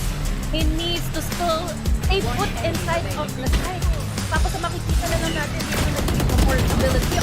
Yes, that we have your Isu, we have your Rowan, but it's still not enough. Pero yun nga, yung mga multi-kills from Stacks and the rest of the players of T1, I said this earlier na yes, magkakaroon kayo ng multi-kills, pero not enough para makawin yung Genji. Especially sa ganito. And T1 just were a bit too cold. Habang tumatagal yung laban, mas lumalamig pa sila imbes na umiinit. Yung kabaliktaran ng Genji simula pa lang dito sa map number 3 mainit na ang kanilang galawan. And seem to have barely missed a step galing sa Master Shanghai. Mainit pa rin ang kanilang galaw. Very warmed up into this. But still though, I think this is a pretty good showing galing sa T1. They didn't win today, pero muntikan pa. Dapat na 2-0 to They could have closed out map number 1 and then win map number 2. And this could have been a sweep by T1. Hindi siya natupad. But it was a good showing sa opening map dito, sa opening series ng T1, especially considering the fact na Stacks bagong sali pa lang. Kumbaga, ang gandang na nito pero balikan lang natin itong round na to ha, Karon. And just a save round para sa side ng Genji, manages to get himself an ace. But yun na nga, again, with Stacks coming into play for T1 side, I think this is the best showing of T1 compared sa mga nangyari nga before back in stage 1. Pero kung babalikan nga natin, again, ang daming greatness din naman ang pinapakita kanina ng T1. Oh, Tsaka considering minsan sa mga tournament, mabagal silang uminit, matagal silang uminit T1. But they started off this series pretty good. Di lang na-close out kay map number 1. Caron definitely MVP of map number 3. Ang dami niyang big time plays, ang dami niyang big time moments, kaya siya big time na big time. And Genji, the biggest team we have right now, the champions, current reigning, kaya nga may trophy dun sa labas, di ba? And that's the reason why they win this game number, yung unang game na ng series, ng season, kamo. Linis lang ng mga takes nila, linis lang talaga ng mga naging opportunity nila para nga i-overwhelm ng tuluyan ang T1. So again, Genji, congratulations. But to break it down much even more, balik na natin to kaagad sa panel. Break it down. Maraming salamat, HG and DNB. Pahinga muna kayo. Pero on the end of Genji, Caron, nag-fine match ka lang isang araw at bigla ka nang pinatry out ng Genji kasi nakalaro nila. And my God, they were not wrong to put this guy into their roster. Genji 2-1. Very convincing still for T1 pa rin from games 1, 2, and 3. Lalo na yung game 2, pero in the end, it is just the Masters Diff ang pinakita ng Genji. Pero let's break it down, Dash, Rockhart. Ano bang tama yung ginawa ng Genji? For me, yung mga ginawa ng Genji ngayon, yung adjustments nila, Caron popping off, texture popping off rin sa mga times na kinakailangan siya for the game. Yes, merong fails when it comes to the operator at some point, pero Caron was there to cover everything and put everything together for the team. Yun yung Sheriff Ace niya, yun siguro yung biggest mental boom para sa T1. Yeah, 100%. I feel like this is the Caron that I've been waiting for. Ito yung Caron na inaantay ko kanina doon sa map number 2. Lotus, it popped off. Better late than never, right? You know what they say. Yeah. Kung familiar kayo sa kanta na Shakarong. Alam niyo yung kanta yan? Ha? Shakarong. Hindi niyo alam yung kantang yan? Hindi ko alam sa ano palitan yun. yung lyrics, si Shakarong. Hindi pa rin? Hindi ko alam anong pinapakinggan, pero yung tamang napakinggan ko ay Caron. That closing round with a 3K followed up by Texture, just Texture being the duelist for Genji. Iba talaga yung pinakita nila, and our prediction sobrang lapit. For Dash, it was 13-5. Kay Rockhart, it was 13-10. Tama ba yung parang closer scores natin? Yes. We were so close to that. Kala nga natin mag-overtime na with the help of T1 pero look at that, MVP si Caron for game number 3. So for T1, going back to the drawing board for their end, pero Dash, if you were T1, ano pa ba yung tama dapat na pwede nilang nagawa to maybe turn around this game 3? Yung one thing lang kasi na surprising dito sa binigay sa atin ni T1 na roster for their defense is not having the Cypher. Alam naman natin gaano kalakas si Cypher sa Sunrise. Sa Sunset. Kung gaano kalakas Tama. Kung gaano siya kalakas dito sa mapang to, and not having him in this one, nahirapan sila sa defense. Nakita naman natin yon, nagkaroon ng advantage yung Genji against them. But on the other hand naman, I like yung experimentation ng T1. This is parang similarities with what Paper Rex uses dati nung si Jing yung nagsisage dito sa Sunset. I like that. Pero honestly, nakukulangan ako kay XQdet probably kasi na-switch up siya. Yeah. Parang story kanina, no? Game 1, kulang X-Grade. Game 2, oy, sobra-sobra. Game 3, kulang na naman. Ano ba talaga? Well, but that's a problem, right? Yung consistency, we always have to look for that. And over again, you can pop off any moment. Pwede ka maging shining star in one round, then lose out the whole game. So I would say, I mean, they did lose, right? T1 lost, pero it's still a really good benchmark yung ginawa nila dito. Like, if they can do this against the champs, good luck sa ibang teams na nasa lower on the standings right now. Yeah, on their next few matches. And on the side naman for Saya Player Sage, nakita naman natin yung parang ginawa nila when they were on the attacking side, using the wall as like a barrier for them to do a very safe entry. Pero si Caron yung nandun dun yun yung nangyari yung round 17 na Sheriff Ace na Caron was actually using that to his advantage, having like a barrier to his right, really getting all the headshots that he really needed. But so far, ayun na nga, Genji, tinapos ang ating Game 3 with a very convincing manner. So, Dash, Rockhart, anything you wanna finally say sa pag-close ng series na to? 2-1 Genji. T1 kailangan lang na onting adjustments and feel ko pwede sila maging one of the top teams just based on their performance today. Yeah, I think T1 definitely kaya pa yan. All right, so there you have it. Ito na nga, meron tayong interview from our winning team live from Korea. Let's go. Now, congratulations, Karon. Today went the distance, and I know Genji are really, really good at winning when it goes the distance, but it just kind of looked like it could have gone either way. So what was it like playing against the new T1 today? 오늘 뭐 3세트의 젠지는 강하지만 그래도 T1이 워낙 잘했기 때문에 승부의 향방이 좀 어려웠거든요, 예측하기. 그래도 경기를 뛰면서 카론 선수는 어떤 느낌이었을까요?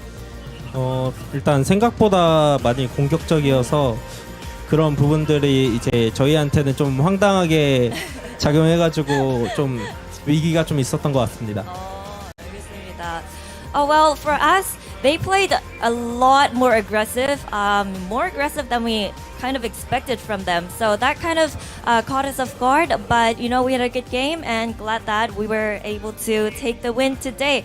Now coming in to stage 2 as the Masters Shanghai champion, you guys have leveled up. The reps are there, the experience are there, the vibe is there. You know, the bond and the confidence is there. What's your mindset coming into stage 2? 이제 트로피까지 들고 타이틀도 있고 뭔가 선수들이랑 충분히 자신감도 있고 뭔가 많은 경험을 하고 상하이에서 스테이지 2로 돌아왔잖아요. 어떤 마음가짐으로 임하고 있을까요? 저희가 우승을 했기도 했고 그래서 이제 우승팀이니까 더 자신감을 가지고 다 팬다는 마인드로 왔습니다.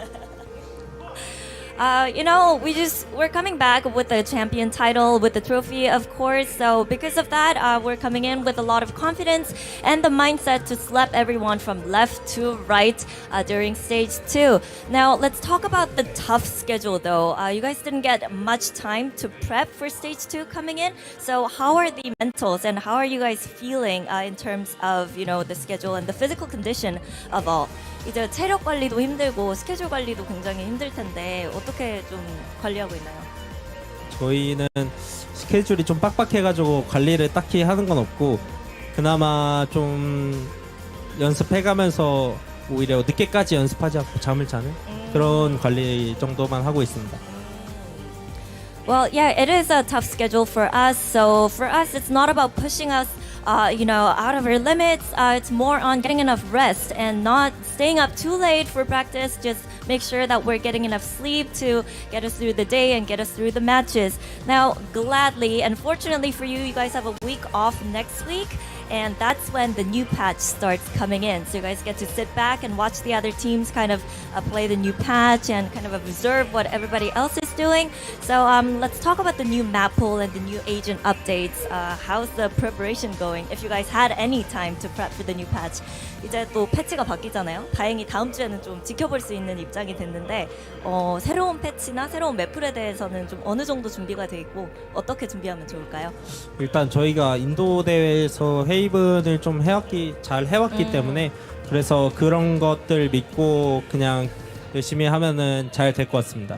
When it comes to Haven, we played this match in India during the off-season, so I'm pretty confident that the map pool isn't going to be the problem for us once the new patch kicks in. I'm pretty sure if we just practice and scrim and prep the way we did for other matches, then we would be good. We should be good for stage 2. Now, lastly, Karan, I heard that ace that happened today was your first ace ever. What was it like? Ace 어땠어요? Yummy. Okay, yummy ace. Hopefully you get more of those in the future. But thank you so much, Karan, for the interview. And best of luck in the future. Thank you. Well, that was Karan, everybody. And stay with us for the second match of for the day. Because right after the day break, we have Paper X and Talent Esports coming up.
efficient because these guys just play contact.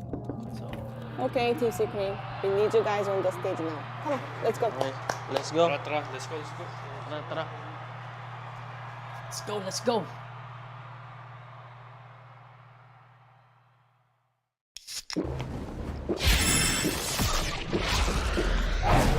Red Bull gives you wings.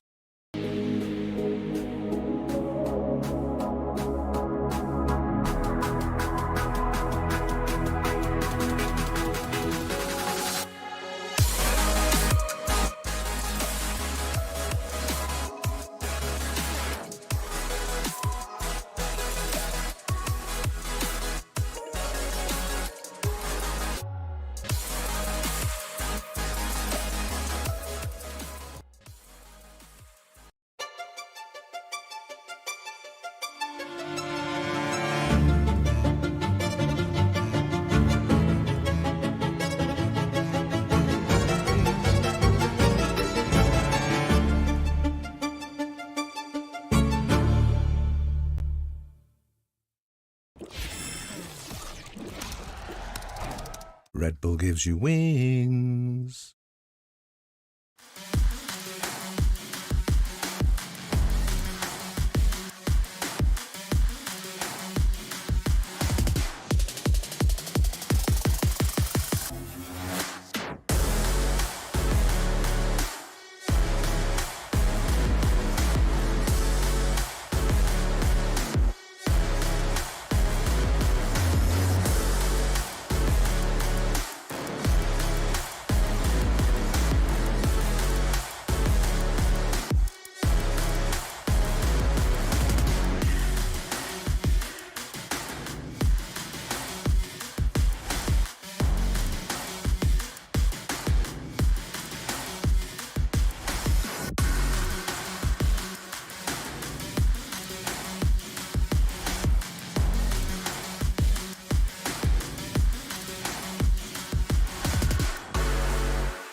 Forsaken?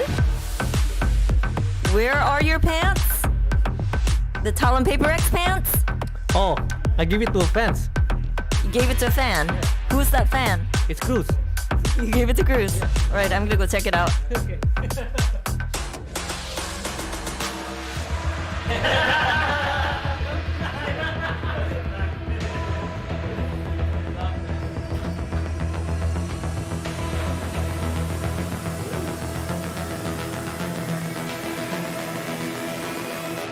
Thailand represent the pants, bird and dinosaur. Get it from Shopee.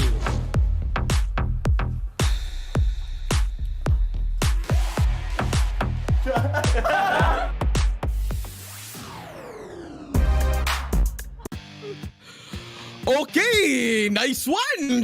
You can get on Shopee sa mga nakita nyo na merchandise kanina. Ako nga pala si Juicy Brucey at kasama ko si Honey Glaze tsaka si Black and Blue. Hi guys, kamusta yung game number 1 natin? HG. Si HG pala una. It was fun kasi di mo masabi kung kanina talaga mapupunta yung games 1 and 2 pero laki ng laki ng kumbaga kutob kong Genji mananalo in third game kasi ayoko sa stage. Okay, sana kung Chamber baka mas gumana pa. But I mean, pupunta tayo doon kasi may intense tayong laban dito na may pantalon pa sila. Dalawang collab para i-marka ang itong very grateful day. Foreshadowing? Pantalon? Panalo talon? Anyway, score Grab's lowest prices ever with up to 15% cheaper fare than Grab Car Saver. Delivery fees as low as 15 pesos with Grab Food Saver delivery and thousands of budget-friendly meals as low as 99 pesos with Grab Food Saver meals. HG Pasok! Meron pa tayong promo code guys na pwede nyo gamitin starting off 11 a.m. And this is GrabFood 60. Get up to 60 pesos off your order with a minimum spend of 550. Ayun nga, simula ng 11 a.m. onwards. Paano nyo gagamitin yun? Yung code ay GrabFood60. Ayun. Tama. Mo, kung 660 yung bill mo, magkano na lang? BNB. Grabe yung kulog. It is 600. It is 600. Tama naman. Speaking of 600, wala akong mapasok na segment doon tsaka segue para sa next natin. Pero eto na nga, it's Paper Rex versus Talon. Right now, we're looking at Forsaken and Ban. Anong pinagkaiba sa dalawang players na to? Simulan natin sa'yo, HG, para kay Forsaken. Forsaken, really excited for this player right here dahil he has been consistent on picking every agent available in our games. Consistent din naman yung winning strategy or winning composure ng Paper Rex, especially back in stage 1. So I really do think na itong flexibility na meron kay Forsaken wins a lot of moments para sa Paper Rex. Si Ban naman, BNB. Sige, Ban and B. I mean, si Ban, we've seen what he's done before and we saw him on that T1 team, diba, nung huling taon, but it didn't look like he really fit into the team the same way he does now on Talon, where he seems like he has a lot more, yung tipong may flexibility na siya, may freedom na siyang gawin kung anong gusto niya. Looking right now at the map stats. Okay, ano ba? Ano mangyayari dito sa map stats natin, BNB? Ito, numbers. Oh, numbers. So parang I will okay, makikita natin dito. Sige, HG, go. What a chaos, what a disaster. Pero yun din ang pwede nga mangyari for both of our teams. Lalo na't again, specifically going into Talon side, wala man nakakabanan dito pagdating nga sa bind. But let's see if this will come into play. Lalo na kita naman natin kung paano nag-sparkle dito yung 100% win rate nila in bind. Alright, let's see. On the side naman of Paper Rex, should they go against Talon sa bind, HG? Or will it not be a problem on the side of Paper Rex? Magiging okay lang ba yung bind? I don't think it's going to pose a problem for Paper Rex dahil again, this is Paper Rex. They have the flexibility. They have what it takes to take down Talon in another kind of scenario like this. Oh, wow. Isa na naman dito si Coach Alex, and for Talon's first opening pick, they pick Icebox, which is pretty curious.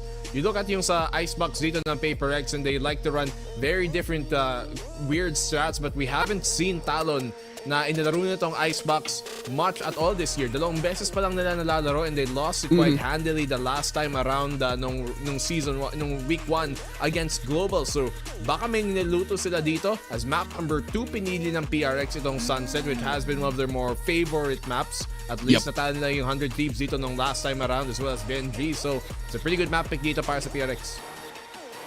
Alright, so there you have it. So if we're talking about Icebox, simulan natin muna sa game number 1.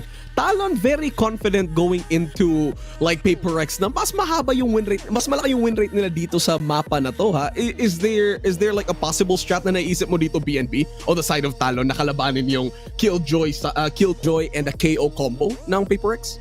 I mean, yung Talon nilalaro naman nila dito yung parang naging bagong meta comp almost on this map, which is that KO plus that Gecko na wala ng Sova dito sa Icebox. But it's Bind that's interesting here that they picked. This is a pretty good map actually for Talon. This is one of their best maps so far throughout the regular season. And PaperX, medyo 50-50 sila sa mapa na to in the past few months. And so, kung umabot tayo na map number 3, may magandang chance ang Talon na panalunin yung series na to. Tutuusin, I love the agent selection din dito, especially that we are going in the first map, which is Icebox.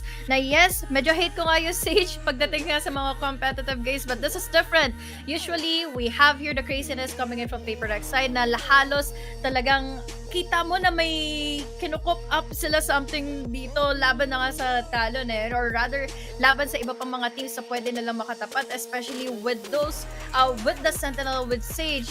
Meron din naman sila kasing kasama na Killjoy dito para nga mag-rely upon the utility usage and also the denial of entries coming in from the other team. Do you think possible dito na makita natin ulit yung Jing Sage on the side of PaperX? Possibility ba yun? Or are they giving this to another player? Pwede, pero feeling ko, with the thinking of PaperX, I really do think na pwede silang kumuha ng Clove this time around. Oh, really? Actually, pwede rin yun. Yung second controller. But I'm wondering if ibabalik nila si Jing dito sa Raze because we used to see that in the past. Parang nag-Raze plus Jet sila. Sometimes they even play the Jet Reyna here on this map. Nung mga huling dating beses nakita natin yung PaperX last year at least nung nag-Icebox sila even years prior to that. So I'm not gonna be surprised if they change something up here. Sila pa naman ang isa sa pinaka-innovative na mga teams pagdating sa compositions, and even though Sage is okay on paper here on this map, parang nasasayangan yung skills ni Jing na nag-Sage lang siya lagi. Oh yeah. So, you know, if we are to make a comparison kanina, no, Saya player and Jing Sage, very different pa. Yes, iba rin kasi yung pakikitungo ni Jing when it comes to being a Sage. Siya yung tipong hindi mo papansinin na hindi mo papansinin kung mag-hold ba siya into the site dahil usually he wants to be in the front lines. So, mas kakabahan ka kung makikita mo si Saya player or rather si Jing nga na makapag-stage dito. But here, on Icebox, mas kakailanganin mo ng stage. Pwede yung stage. Pero in Sunset, in which mas viable nga yung isang Cypher, I think it's a different then talaga when it comes to the preference ng maps. Alright. So there you have it. Ito na nga. Now we're going over to our predictions kasi pasimula na yung games natin. We're going to agent select in just a bit. We have already seen the maps. It's going to be Icebox and then Sunset. Tama na. Sunset and then Bind. Do you think this is gonna be an easy 2-0? Pero simulan muna natin sa team na paningin nyo mananalo, HG. This series. PaperX, pero feeling ko kakulitan na kasi na meron ng PaperX. It can slide down into their disadvantage at makukuha ang 3-game series na ito in favor of Talon. But then again, I really do think 2-1 pa ang mangyayari nga dito for this series. Alright. BNB?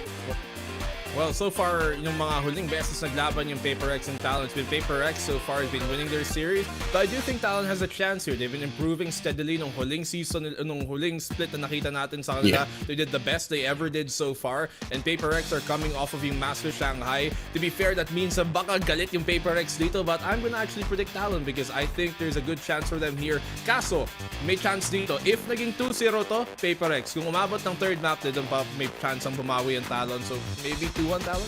Alright, so it's 2-1 Talon, 2-1 for PaperX on the side of HG. Talon naman kay BNB. For me, I'll be giving it to the previous kings ng Pacific Stage 1 or the kickoff, which is going to be PaperX. And again, it's also very momentum-based ika nga kay BNB into this series. If ever gabot ng Game 3, could be Talon. So makikita natin in just a bit. Now we're about to approach Game 1, which is Icebox. And let's go to our predictions kung sino ba yung magagandang agent selections na dapat gamitin. On the side of Talon muna, because we've discussed PaperX. HG, ano ba yung dapat gamitin ng Talon to go against PaperX? I think it's going to be the usual kind of Talon play. We have the KO as their initiator nga since ang laking bagay din talaga ng isang utility usage of agent para ma-deny din yung utility from the other side. Pero I'm also looking forward for them to taking in Gecko pa. Alright, so punta tayo ngayon sa agent selection para makita na natin kung sino nga ba yung gagamitin ng dalawang teams na to into our game number 1 on series number 2. The season, I bet up on my stats. Now would you look at that? Undefeated, locked and loaded, we about to go. Caught 'em with that left, I leave them tapped out on the floor. sunny, itchy, sticky, swishy. Watch me bank a score. Up in the boat, I'm in the zone. Yeah, yeah. Go to the fire, the breath. King of the jungle and beat my chest. This year I'm posing the threat. Just like a pebble, I'm cutting the net. Ring on my finger, but yes. Like clean chest and I don't even sweat. That's what I call it finesse. That's what I call it finesse. Ain't no rivals, ain't no rivals. They can try, but they're never ever slowing me down. On arrival, this is my show. Crossing my heart, they know we are undefeated. That's why they call me undisputed. I'm ranking up another season. I've been up on my stats. Now would you look at that? I pop on with the jumper, then the adios. Gotta go. I'm the prima donna, make him do the most. Not enough, I'm just warming up. We up in the cut. Oh, I'm ready to hunt. Time to heat it up. Oh. 1, 2 step, look who's scared. Now you on the run. You gon' hear my soundtrack go dun dun dun dun. I'll be starting riots when I pull the stun. I got him shook. I'm on a bro. Check my shot.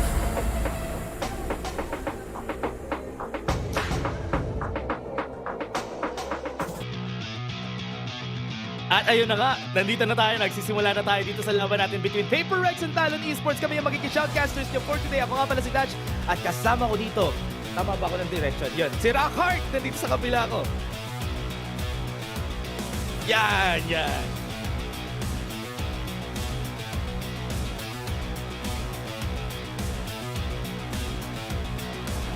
There you go. Hi. Ayun. So, I would say na mainit ng ating predictions even on the caster side. I feel like Talon has may laban dito. Obviously, Paper Rex, maganda history nila. They have such a good run and they really steamroller a lot of teams depending on their mood. We'll have to wait and see what kind of Paper Rex we're getting today. Yeah, honestly, yun yung mga tanong ko rin dito sa game natin for today because remember, during the time na nakita natin sa Master Shanghai Paper Rex, medyo hindi yung ine-expect natin na Paper Rex na kaya mag-champion. Yung nangyari dun sa game na yun, na takedown sila ng Americas ng G2 tsaka na 100 Thieves. So, this time around, I hope na hindi na sila ganun ka-overconfident, mag-overheat. So, if ever na ganun ang mangyari, good for Paper Rex. But if not, Talon Esports can take over. Yeah, Paper Rex na galit ba to? Or Paper Rex na ano ba? They can go either way. Kung galit ka, you can play so well or you can be out of focus. And that's something I don't think we'll ever see from Paper Rex. Pero yeah, Shanghai has been a bit of a journey for them for sure. Pero yes, on the other hand, you know what? You also have to consider the growth or yung slow and steady na ang pag-angat nga nitong Talon like the BNB said. And I think na that's something you can't really know, obviously. Not that much info for them compared to Paper Rex. They've had a bit of a break. Yung may konting pahinga. I wonder kung anong epekto magkakaroon doon para naman sa Talon. And I hope na itong composition ngayon na Talon Esports because back then they are a 6-man roster. Ngayon na 5 na lang talaga sila. I think this would make it easier for Talon Esports to have that decision making. Hindi na nila kailangan mag-adjust to 2 initiators from back then. So now with this composition na nakikita natin, hindi na naman natin Talon Esports are gonna be here with same composition that they use every time they get go together with the KO. And on the other hand, Paper Rex will be having Jing on that stage as usual. That's right. Syempre, you know, it is a flavor, right? It's a flavor for Paper Rex to have Jing on the stage in this specific map. You know what? It's been working for them. It's hard to knock Paper Rex kasi, you know, their match history speaks for themselves. So, I would say na it might depend on obviously on Talon more. Kasi again, history, you're talking about history, Governor, may konting history siya ng pag-overheat on like in certain specific maps, certain matchups. I wonder if we're gonna see that today. So these question marks really are the ones that have to be answered as we load up into map 1. I just really hope na itong Talon Esports would have their head in the game. I am waiting for them, especially for Governor, if ever, for soon, if ever man na mag-activate na yung susunod na patch natin, na makita siya on a neon. I'm really looking forward to that, honestly. Pero for now, he's back to initiator duty. He's gonna be on the KO for this composition na meron na sila. At nandito na tayo sa Icebox. At makikita na natin ang laban sa Paper Rex versus Talon. Alright, very, very excited. Even the fans right now, obviously, You can hear them, yan. You can hear the fans, even all the way in Korea. Paper Rex, talagang may mga nakasunod dyan. And obviously, Talon Esports, medyo, they're starting to really garner support as well. Yeah, and Talon Esports in this game, honestly, with what their form was, feel ko, they were robbed of the last time na nakita natin sila sa playoffs. Nako. I think there is a chance na talagang up for revenge itong Talon Esports. And nakita naman natin performance sila. Kita natin, pasok agad sila sa yellow. Pero that is gonna be pulling them back. There is, wait a second, Jinwo is gonna fall down. Grabe, ito na. Well, not full W right now, but obviously very, very aggressive. Not afraid to show yung presensya nila at makikipagsabayan pa. Forsaken takes out back. That's a KJ down. That will make it a lot easier. And that Surf is all alone. Jing on the back. Hindi na niya nakita. And Paper X makuha. Unang round. Was not ready for that kill, and also hindi sila ready dun sa 2 kills na nakuha agad dito ng Paper Rex at the early stage of the game. They were trying to garner at least yung control nila dun sa yellow, pero hindi sila nakapag-hold on dun ng sobrang tagal, and nag-repick pa sila for the second time. That's why they were not able to successfully defend the enemy remaining. Dami tayong question mark kanina, pero one thing's for sure, the confidence of Paper Rex. Talagang umaapaw pa rin naman here on round 1. Obviously on round 2, we'll have more W power, more fuel. Ito na ba yun? Fingers in hand. Spectres as well. Something gets one. Nakakaisa pa? Hindi na. Pero magandang bawi naman kay Jing as well. Tudan agad. Talon. Gonna be so hard for them to retake this. This is not the Paper Rex na gusto mo makalaban talaga, honestly. Look at them. Look at the confidence they have. If ikukumpara natin yung confidence na to na meron sila compared sa confidence nila ng Master Shanghai, eto dapat yung Paper Rex na nakikita natin that time. Pero eto na, at least nandito sa stage 2. They were able to get 2 rounds pretty easily, and yung ending nila was very smooth, just like the Paper Rex style. W in, kill everybody. Grabe, ganito actually yung switch nila din, yung switch. When after you got the headshot, it was so easy for Jing to just swing out.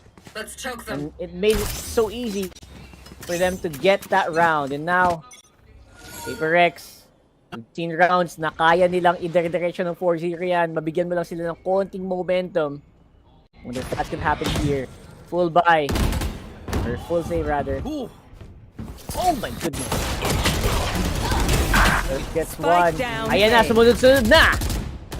2 kills already, or rather 3 kills already on their side. Paper Rex, move forward. Trying to take time. Waiting. Wala pa silang information on where the other people are. Pero what they don't know is nasa flank na agad yung dalawa, nag-iintay, nag-aabang. Waiting for the right timing, pero hindi pa sila pumapasok. They are just taking space first bago sila pumunta doon. They're gonna be meeting Wingman. Makaklapan sila ni Wingman, pero parang hindi pa rin. Uy, ayaw mabigay ng info. Pero with that, Jing going back. Si Ban nasa taas. Tapos matatimingan na hindi makikita. Oh, nagkakakitaan lang. Nest. Mind Freak goes down. Jing all alone. At a very bad position. Low ground pa nga. And there you go. Talon making sure walang momentum dito sa kanila ang round na to. Yep, 2-1. Bonus round for Talon. Nakakuha sila ng round na yun. And Paper Rex now, meron silang guns for this next round. Ready na sila para tuusin ang Talon dito sa susunod nating round. And with that, that is good kasi Talon din, they didn't really commit a lot of people. Isa lang yung namatay on their end. And that's a good place to be in coming into this next round. That's right. Great ego holding on to those Vandals. Very crucial. And medyo ina-expect din nila na talagang full W pa rin ng Paper Rex. And they are on point at the very least, di ba? Itong Talon, they are predicting the movements of Paper Rex. Wala pa naman masyadong flank na nagaganap dito galing Singaporean squad na to. Now, up on round number 4. Hindi na pa sila for this. Paper Rex going for a full default talaga yung gagawin nila dito for this round. Waiting talaga with the speed that they were playing from a while ago. This is gonna be coming as a surprise for Talon. Dahil with this, they're thinking, where are they gonna go? Nag-force agad sila ng rotation on A side. And parang naguguluhan sila kung saan sila pupunta. Ako, nagkakaroon na ng comms dito ah. Comms burst for sure. And there you go. Taking low ban, has to fall back. Ito na, direction na.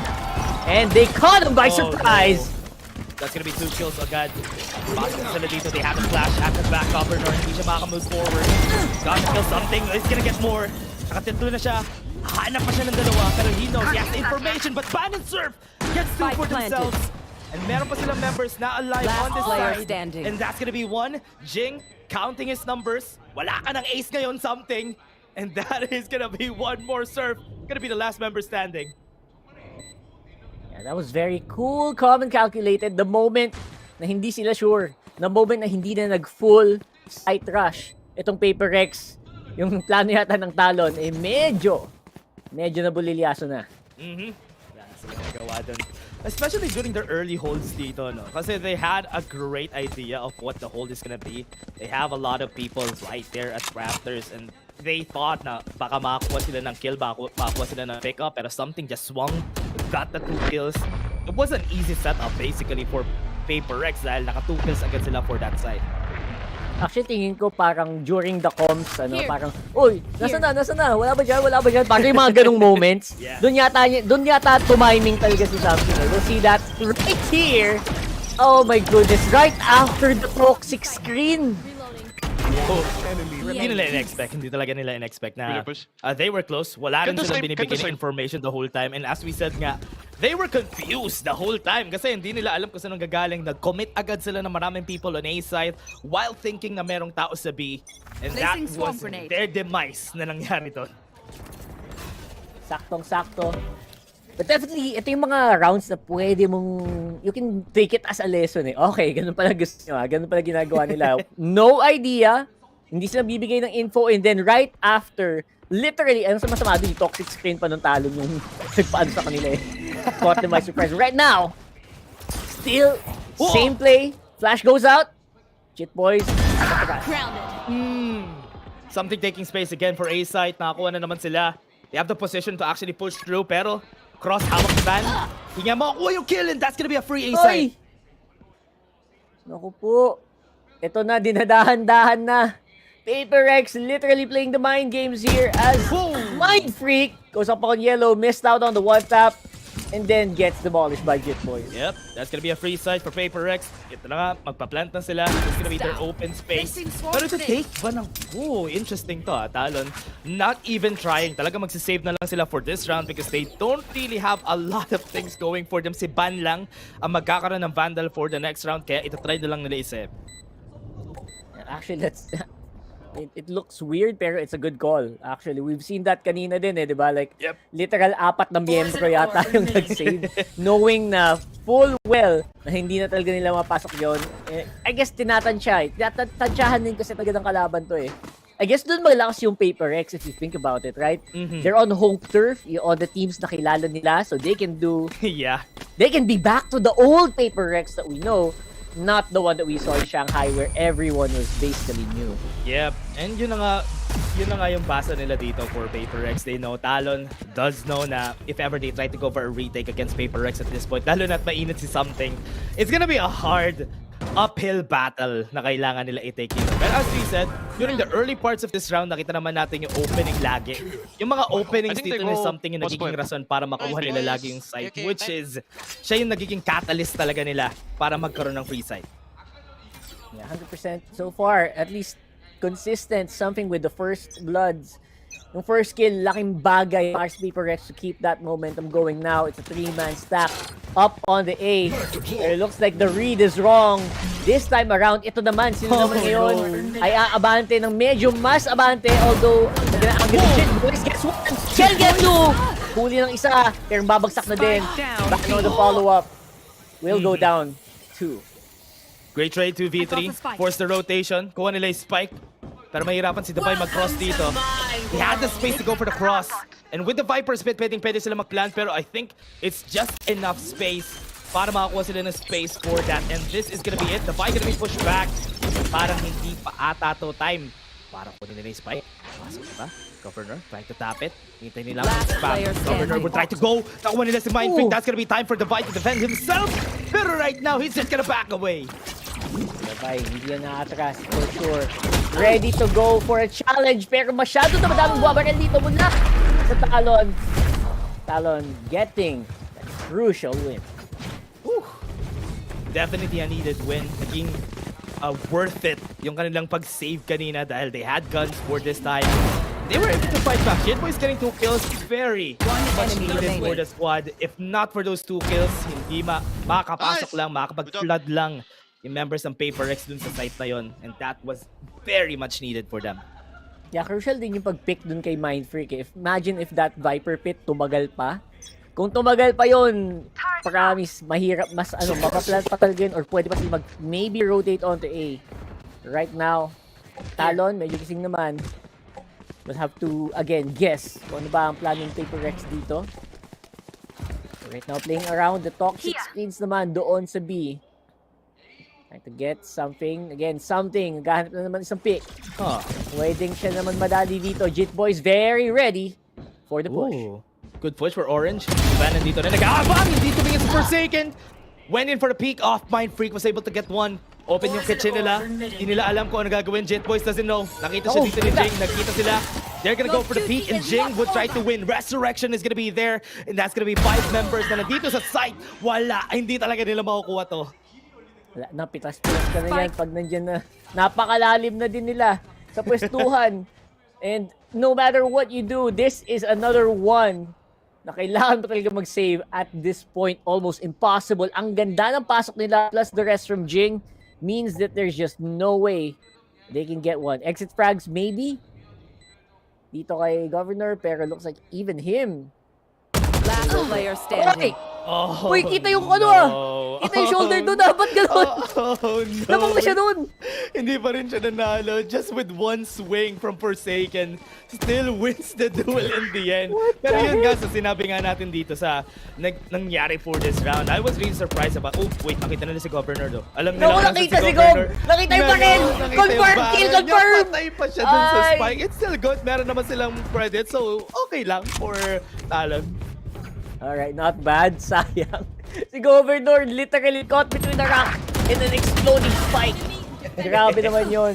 It is the beautiful. Once, again, pag napasok mo yung Paper X, ma-overtake yung kalaban. Grabe yun. Feeling ko talaga dapat na-down si Forsaken doon. Nauna yung balikat eh. Nakita yung balikat. Mag-swing. So dapat nakatuto ka na ready for the swing. Pero for some reason, nakuha pa rin ngayon. Ang galing.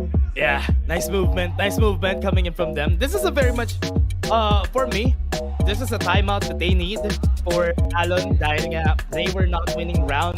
I thought that after they won another round for themselves, it's gonna be jump-starting their momentum. Pero eto, tinanggal uli ng Paper X yung susunod nilang gagawin. I really like how they approach this. After getting that loss from Talon, na-realize nilang merong weak point on mid. And nagamit nila yung weak point na yun. Went into Tube, went into Orange. Nakita nila yung weak point. Hindi alam ng Talon kung paano magre-react doon. Maganda din yung maganda din yung ginagawa ng Paper X. Like, obviously, they're winning, so maganda rin ginagawa nila. Pero like, the specific fact na they're swinging up on A, swinging up on B, then boom, mid. I mean, ang hirap talaga nilang, ang hirap din i-call doon. Like, I don't blame Talon Esports for being down 3, pero it's not impossible yet, especially now. They do have some guns. Medyo light armor nga lang, light shields para lang sa ibang miyembro nila. Yep. Not really a bad place to be in. No? Kasi with what they have, ang bad place to be in lang is si Surf nasa B side. Kasi nasa A. Yung lahat ng members dito ng Paper X. But it's a good call. Kasi may Viper Spit naman sila naka-ready doon. So a rotation could be called anytime from Paper X. So something you have to be very aware of. Oh! Alright. Some info. Spit really giving a hard time para this Paper X, pero looks like pipilitin pa rin nila. Maghanap sila ng ahas sa tabi-tabi at madadali nila. The device spotted out na din. Yeah, wala silang information on Tube. Hindi si Governor. Pwede nga ma-pick to. Hindi nila alam na may cross! Goes for the pick! Something wins! And ito si Van, tinatry nga i-save what was lost. Ito, may opening na on A side. Pwede sila pumasok kahit may Viper Spit yan kasi they know that there's just 2 people here. Jitboys is gonna try and defend this. Meron siyang judge na hawak. Ito try niya mag-move forward. Tinamaan siya ng isa. Pero hindi pa rin enough. He has time to Oh no, Cruz wasn't able to get the kill by Pitfalls. Oh, literal horror yung VALORANT ni Jitbox ngayon. Yan ang gagawin niya. Pag may mga sumasabog, may mga bala sa gilid. Di mo alam saan pupunta doon at that point. Oh my goodness. Horrorant ang pinagdaanan ni Jitbox doon, legit. Even in his own Viper's pit. Yeah, sobrang hirap talaga. Especially if he didn't have any information. Naririnig niya lang lahat sa gilid-gilid niya na yung mga nangyayari. Sabog. Tapos bigla na lang siya namatay in the end there just for the information from that alarm bot. And now itong operator ng Surf gonna be saved up for himself. And this is gonna be needed for the next rounds kasi this would be a good anchor mamaya for the next rounds. And they really need this. Although, I think nagsimula yung round na yon, yung nagsimula yun magkarumble nung ano, na-miss ni Governor yung pasok sa Shube. And most of it was just timing eh, di ba? Timing lang yun eh. Nakatigin naman siya eh. Ang unfortunate rin kasi hindi nila nakita yung cross. Wala silang information dun sa nag-cross na Paper Rex, which was the reason why nakapasok sila. Ayun, no? Kaya unfortunate rin for him eh, kasi he's still thinking na baka wala pang nasa tube pero nandun na sila lahat. I want to try to plant top side, don't even. That was, ano ba? Basta, tatlo na sila dun eh. So it was almost impossible to actually win out on those duels even though medyo high ground ka naman. Nagtatakipan pa nga sila sabay hile, di ba? So actually that's why they picked the Sage, right? Yep. Kayang tumangkin isang miyembro, then i-heal mo, and then yung follow-up kill, it's so easy for the rest of the members of Paper Rex. Oh, do they have this lineup in their tamaan ba? Kasi if hindi to tama, that's gonna be hard for them. Good thing na lang talaga may lineup sila. And that's gonna be an easy side for them. Iniwan lang nila A side kasi they thought that lockdown is enough. Uy, may mga bago natutunan yung mga RG boys natin dyan. Let's see. Right now, obviously that's one way to deal with it. Matagal nga lang. But right now, nakapwesto naman ng operator dito ng Talon. They can get one of their buwabawi din naman. May mag-member nila. Cruz and Governor for the kill. Forsaken with the follow-up as well. Great flash. Time's ticking. Ooh, time. Wala ng time ito si Governor. That's gonna be a round. And as we saw, that round, nice try from Talon. Nakita natin yung attempts nila to just rush into sight. Pero it was ready lalagay yung Paper Rex, especially on the high grounds na meron silang hawak-hawak dito. Iba nasa nest, ready sila for the push. And even this one, nasa back nila. Hindi nila in-expect na yung flank nila ay mata-take over dun. So they had no choice but to get inside. That's massive. Actually, okay na sana eh. I think Cruz missed one more shot, or Surf rather missed one more shot on op. That could have actually that's really bad for Paper Rex. Right now, something! Oh my goodness! No way is that gonna happen again. Bro. And wow, that's gonna be a kill. Na nakita rin natin in front of us while this is happening. And I think, hindi lang ako siguro guys, pero feel ko nakikita nyo yung nangyayari ngayon. And Paper Rex just got 2 kills from that. At yun, nagbabalik. Grabe, what? Nag-fast forward lang tayo guys, nag-fast forward lang tayo. Dash. Si Densor kasi not suitable for young audiences daw, yung nangyari. Good point. Kaya pinas forward, no? Pinas forward na lang natin sa susunod. Okay. Oh my goodness. Oh my God. Jit boys, really sad na siya na lang yung naiwan dito sa place na to. And feel ko, at this point, tapos na yung round natin. Wala na si Jit boys. Nakakatawa kasi. Parang, literal nag-jump yung frame into a point where ubus na.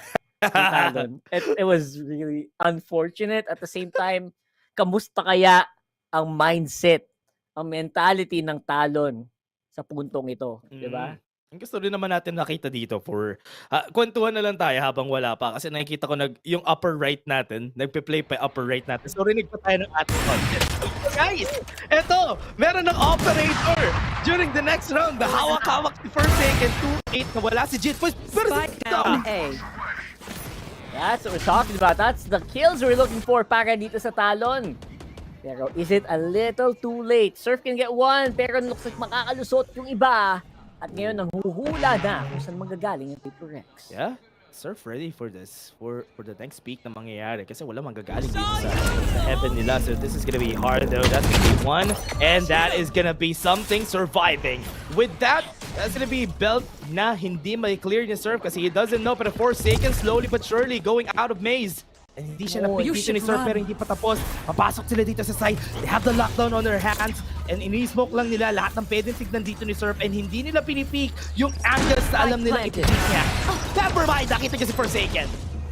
Huli ng isa, lockdown, holds him down. Grabe, ang tapang ni Surf doon pero he knows the backup is on the way. Although malalim lang yung lockdown, is able to lock down them for only a few more seconds. The Vi is all that stands between them and the rest of Talon going into the second one. Dali pa sa Ajit, boys of fail. Mind freak, it's a 1v3. Pero what can you do? Ang pwesto na maganda yung Talon doon. 3-8. I thought na ma-aware siya nag-push dito papunta sa close to maze. Dito sa side ng Talon, sa side ng Paper Rex, but Talon, Last round before nice round taken. Surf getting 2 kills was the reason why nanalo sila dito for this round. Very crucial yung 2 kills dito. One on Jing and one din dito kay Forsaken during the start of that round. One enemy remaining. Now, slowly but surely wins the race. Kailangan lang alalahanin yun nitong Talon. Hindi sila pwede magpa-pressure dito masyado. Pagbigyan mo lang ng konting awang itong Paper X, alam mo na magwawala yung mga yan. 9-3 curse possibility for this Paper X with 8 rounds in their belt. And for now, slowing down the pace. Hindi sila nagbibigay ng anything just yet. Except for that 0 point na binato nila sa A side. Wala pa any movements na narinig nila dito. Talon just being cautious sa entry ng Paper Rex. Oo, hindi na hindi nagpapagoyo yung Talon sa mga ganyan. Kita mo naka-hold pa rin talaga ng malala. Yung dalawa doon sa B. Surf and Van. Pero nasa maling posisyon ngayon yung operator. Will take some time para mapag-rotate sila. Looks like the call is correct para dito sa Paper Rex na pumasok na. Yeah, non-committal angles. Talaga magre-retake lang sila dito. Just using what they can. Fragment used. Makpo sila. Pero Talon, right now, still waiting for that plant sound. And yan na nga, pa-plant na ni Jing. Spike planted. Yung flank din sa likod. Ban getting ready for anyone who might get too feisty. Something na uubusan na siya. Blade Storm, Talon na lang gagamitin for the Vandal. Not gonna be enough for the kill. One enemy Once remaining. more Forsaken! Crazy right now. Jing magandang pwestuhan. Si Surf naghahanap ng target pero wala siyang madagdagan. Inatagdagan! At yun na nga! Na-shorty sa mukha! Alam niya may resurrection siya kasi the vibe was not really scared about that. Talagang confidence lang from the side of Paper Rex this time around. But Talon had a good run here. 3 rounds taken against Paper Rex. Pero now that they're gonna go to the attacker side, they should have something in store for us. Not bad. So this is the Paper Rex that is very classic.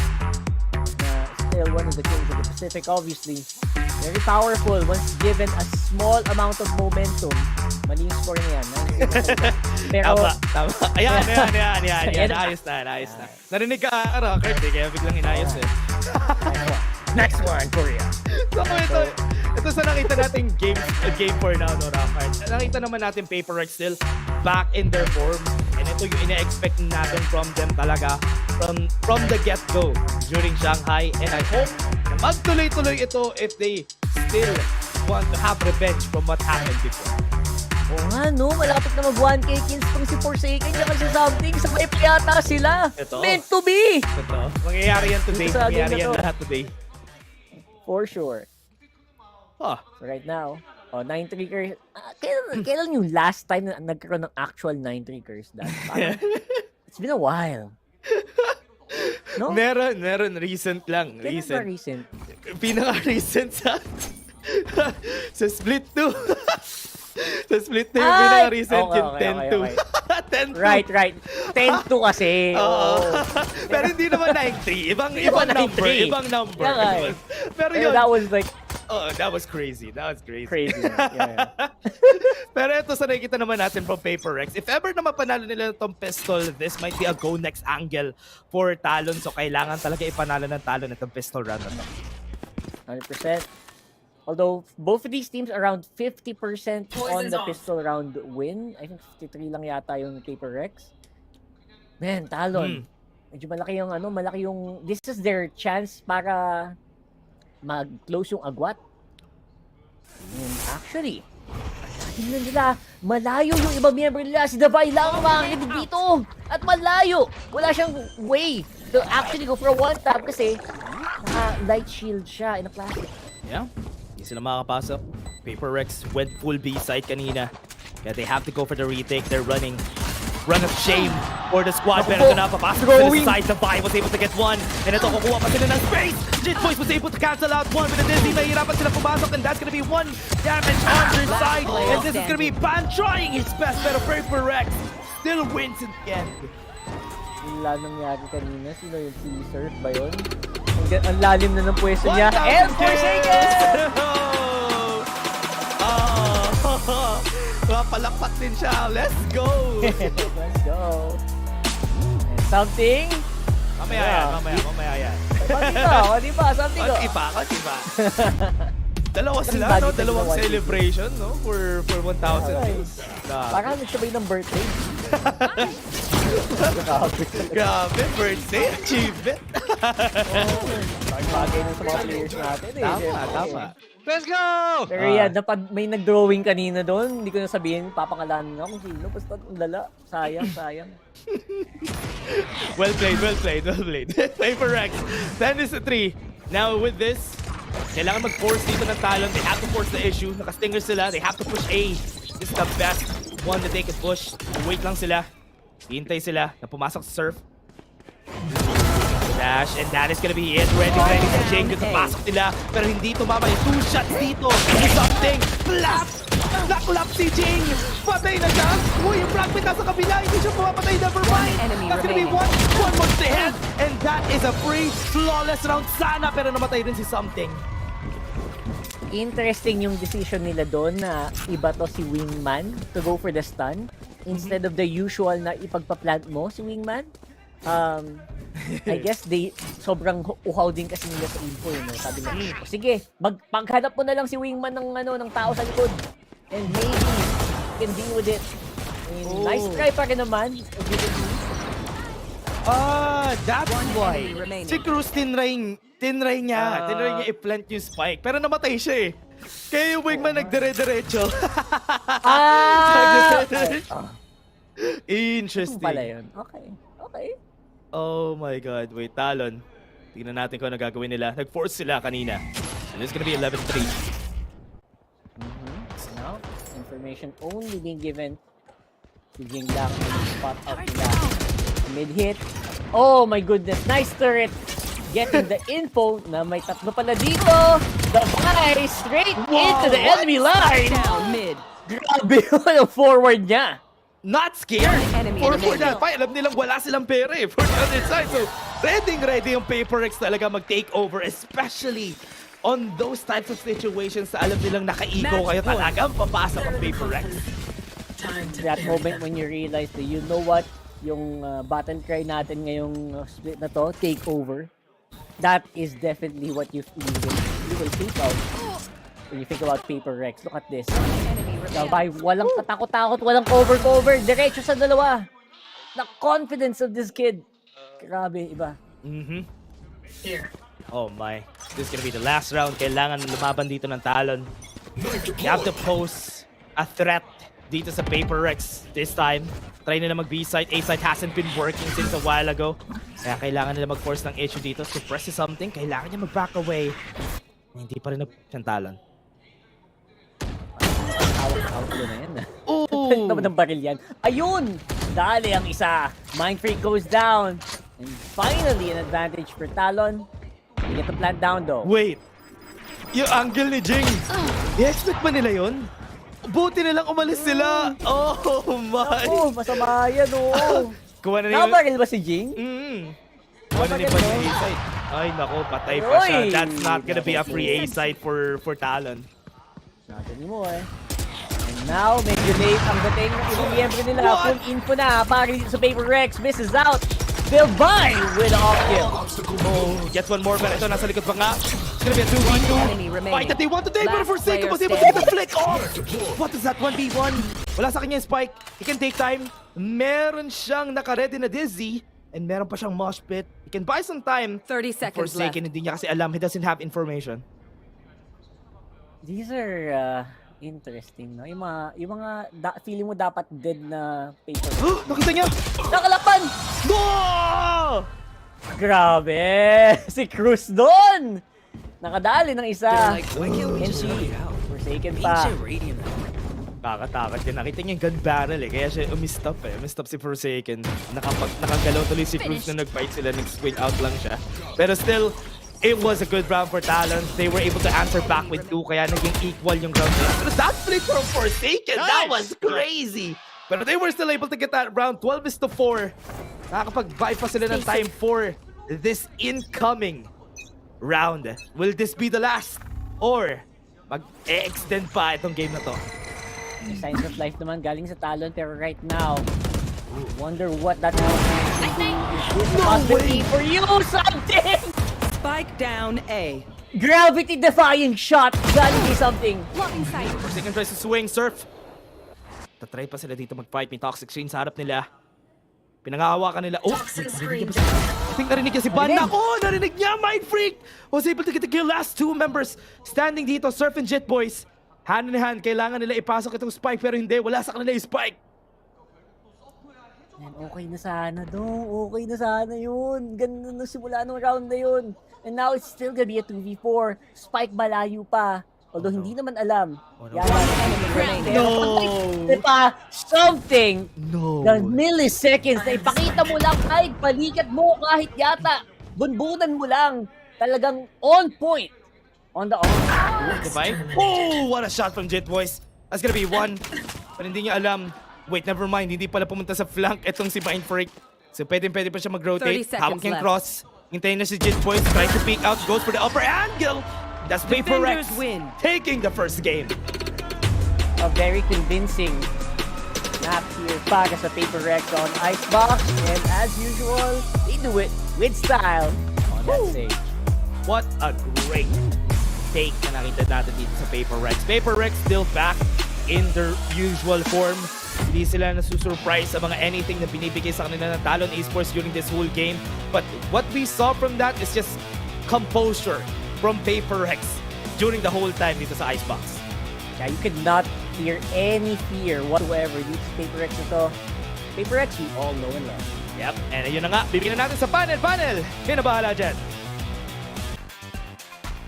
Teka lang, boss. Tapos na pala. Teka lang.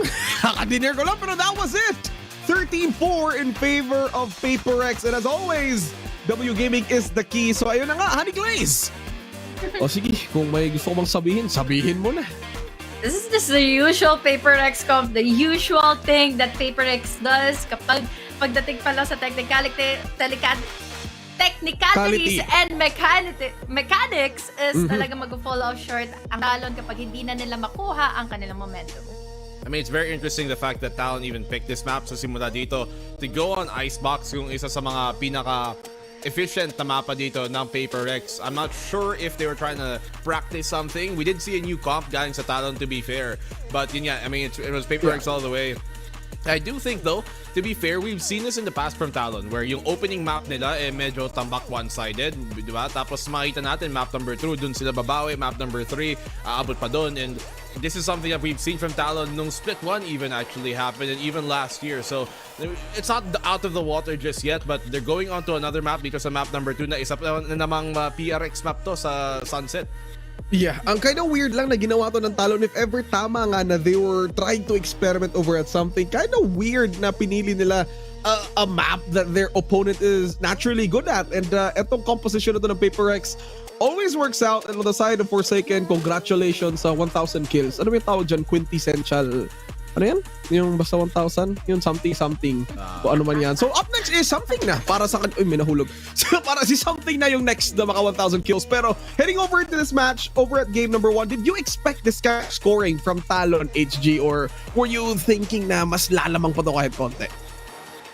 Kahit pa paano understood pa lang sa first 2 rounds talaga, no? Lalo na again, it was on the attacking side pa na Paper Rex. They already know what to do in case na meron na kaagad sila momentum and how to amplify it. Hindi na kasi something halos yung nasa operator eh. We always see here the Vi na sobrang nasa composure and comfortability na. And look at that trading system na lagi at palagi nilang ginagawa. And you can tell that, you know, Paper Rex, they were having fun with this. Si something, minsan pa-dash-dash na lang, kahit may shorty siyang kapit, susugurin talaga niya. Grabe naman yung wide swing ni something, Todd. Umabot sa moon. Lahat na lang. But Paper Rex, I mean, what's new from them? This is a map that we already expected them to kind of play good at. I was expecting more from Talon, syempre, dahil pick nga nila to. But Sunset, to be fair, Paper Rex, sige, mostly positive sila sa mapa niyon. But we have seen kind of wayward performances in the past sa kanila dito pagdating sa Sunset. But the last time they did play Talon, nanalo nga sila dito sa Sunset din. So, who knows? Baka may bagong niluluto na naman si Talon dito sa map 2. Yep, we will see. And sinabi ko, kung to the moon, si something, naging si Nick something, no? Or Nick Makino, kung alam niyo yung kantang yun. Pero here we are over at Paper Rex. 80% win rate over at Sunset and Talon. Twice pa lang ito naro and they never found any success. Now let us discuss agent compositions on the side of Talon kasi with Paper Rex, parang obvious na naman si Breach. Pero on Talon naman, HG, should they bring out the Neon? Neon? Twice yun Neon.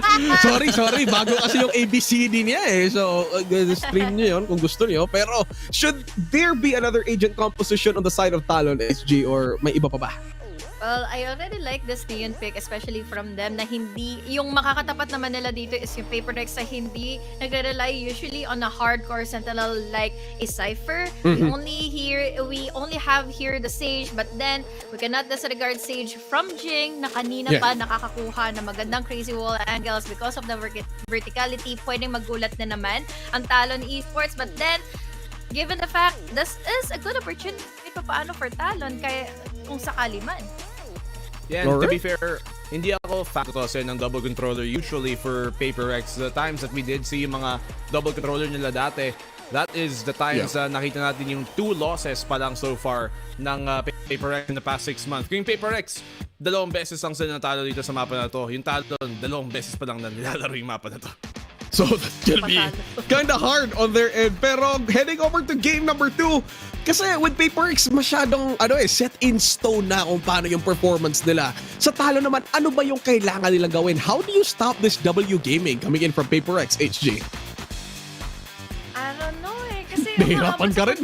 Kahit yung mga duels talaga, hindi mo masasagutan. Especially kapag nakita mo na makikipagtuos ka laban kay Mindfreak. And I really feeling ko kailangan nilang ibalik sa comfortability ito si Governor. We all know how crazy of a jet player he is. Yeah. So might as well amplify on it. Diba? Alam mo, buti ka pa, HG, may sagot ka eh. Kasi ako, kung tinanong ako ni Hikaru noon ng tanong na yun, sasabihin ko, hindi ko alam eh. So, sinubukan ko dati, pero hindi gumana. Si Hikaru, natatawa si Dash. Si Dash kasi, chess player ako. Actually, gusto ko nga yung chess ko. Merong my ham and chess. Anong favorite piece mo sa chess? Favorite piece? Sa akin, rook. Ikaw, BNB, anong paborito mong piyesa sa chess? Siyempre, my queen. Sino ba yung queen mo? Nandun. Ikaw, HG, ano yung paborito mong piyesa sa chess? Kabayo na lang, hindi ko na alam. Kabayo? Bakit kabayo? Pero okay naman kung ako may kabayo ako.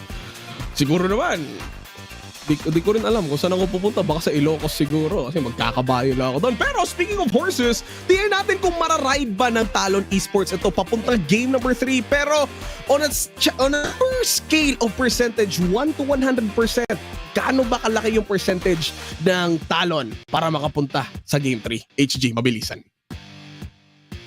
30%. 30%. BNB.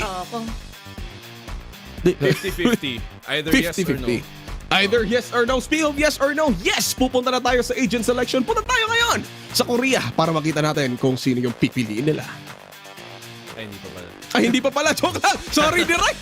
Akala ko tama na yung narinig ko. Pero with that being said, agent composition yung topic natin. HG on the side of Talon. Neon, lalabas ba? Or sino ba? Pwede, Breach. Isip mo, maganda for Talon. Ang lagi ko kasing naririnig ngayon is ang buhay daw ay hindi karera, kaya hindi nila kailangan na magmadali, pero kailangan nila ng isang jet dito, especially for Governor, para magkaroon pa ng momentum and all. But then, after what happened kanina in game number 1, in which hindi ganun kagandahan yung naging impact niya, let's see if this map is a different story for... Alright, BNB, agent na dapat gagamitin ng Talon. Okay, sana yung Neon, pero wala pa sa Neon patch. You know what I think could actually work for this Talon team? Kung nag-clove sila, I think there's good potential para sa kanila. Maybe you can have somebody like Ban or Governor be on that clove. I think it would be Ban kasi si Governor, he likely is gonna be the duelist dito. Maybe Raze, maybe Jet. But yeah, I think the clove could be something very effective para sa kanila. They haven't really, we've seen from them in the past na sinusubukan nila to try to run this Neon comp na meron nga silang parang solo or meron silang KO. We've also seen them try to run the Raze in the past with the breach and the fade, and to be honest, I think I like yung parang pagka-breach and fade combo nila more. But yun nga, if they want to go swap things up, I think a clove could fit well for this team. Alright, sige, meron tayo dito tayo sa agent selection, pero hindi nga lumabas yung clove na binabanggit ni Talon Esports at ni BNB. Pero going into this, sino ay mas labang when it comes to the agent composition, HG, PaperX, or Talon? Prediction mo dito? For Talon ako, especially for the agent selection, dahil pinagsama niyo yung Cypher at yung Breach. But then, pagdating sa mechanics and also overall performance, PaperX pa rin niya. Alright. Well, yung PaperX dito hindi naman sila nag-sentinel talaga sa mapa na to. They don't play that Cypher, nor Killjoy, nor Chamber. Talagang bantay na lang sa flank, diba? And that's the way that they like to play. So if you're Talon here, you wanna make the best out of yung pag-lurk game. That's why I was suggesting na baka double controller nga ang okay dito para sa Talon, para nga makapag-lurk sila ng maayos kasi wala kang sentinel ang PaperX. Alright, sige. Eto na nga. Okay, sinong agent may jowa? Si Clove kasi I clove you. Casters, I love you too. Dash and Rockhart, let's go. Hindi ko kinakaya, Rockhart. Kanina pa. Sobrang head sa moves talaga nung Grandmaster nating si Juicy Brucey, no? 15 or 20 moves ahead talaga yung mga Grandmaster sa chess na yan. Pero balik tayo dito sa ating map and nakita naman natin yung composition dito ng ating teams and nakita natin nagbabalik etong sa Sunset, yung PaperX picking up the Sage for the fight.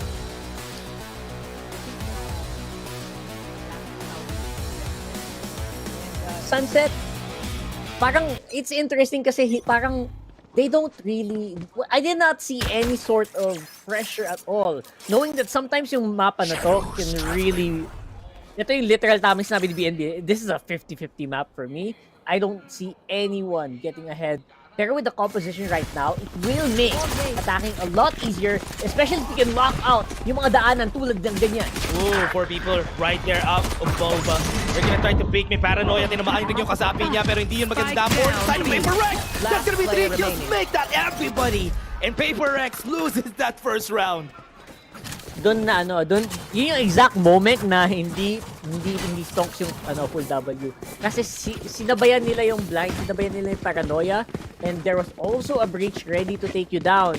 So, yeah, that was definitely a very nice try. At sa sitwasyon na yun, lahat ng tao bulag. No? Pero, it was a narrow corridor na kailangan takbuhan ng 5 tao. Ito ba yung tawa nila doon kasi nandun silang lahat. Tapos They knew. paranoia sila. Hindi rin, saan sila pupunta? Nandun sila sa gitna ng street. Kaya wala talaga sila pupuntahan. They had to go. And that's why panalo yung Talon during that round. That was a good round. Honestly, getting the first round against PaperX is good.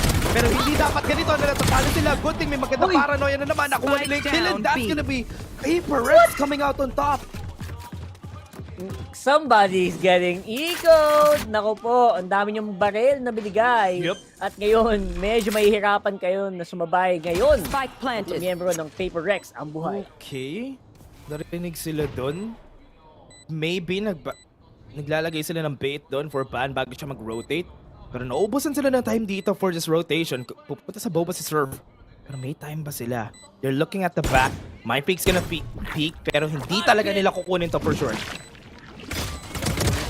Oh! Bahagya! There was a dink. I think alam nilang low na si Ban. Pero si Davai malayo ang laruan. Tumatalon-talon. Down goes the fault line. Vision is so crucial right now. And time is of the essence. Surf, super low. Kinoms na yan. Sabi niya, Davai, ikaw na bahala dyan. Wala siyang time. No time. 1 HP. Beautifully done here for Paper Rex. At least hindi thrifty. Yeah, unfortunate though for the side of Talon kasi yeah, as we expected, ang ganda nung ginawa nila nung round 1 pero Paper Rex was able to answer back. Talaga naubusan lang sila ng players when it came down to that fight. The utilities were there, may paranoia sila dun sa B main pero hindi siya nag-work out in their favor in the end. And nakita naman natin how Paper Rex just played it. Davai is going crazy with the shots, dodging the paranoia to save his team. One enemy remaining. Madali, actually, if you are all 1-0, you won that question. Madaling medyo mag-lax ng onte. Pero nakakalimutan nyo yata, Paper Rex ang katapat yun. Hindi pwede. Hindi pwede yung mga ganyang scenario dito. Hindi pwede talaga for this. Especially nakita naman natin yun. Naipanalo na yung round. Kasakad din lang ngayon yung momentum. Na-cut off agad nila yung momentum na meron yung Talon from the first round. Dizzy's up! Someone's there. Right now, maganda ang secure nila. Again, because of the Sage Wall. So powerful, especially on this scenario. The post plant. What? Look at that. They can just spray through. Walang problema for them. Alam nila na mababa ang mga baril ng mga to. Fight on long range. Jing harapan pa rin. At ngayon si Ban ang mga iiwan. Laban sa apat. Oh, ang hirap ng rounds na yun for Talon. They had to make use of their utilities. Kala ko isa-save na lang rin nila yung utilities. Magda-dry pick sila. Pero that was okay. That was okay, honestly. Okay lang for Talon kasi bonus round naman yun for the side of Paper Rex dahil nanalo sila. Pero it was a really rough execution from their end. Hindi natin nakita na nag-work together yung utilities nila para makapasok sila. But that's just because Paper Rex has the site, has the space, kaya nila nagawa yan. Yeah, and right now, even with shotguns in hand, actually malakas talaga yung anting-anting nito Paper Rex. May mga short hit lahat na dun sa harapan na, pero sila pa rin lumalabang. Ganito talaga power nila Jing. Nasabayang bigkas. At ngayon, Ban gets one, and that should be enough. That's good. Pwede sila magkaroon ng space dito sa elbow. Ban. Ooh, gonna back away. Pwede na yun. Pwede na nila i-halt yung push na mangyayari dito. Jing is down. Mapapabagal yung push nila dito pero hindi. Paper Rex still gonna be there. Resurrection is alive. And yan na. Nagbabalik. Round 2 down. Oh my goodness. Okay na eh. Ang ganda na nun eh. Bumalik. Again, one of the perks of having the Sage. Pero I'm surprised na ang aga pa lang napuno agad niya yung 8 charges. Man, Davai. Talagang bagay na bagay sa kanya yung Sage dito. Yeah, ang dami niya rin nakuha ng kills ng mga past few rounds. Kaya, and also the ult orbs na nakukuha niya. That's why meron na sila dito for the 4th round. Ready for the peak. And that's something winning against an operator. And Governor falls down. Try nila mag-push. Cruz gonna try for it out of Boba. Pero hindi na sila lalaban. Parang hindi na nila itatry to. Spike planted. Mga bagay na hindi dapat nangyayari. Man, something really has this game locked down. Oh man. Look at that, no? Kasi even if it's just 1 round, sobrang expensive kasi ng buy nila dito. Hindi nila afford na matalo ulit for the incoming rounds, kaya talaga nag-save na lang sila just to play it safe for the squad. And meron pa silang operator, kaya ayaw talaga nila i-take yung risk. At the very least, they're able to recover, diba? So, just like we mentioned kanina, it looks, usually dapat, diba, dapat ilaban yan. Pero no, in these scenarios, okay lang. Right now, right here, may mga nahagya lamang na right now. It is Paper Rex still in the lead here. At the very least, you know what, Talon? Okay lang. Full ban sila. They can still go for it. Pero time out muna. Yeah, kailangan nila itong timeout na to. It was hard rounds per hard rounds yung nakikita natin dito. Kaya yan, nakikita mo si Coach Frost to. Diba? Kaya sabihan niya na yung team niya. Kasi ang hirap eh. Yung mga ginagawa nila, especially for the defensive retake, medyo rough pa. May rough patches pa siya, hindi sila nakakapasok ng dire-diretso. It's also because of how Paper Rex has been playing this. Yung mga gunfights nila, panalo lang lagi talaga yung Paper Rex. Yeah, because of that, kalmadong Alex ang ating Hindi siya galit, no? Say much, titingin lang. Sa mga stats, titingin lang sa mga notebook. Walang conversation necessary. Parang down to the T. Alam nila kung ano yung pwedeng gawin ng Talon Esports dito for them. Kaya kalmado pa dito si Coach. Pero itong si Coach Frost is probably giving them an idea on anong setup na yung gagawin nila dito for the next incoming rounds. Kasi they were setting up a lot of their Cypher setups right up there in A.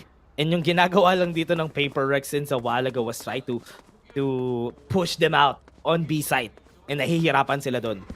Parang hindi pa nga sila masyado napapabagal ng Cypher setups. No? Pansin mo, simula kanina. Yep. Parang kung wala si Van, nandun, wala sila dun. Oo. Parang kung ikaw yung Cypher nun, ano ba yan? Ang tagal ko nag-setup sa buy round eh. Anyway. Sobrang free madalas yung pasok talaga dito ng Paper Rex. Also just because one round nga lang yun. Yung kanina, isang kill lang. Wala na. Nag-save na sila from past round eh. You can see. I think, okay, I see why. Kasi hinahati din kasi hinahati din ni Van yung mga trips niya. Like, he doesn't completely lock down one site.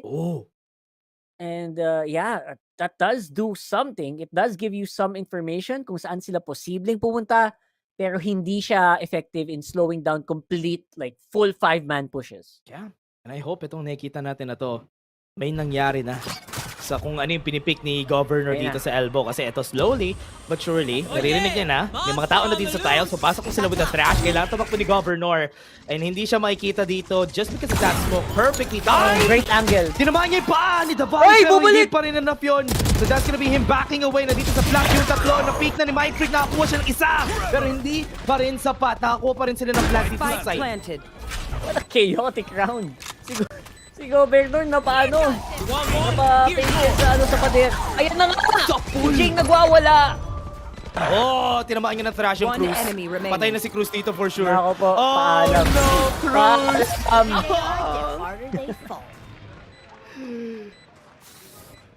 Gun round yun, Rockert. Gun round na naman yun. Wala na naman tong Talon for the next round, or at least pwede sila mag-half armor for this next round. And honestly, hindi ko alam what to say on where it went wrong. Itong fight lang talaga na to. Once they got a hold of elbow, nakapag-push sila, hirap na po mag-retake kasi lagi yung Talon after. At the very least, I really like yung ginagawa naman ng sagot dito ng Paper Rex. Yung Talon, napapa-chaotic nila yung laban kahit papano, no? Pero somehow, Paper Rex just loves this chaos. They love flashes going around. They love nades going off in their faces. X marks the spot. Kaya ako napabot eh. Kasi yung tripper naka-ready. Hey, wait, ready siya kay Jing! Patay! Patay si Jing. That's gonna be good. Itong tripper na to, wala na siyang tatamaan, pero still, that's good. With this, mahirapan pumasok yung Paper Rex, especially if B yung gusto nila puntahan dito. Plus, mahirap tanggalin yung tripwire na yan kasi wala na din silang paint shells. Overthinking moments. Oo, nanalo sila sa fight. Something wants to go for more. That's gonna be a 2. Oh, never mind. Cruz is gonna back away. Kala ko pipeak pa siya. Advantage pa rin for the side of Talon. Pero look at this confidence coming from Something. Hindi siya natatakot dito sa fight. Pero sa gilid niya kailangan tumingin. Peek for it! And that's gonna be a kill. More on their end. Nakita naman natin si Davai. Meron siyang operator on his side. Nakakuha siya ng kill with a peek. Make that 2 pero hindi dadami yung kills nila doon. Literal hospitals. Like, not enough though. Masyado malapit yung mga opponents niya at masyado pa madami ang tropa. Ngayon, 2 to 4. Pero Davai, may gusto lang siya patunayan at that point. Like, you gotta fear the op, bro. You gotta fear it. So, nice tripwire though. That will stop life at the very least. Yeah. Honestly, if ever nga nabuhay pa si Jing dun, hindi siya makakapasok with a satchel charge, especially dun sila nagsisimula most of the time on main. Kaya with that was a good setup. Pa nila gawin yun for the next round, I think. Or actually, hindi na nila itatrack ni Ban wins the fight though. Eurostep is here, tries to peek out. A bit too much confidence on that end. Kala niya isa lang yun. He was able to get one, Jit boys. Can try to move forward on the smoke. Pero nagtabak sila. Kailangan nila i-take yung space dito. Hindi siya mananalo sa fight. One more on elbow. Forsaken wins. And nasa likod na yung mga susunod. Yung wrap around medyo bahagyang natagalan pero okay lang naman. It's Governor and Cruz. So some kill potential is still possible. Not to mention, medyo malayo ang kailangan nilang lakadin. So sabi nila, wag na. Wag na nating subukan. Let's save this up na kanina pa nilang inaalagaan. Yeah. Kailangan talaga nila hawakan tong operator. Not on the right side. Napaka-unfortunate kasi yung timing lagi ng operator nila not on the right side. At the right side, may thrash naman nahahabol. Parang yung ginawa ni something kanina. And that is one of the problems dito for them though. Kasi yung setups nila, they were trying it, I think at this point, aware na sa onting setups na meron yung Talon dito. I hope they change it up for the next rounds. Kasi wala na natatamaan ng tripwire so far. Easy. Haha. Possible, as you can see. Meron namang mga kills na pwede pa rin mangyari. Hinahunting nila ngayon yung operator niya. It's like there's not gonna be anything happening after this. You know what? Tama yung sinabi mo kanina. I like na Governor, at the very least, you know, he tries to go for those cheeky angles. Something, they've been able to get some kills down. Pero right now, si Ban yata hawak for the meantime. Ito, tama ka dito. Medyo overextend yan. Tapos kita mo wide open siya, di ba? So obviously, that's something that you don't really want to do, especially against very confident duels. Coming in back. The hold. Showstopper from Governor. Meron pa silang Rolling Thunder na nakakaredy. Hindi nakapatay yung showstopper nila. Nothing else follows on their end. This is gonna be bad for them. That's gonna be put from Jing. Goes in with confidence. Strikes the head. Parang push pa itong member sa Talon nandito sa mid. Get one, pero nakakuha siya ng trade! Almost getting the Colat, pero Paper Rex still wins. Bro. Explosive rounds coming in from Paper Rex at the same... sumasabay yung Talon, pero parang pansin mo medyo hirap na talaga sila. Makipagsabayan lang man lang sa kills, it's always Paper Rex na nakuha ng multi-frag in these rounds. I was surprised din sa sa start ng round na to. Remember, they used their Rolling Thunder, they used their Showstopper, pero it was not in the right place. Kaya, sayang yung read nila na yun. That round was so expensive. Wala na silang guns. Nawalan pa sila ng dalawang ultimates at that point. So, not really a good trade for Talon dito. So, I hope they find a way to mitigate that this coming round. Kasi naka-info lang sila. Yeah, this is a cherished round. They're trying to get the flash out pero nagamit na agad si Wingman for the bait. Hindi sila manalo sa fights. Rockhard talagang natatalo sila sa fights. And ito na, makakapag-plant na sila for free. Galing talaga makipag-duelo ng Paper Rex at each and every member nila. Duelis, walang ganun. Lahat kayang pumatay dito ng sabay-sabay. At yun naman ang nilalaro nila here in this game. As you can see. So, themselves. Right now, wala talagang chance yan, especially on that Sheriff round. Jit boys. Oh no. Try siya yung peek. Oh no. Hindi niya alam kung nasaan. Nasa likod niya! Yun na si Forsaken. 7 rounds for Paper Rex. Yeah, that's the difference maker talaga, no? Kung sa atin yan, alam mo na, nakalabas na ang 3. Pero syempre sila, isisigurado nila ang kill para lang masave naman yung good discipline to the very least. Para naman sa Talon, wala, gumingisi na lang talaga sila something. That says everything you need to know. Yeah, alam mo, based on how they're playing, they're dry peeking. Alam nilang mananalo sila sa mga dry peek. Hindi sila takot dun sa mga fight na itit nila. And that says that they're having fun din. Kaya, masusurprise ka na lang na pag nananalo na sila sa dry peek, that is when they start to have fun. Yeah. Actually, yung Paper Rex, parang ganun talaga sila lagi. Always having fun. In the middle of a round, even a high-pressure situation, right after the kill, yung kill cam, yung player cam, kita mo na ang ngiti lahat. Parang all in a day's work lang, kahit matalo sila or anything. And that's something that we're seeing here. The comfort of Paper Rex back on home turf. Cage sila. A side. There's 3 people here on side. Di pa nila nakuha yung mga tripwires. Kailangan nila i-take down muna ito bago sila pumasok. Pero the Bio is well aware of that. Pwede nila tanggalin yung tripwire nila before they go in.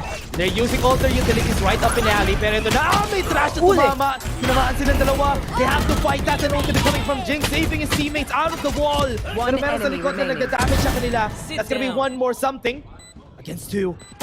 Try to clutch it up, pero still, Talon takes the round. That was an overstretch, pero ang dami kasing sinalubong na utils ng Paper Rex doon. That was one of those rounds na hindi naman kasi araw-araw, Pasko, hindi naman pwedeng lagi tayong makakadali ng multi-frags or right on the entry. We will get some wrong guesses as to where the opponent is in position. Although ang ganda ng take nila doon, pero mas maganda yung position ni Jitboy. And yun na nga, Talon getting around here. Kailangan talaga nila yung mga rounds na ganito na mananalo sila just because of the fact na they have been losing a lot of rounds. They have been in this constant cycle na wala silang guns, but this time, this could definitely help them close out the first half na mas close yung rounds nila sa Paper Rex. Oh, full push on the mid. Something! The Paper Rex. Not really. Beautifully executed there, right, Talon? Oh no, hindi sila ready dito, Rockhart. Hindi nila alam na push pala yung Talon doon. That came as a surprise for Paper Rex. Hindi nila alam yon, pero because of that, that left them open on a lot of places. And A-side, yung napili dito ng Paper Rex. Of course, because of that, full push onto mid, walang naiwan sa side, and they're gonna have to be content with just taking these duels. Pero dahil dyan, lamang na ngayon ang Talon in terms of numbers. 3v4. Down goes one para kay Devay. May rest pang pwede siyang magamit. Pero malayo. Ang layo ng mga i-rest niya. It's a good thing he was able to get one though. 2v2. Wait sila. Push out from the stairs. Sabay pa. Hindi sila nagsabay! Yun lang! That's gonna be one. Hindi niya na-trade. Devay is gonna try to peek this. Alam niya mananalo siya dito sa 1v1 na to. Hindi siya takot. And that's gonna be Paper Rex getting the round.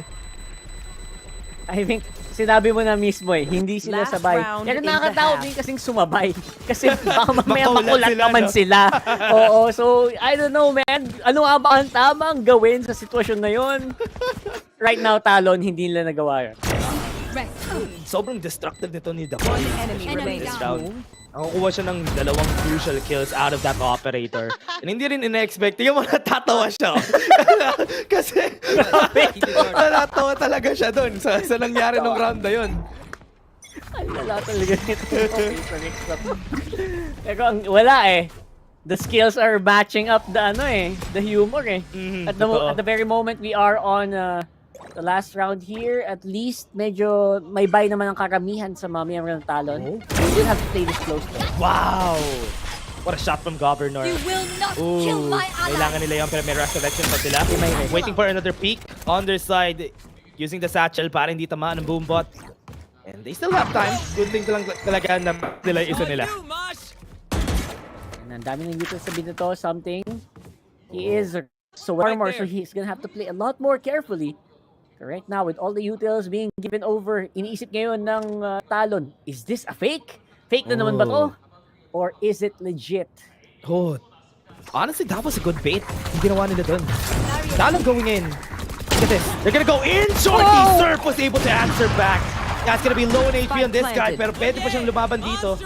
Yeah, good angle dito sa likod. May strash sila na nagkahabol. Hindi nila makikita yung right person, pero si Forsaken naka-ready for that trade. Off your feet! Pero pag nakita yung right person, meant to be na ba? Pero yan na! Rolling Thunder! Bumalik ka! Ayun lang. Nakita niya yung right person. Nakita niya yung right person, bro! Nakuha yung kill. And ito si Van, nag-iisa na lang against 4. And the buy ng operator. Wait lang. Nakakuha siya ng 2. Oh no! Pero patay niya sa something could have been possible. Good effort galing dito kay Van. Again, just not quite there yet. Does not have that much firepower to deal with 4 members of Paper Rex sa sitwasyon na yun. Kailangan talaga ng timeout dito. Half-time pala. Itong meron tayo for Paper Rex and Talon. After that excruciating half para sa Talon, kailangan nilang maghanap ng strategies dito, how to work around the attack now. Still have to adapt on how Paper Rex play defense. Oh my. 92%, bro. Ooh. Wala pa tayong score update kay something. Wala pa, baka matapos yung game nang hindi siya umabot ng 1K. Paano kaya kung 999 matapos to, no? Ang sakit. Ang sakit. Yes, ang sakit. Next game ka na. Next series nyo na, ikaw mag-1,000. Huwag naman ganun. Ano? Kaya, full frags naman si something, eh, diba? True. I think just a few more. Siguro, handful na lang ng kills kailangan niya for that record. Come on, bro. Make it a duo. Make it a double celebration mamayang gabi. Kanina kasi naka-15 si something. So, ngayon sa sunset, 37 ata yung kailangan niya. So, he needs to get 22 kills. Oh no! Malayo pa! Malayo yata, boy! Malayo pa! Ako po! Ay, nako, patay tayo dyan. So, posible sana. Actually, posible kung if this was, the scoreboard was a lot different. Pero, lumalaban naman yung talon kahit paano. Although, ang daming lang save rounds here in this game. pag tumagal pa itong game na to, maybe get this to an overtime maybe. Yun yung possibility na baka si something naka 22 kills na at that point. Pero, if this is gonna go like this, parang next series ka na, something. Oo nga eh, parang nice try. Pero it will happen eventually, obviously. Full push right now happening for Talon. Boom, obviously the Vi on a very good position. Something with the kill once more. Ayun na po, pasok sa ang Talon. Kabayan ngayon si Surf with the kill. Jet Boys as well. Forsaken lumalaban. Dalawa pa ang naiiwan. Mindfreak Oh wait, Mindfreak goes for the kill! Wins the battle! And that, sasabihin ko sana, hindi sila sabay-sabay lumabas out of the smoke. Pero hindi kailangan.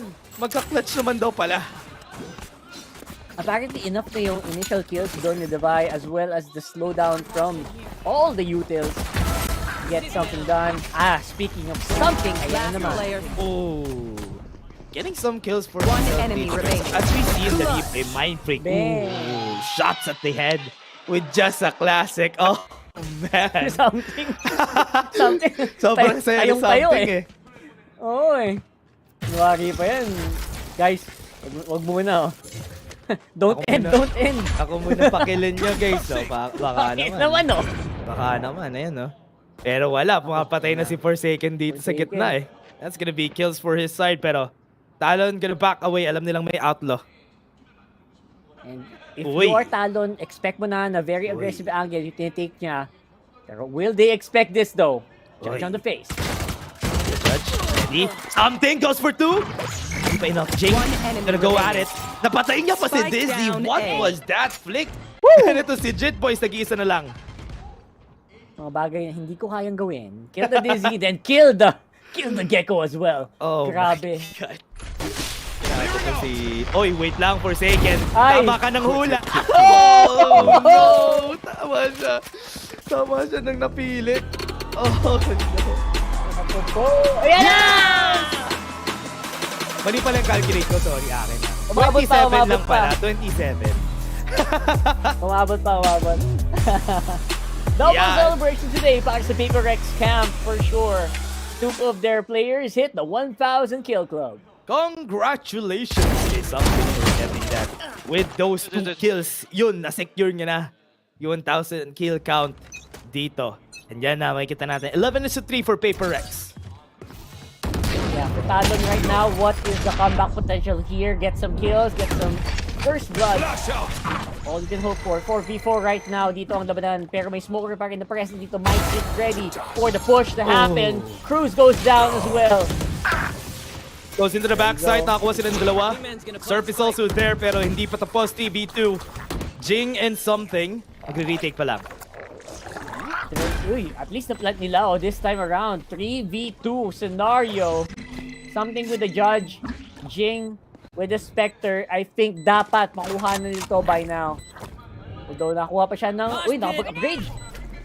Wingman's on defuse. Oh no, nakalagay si Wingman. That's gonna be a kill. And meron pa silang isa si Jing dito. Not impossible for him to clutch this. May satchel pa siya na pwedeng gamitin. Waiting for the beat, goes in. Tries to go for 1. In-isolate niya na, sayang. Nice try on the isolate as well. hindi lang niya masyadong nasabayan yung ginawa ng Summoning Door where he's trying to spray with the Phantom. Nakalakas yung kamay ni Jing doon sa bubot. Kaya I think kung hindi nakalakas yung kamay sa bubot, he would have definitely gone for the peak. Pero because of that and again, optimal positioning, kanina din kila Zip Boys and Ban, able to finally get around back. Let's go! And ito na nga, 11-4. May DZ sila naka-ready for this push. Look at this. Ano silang paranoia? Magra-rush si Jacob for sure. That's one of the problems that we have. I hope Governor opens up the site for the team. And with the trash, that's gonna be... Oh wait, hindi tumama yung trash nila. Paper Rex still backing away. Ayun na. So this is as deep as you can get here para naman sa A without losing any members. So good job for Talon. Now they're gonna have to deal with the timing. So flash! Goes for the trade. Surf gets it. That's gonna be 2. With that something. Waits for the next. Trash silang naka-ready. Pasok sila. Try nila i-clear yung site. I-anchor nila. With that. Oh! The pick goes there! Wala kasama si Governor! Not again. Not again! Grabe talaga. The angles and of course now the deny on this white flat. Wow! Alright! Oh. Getting the kills. Talon doing what needs to be done. Talon taking down 2 rounds against Paper Rex. Hindi pa daw tapos ang laban after mag-switch sa half. 2 rounds has been taken by Talon. And Paper Rex, kailangan nila mag-eco for this next incoming round. And it's also because of this, yung first peak natin, na-touch nila yung blind. And that's why, oh man, that's why hindi sila nanalo dito against Talon on that duel. Alright. Get those dual wins. Yun talaga yung super crucial dito. And something that, ito yung mga nahihirapan yung ibang teams, di ba? Makipagsabayan, makipag-trade dito sa Paper Rex. That's why they always come out on top in these rounds. At least one man advantage lagi, plus may response. It's so hard for the opponent to actually deal with it. Pero pag naka-first blood ka ng ganyan, that's exactly what you need to do. Yeah. Ano sila isang gun? Rotate sila na sobrang lala. Sobrang layo yung panggagalingan nila. So, Talon, gonna wait for the push right here at B main. Sila lahat. Try nila mag-peek over. Cruz wasn't able to get the shot. Wasn't able to get the win. Pero hindi nila alam meron nag-iisa dito si Davai nasa likod. From market, ito magagaling pero may paranoia. Kailangan nila umalis from their possession. Cruz! Kailangan niya i-take yun. And that's gonna be 2 kills again for Paper Rex. Surf is gonna be getting 2 for himself. Pero hindi pa tapos. They're losing time. Paper Rex, my freak falls down and that is gonna be it. I think Davai is gonna try to clutch it up. And that is a round for Talon again. Giving up some of those rounds. Pero you know what? Okay lang kasi nakuha naman sila ng ilang baril. So they're able to deny some guns, keep the economy in check para dito ang Talon. Pero this is the start you want to see. You're a Talon fan. Nice denial as well on the showstopper just to make sure that hindi ka madali. And keeping it tight, Talon playing as clean as it can be in that round. Yeah. Find that rhythm. 11-6. Ooh, Talon. Mahabol na dito sa score. Kahit malapit na mag-match point yung Paper Rex, they are struggling. Nakikita naman natin. They're having a hard time for that defense. Hindi sila makapag-trade ng ayos. Talon is just getting one step ahead lang every time. Wait, nasa tiles. Hindi niya kita yung nasa tiles something. Hindi siya nakapick. Hindi sila nakatingin on both sides. That's gonna be bad. Good thing na lang may trade yung Talon. Alright, so 1-for-1, 4v4 ang labanan. Neural Theft gets an info down. Meron pa silang tools to maybe counter that. We have From the Shadows and we have a Trash ready. Para sa Talon dito. Oh yeah! Monster on the counterplay. Jit Boys with a kill. Make it work. Ayan na, From the Shadows. Oy! Forsaken gets 1 kill. May Rolling Thunder siya naka-ready if ever pumasok sila sa site. Kaya sila nag-hesitate pumasok sa site kasi alam nila may ult si Forsaken. Surf gets 1. That's a call for rotation. Pwede sila mag-top-mid. Wala sumibad siya pero nakuha niya pa rin yung kill! Naging-case! Naging-case yung Cypher! Oh my goodness, that is insane. What was that? Parang ang sinachil ng Cypher. Ang layo, sobrang nilipad niya. Hindi rin niya in-expect eh. Kaya, oh my, natalo si Mindpick na parang mamamatay. Pero sinakyan niya, sinakyan yung render. I like it. Ang galing, ang galing, ang galing. 11-7, 4 rounds consecutive na yung napapanalo ng Talon. Yeah, that's exact. Ito na, this is what you need to do, guys. Slowly but surely, we're finally getting a game here. Still happening non-stop para dito sa Talon. The confidence is finally popping in, and maybe yung mga little errors coming in from Paper Rex really helping get or turn this round around. Let's go, Cruz. Cruz, good call. Yeah. Ooh, that was si Cruz daw nag-goal nun. Interesting. Kasi nag-goal sila, after makuha nila yung top man, nag-goal sila for that. Yung nasa likod niya, si something na namatay. Tapos nakapag-peek agad si Surf, which was perfect. And also, yung position nila at top mid was actually good.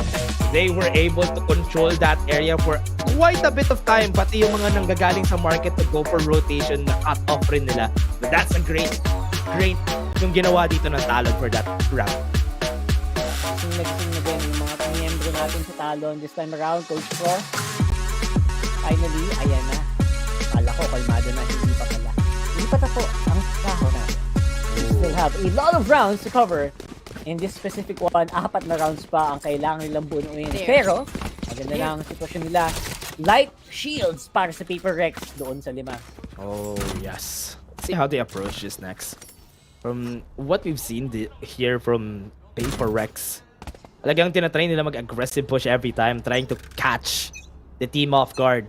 Pero from what we're seeing here, from what they're doing, dahil nag-rush din naman sa A-side to elbow itong members ng Talon, let's try to go for stairs, or for link, maybe hindi tayo mapatay from this side. Makagat na yung pagiging favorable ng mapa na to para sa mga attackers natin, and Talon are capitalizing. Huh? We're taking with the info. Cage triggered.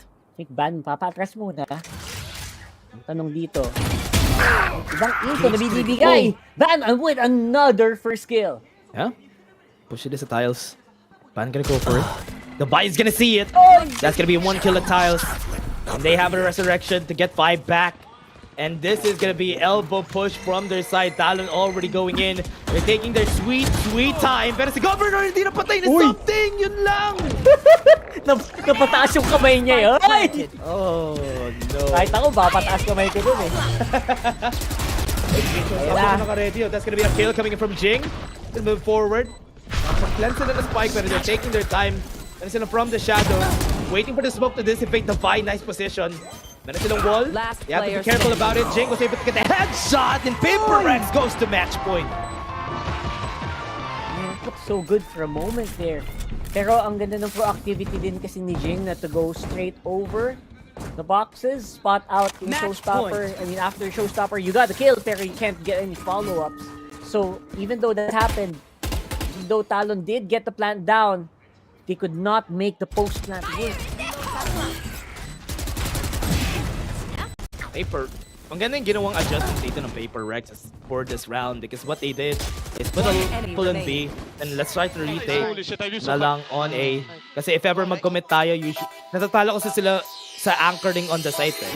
Now, tinry nila mag non-committal angles, try to cover for mid.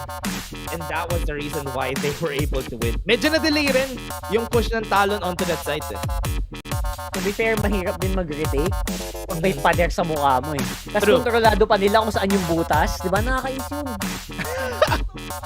Hindi rin sila honestly, ang hirap kasi hindi rin talaga sila maka-defend once the spike was down and once there was a wall there. Jing was just able to capitalize on that angle. Pero yan! Next post, guys! Sa ating match point! Humabol pa! I think on the Talon side pala yung ating deck. Pero parang magkakaroon na ulit. Sigob. Parang sigob bang spatan or medyo baka nag-iba yung senses niya. Tumama. Yung after the showstopper maybe. So, right now, nabingi siya no after sumama yung showstopper. Yung bala yata ni Jing may tumama sa helmet ni Reyes. Oh no, yun lang. Hintayin natin itong deck post na to, everyone. Ito na lang hinihintay natin na round. They are just waiting for the maging okay yung audio nila dito with Governor. So we're just waiting for that bago tayo pumasok ulit for this next one. I think tinatry na ito ni Gov, and I think okay na. Yeah, I think that's fine. I think it should be fine. Alright. So right now, obviously, Talon, hindi pa, it's not done yet. I think they still have some money, right? I think they should have one more buy round. Yep. Yan, half armor lang si Gov, okay lang yon. So, still pretty even. Don't forget, Guardian din hawak nila Forsaken. And they're also on light shields. Narin sila masyadong big ultimates na pwede dito for this round. So if ever they get a kill, doon lang natin makikita yung ults nila. But this last round for Paper Rex, push pa nila to. Pero from what I'm seeing, something aggressive tong push niya na to, ha. Try to go for that Daisy kanina. Paper Rex trying to bait out the push from Governor. Merong fault line na naka-ready. There's a lot of people here. Timing is just perfect dito with the flash, and that's gonna be the combo they're looking for. Wala silang nagawa para tulungan si Governor. Kahit ako, papaatras ko na lang talaga doon. There was just no way. Answer. No. And now something would do on mid. Surf all alone. That's gonna be it, Surf. Last member standing for the squad. Wala silang information on him. And itatry pa nila for the second time to. Napakaganda na set nila for that main push. And even yung mga nag-push for mid, oh my, wala na silang nagawa in the end. Their mind freak got taken down. B main, look at that. Tignan nyo yung mapa, dire-diretso na silang lahat. Alam na nila kung natin si Surf. Papatay na nila with another splash. And that's gonna be a peak for Paper Rex. And that is gonna be their win for this one. Paper Rex medyo may konting pagbagal lang around the middle of that round, or middle of that map. Where they were able to pick up the pace once more, make sure it's a more decisive win this time around. And it's Paper Rex with a 2-0. I mean, still one of the best teams dito sa ating VCT Pacific. And yun na nga, Paper Rex, nakita naman natin sila. Ito yung comeback game nila basically, and nakakuha na sila ng mga panalong hinahanap nila. Starting pa lang from this game against Talon Esports, and they would need a lot more to move forward in this competition. And yun na, I hope na magtuloy-tuloy to for Paper Rex and their story. Yeah, congratulations by the way to Forsaken and Something for joining the 1K Club. 1,000 kills para sa dalawang miyembro. Paper Rex, great way to cap off a 2-0 victory para naman sa kanila dito sa VCT Pacific Day Week 1 State League. So, I would say na they were as Paper Rex can be at this point. Davai, as usual, magandang alalay and a great player on the operator no matter what the agent is. Naganda nung talaga dito ng Paper Rex, especially yung pagbagal nila na yun, it was because Talon was doing something na hindi nila nasasagot, which was the push right there on A and even on elbow. Hindi nila ma-retake. That's why they were struggling for quite a while there. Pero after some time na nakapag-adjust nila, just going for a retake, just going for mid, kasi wala namang pumupunta sa mid, might as well take over this space. And yun na-choke out na nila yung Talon. And even that last few rounds, literally they were using their utilities to choke out their opponents. Dun sa very narrow na corridor na yun, I don't know if the replay is gonna find that. Pero it was just beautiful. Even in the eco round, yung utility use dito ng Paper Rex was immaculate. And the decision they were making really coming into play. Not to mention, syempre, yung aim ng mga tayo, sobrang crispy talaga. Kaya you will not blame a lot of Paper Rex fans in the house. They're very happy. Yeah, there was a point in time dito sa mapa na to na puro drive pick yung nakita natin from Paper Rex. This is them having fun. Nakita naman natin na nagda-drive pick na sila, they're having fun, and that's why nagkaroon sila ng struggle eh. Nagkaroon sila ng struggle dun sa mga fights nila. Pero at least now, yung huli, they picked up the pace and they were able to come back, especially yung mga combo nila, yung mga pag-rush nila ng utilities at the enemy team. Yeah, at the very least, aware naman yung Paper Rex pag nagkakamali sila. Like, alam mo eh, napapatawa na lang sila kahit pag namamatay sila eh, di ba? Like, they know na, you know what, a play that we tried did not work out. Pero it's okay kasi at the end of the day, you know what, teamwork is gonna be able to pick up the slack, kumbaga. Yeah, and yun na nga guys, kami nga pala yung naging shoutcaster nyo. I was Dash and I was here with Rockhart, and ibabato na namin sa aming panel. Kayo na. Maraming salamat, Mr. Dash and Sir Rockhart. Kayo ay good night talaga, and good night indeed for the side of PaperX. Very convincing win, 2-0, Honey Glaze. Gusto ko lang itanong sa yung dalawa, pati na rin si BNB. There was a moment na parang medyo nakaagwat na sana yung Talon. Ano ba yung tamang ginawa ng Talon into that part of the match? Sinabayan na nila yung pacing coming in from the side of PaperX. Alam na nila na kahit papaano, we need to do a head-on collision, sabayan yung mga utilities and stuff. But then, it's just the craziness pagdating nga sa aim duels dito ngayon na PaperX. To be honest, I think sa second half, there wasn't necessarily anything they were doing differently. If anything, namamalasan lang yung PaperX. Parang lumipad si Van. Sabi ka ni Rockert, di ba? Naging race yung Cypher, naging race. And he still won that fight. And then there's another round where something free kill na dapat siya. Tapos siya pa yung namatay. Just multiple rounds na somehow just unluckiness kind of worked out against PaperX there. And so, rightfully so, Talon, they're good enough team to find those punishes. But they weren't really doing anything differently kaya gumana. It was more just PaperX na parang medyo nadulas lang. And then they finally found their footing sa dulo. Alright. So, really, I don't know. Wala eh. I mean, wala. Magaling lang talaga si PaperX. Yun lang talaga masasabi natin. They were champions last stint natin during kickoff. So, just goes to show PaperX still one of the strongest teams here in the Pacific. And if we are gonna go with like power rankings, aside from Gen.G, sino ba yung possible na team na makakatapol over kay PaperX, HG? Team Secret. Team Secret? Sino pa ba? Wala nang iba. Inaantay ko lang yung sagot na yun eh. Pero, alright, W Gaming, ewan ko ba kung kailan to matatapos sa Pacific, pero it looks like PaperX just great all in all. Pero if we are to sum out the whole week to day 2, kumusta man yung days natin dito? Ang ating day 2, HG. Kumusta naman with all our games? It was at least convincing for both of our teams na ina-expect nating mananalo talaga for the series, for both of our series.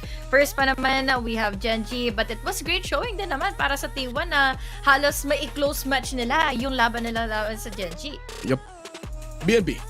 Well, I think for these past few days, all the teams na ina-expect natin manalo, nanalo nga, di ba? DRX nanalo. Siyempre, kasi DRX, Team Secret, siyempre, sure na yun. Team Secret, Matic, wala nang tatanong-tanungan. Tapos na din, naging best of 3. This is the first 2-0 win we've seen here today. At katulad nga ng prediction ko kanina, wherein if this is gonna be a PaperX win, it's gonna be 2-0. If somehow umabot ng map 3, don't tingin ko pwedeng manalo ang Talon because that final map is one that they actually have better historical results in. Pero, I think so far, everything has been going according to the script sa mga naintindihan natin, at least based on these teams. And there hasn't been too many big surprises so far. Yung I think, exciting game we've had so far is yung kahapon nga, yung Team Secret versus Bleed. Yeah, and I think to add also, I think yung previous series kanina from T1 versus Gen.G were in T1, surprisingly over at Lotus, ha? That was, 13-5 if I'm not mistaken. So parang, it's great to see some teams finally trying to show off their strategies. Pero going into the next few days, HG, sino bang laro yung inaabangan mo talaga to watch? O, sino ba? Team Secret? Totoo yan. Pero isa sa mga biggest na inaabangan ko rin talaga magkaroon ng isa pang match dito ngayon is yung DRX, since yun nga first day pa lang, especially yung kanilang bagong ang lineup and all. Gustong-gusto ko makita yung ganong klaseng consistency for the team, especially na pasok na sila going to the playoffs. Paano na nila tatapatin or i-perform yung kanilang mga sarili for the next few series. If you were that BNB, tatago mo ba yung strats mo or magre-relax ka na? Playoff secured ka na gagawa na lang ng bagong strats kung sakaling kinailangan. Praktisin mo na lang. Anyway, here are our standings for today. And, well, so far, 2 araw pa naman tayo dito. So, it doesn't really mean a lot. And again, these points that you're seeing, these are carried over from kickoff. So, kita nyo yung mga scores na yan. So, don't be shocked kung bakit may mga 6-0 na dyan. Pero, so far, exciting for tomorrow kasi wala ako bukas. Gusto ko lang marinig yung predictions nyo. HG and BNB. Tomorrow, we have RRQ versus DFM and Team Secret versus Global Esports. Tanungin ko muna si HG. RRQ versus DFM, sino mananalo? Anong points? I think it is a 2-1 dahil maganda rin yung mga before showing ng DFM Okay. BNB, RRQ, DFM. I think RRQ because may lalabas dito si Monyet. It's his first game under RRQ. But just to clarify, these standings, I think these are only from yung regular season. last split. Hindi counted ang playoffs kasi doon lang natalo ang DRX sa playoffs. It says 6-0 right now. They played 5 games ng huling regular season na ipanalo nila, and then they won 1 today to make it 6-0. So, yung mga points na to, regular season lang kinakount nito. Okay. So, there are So, iba pala yung standing natin dito, no?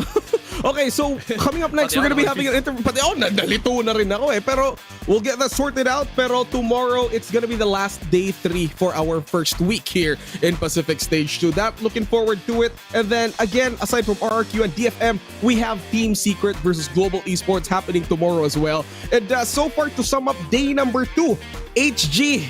Ano bang masasabi mo sa teams natin? Okay pa ba yung script or gusto mo ba ng explosiveness? Ano bang inaantay mo? Okay yung script, but I love what happened kanina for T1. Sobrang commendable sila doon, and I really do think na ang laki na nang improvement nila, and all na pwede pa nilang scatter all throughout the rest of the day ng regular season. Alright, BNB? Musta? Oo. Dito mo. Sabi ni HG, tama siya. Kung ano yung sinabi ni HG, tama nga siya. Ayun, so para eto na nga, anything that you want to say before anything else, we have Grab. Score Grab's lowest prices ever with up to 15% cheaper fares on Grab Car Saver. Delivery fees as low as 15 pesos with Grab Saver delivery, and thousands of budget-friendly meals as low as 99 pesos with Grab Food Saver meals. Dapat naka-alarm na kayo tuwing 11 o'clock a.m. dahil meron tayong pag Grab Food 60, get up to 60 pesos off on your order with a minimum spend of 550 pesos. Promo runs, ayun nga, simula ng 11 a.m. And if you want to avail of that na sinabi nga ni HG, yung code niyan na gagamitin nyo sa Grab ay GrabFood60. So kung 600 yung bill mo, ito na naman yung tanong mo. minus 60, ilan na lang? But actually, may interview na kami. Ako si Juicy versus si HG and si Black and Blue magsa-sign out na. Let's go for interview to our winning team. We just throw every post plant. We lost every clutch, so we improving our post plants and we improving our disciplines. So yeah. You guys are checking more corners too, yeah? Yep. Okay, now what was it like going up against Talon? Talon, we prepared to them really well. We have a good game plan how to play versus them. But yeah, they're a good team. Just like good win, it's good opponents. Let's talk about Sunset because I'm pretty sure our English viewers want to know as well. Tell us just what you were doing in the mid, holding With the spike by yourself. 3 versus 5 situations. Okay, guys, I'm gonna explain you why I do that. Okay, before I trade Jason on middle, right? And I can hear Breach rotating to left side, which is like, and before Leash, which is Davai, said 2B main. So in my mind, already could be one middle. And if, for example, I kill this governor in these situations, I have all free side on A and easy spike, easy round, I think. Yeah. Thanks for letting us know and giving your insight. Now, everything happens for a reason. You do everything for a reason. But now, let's talk about the map pool and the agent pool because a lot of people talked about how after Shanghai, that maybe PPGL needs a deeper map pool or more flexibility on the team because Jason can only do so much. So in that aspect, what have you guys been working on? I mean, yeah, obviously we don't really have this like, for example, some teams can play like 7 maps. Yeah. We don't really have it, but we're gonna try our best at this moment to the champions. I hope we're gonna qualify to the champions. We're gonna have like 7 maps in our pool, and also I hope we're gonna get new agents in our pool, which is, for example, ISO and Neon. Oh, okay. ISO and Neon. Now, you talked about the new patch coming in. So, curious as to see what you think the next week's meta will kind of look like. We see a lot of Clove, Deadlock already. You mentioned Neon and ISO. So, what is it going to look like? I think my thoughts from the start, especially in VCT, people gonna try ISO and Neon a lot, but I think after a while people gonna recognize ISO not that good. Yeah, of course, for example, I play rank and I play with op and I can hear the shield activate and I cannot pick him, and like I already waste my 5k in Valorant, 5k money just because I cannot kill him by one shot. Okay. Now, why do you think ISO is kind of going to die down once the hype is over? Because I think it's not that good for the team play, but Okay. I think we're gonna try to use this. Okay, so it's kind of like Reina back in the days. It's like yeah. upgraded Reina, yeah. Yeah, upgraded Reina. Okay, thanks for letting me know. Now, next week you guys are facing DRX, but it's the new iteration of DRX. So any thoughts on how they performed yesterday if you had the chance to watch them? And also, what are your expectations for the upcoming match? I mean, I saw a bit this match. Yeah, they beat like Zeta, 13-0 on Icebox, then they lost, they win some map, I forgot what is this map. Yeah, they look strong, and let's see, I don't know, no thoughts. Will you guys be ready for the Icebox Clove? Hope so, Okay, all right. Well, thank you so much, Something, for your interview, and best of luck. Thank you. Now, that was Something, everybody, with the post-match interview. We're going to go ahead and say goodbye, sign off right here, but make sure you come back tomorrow for another day of Valorant action, starting with DFM facing RQ. So, good night, everybody.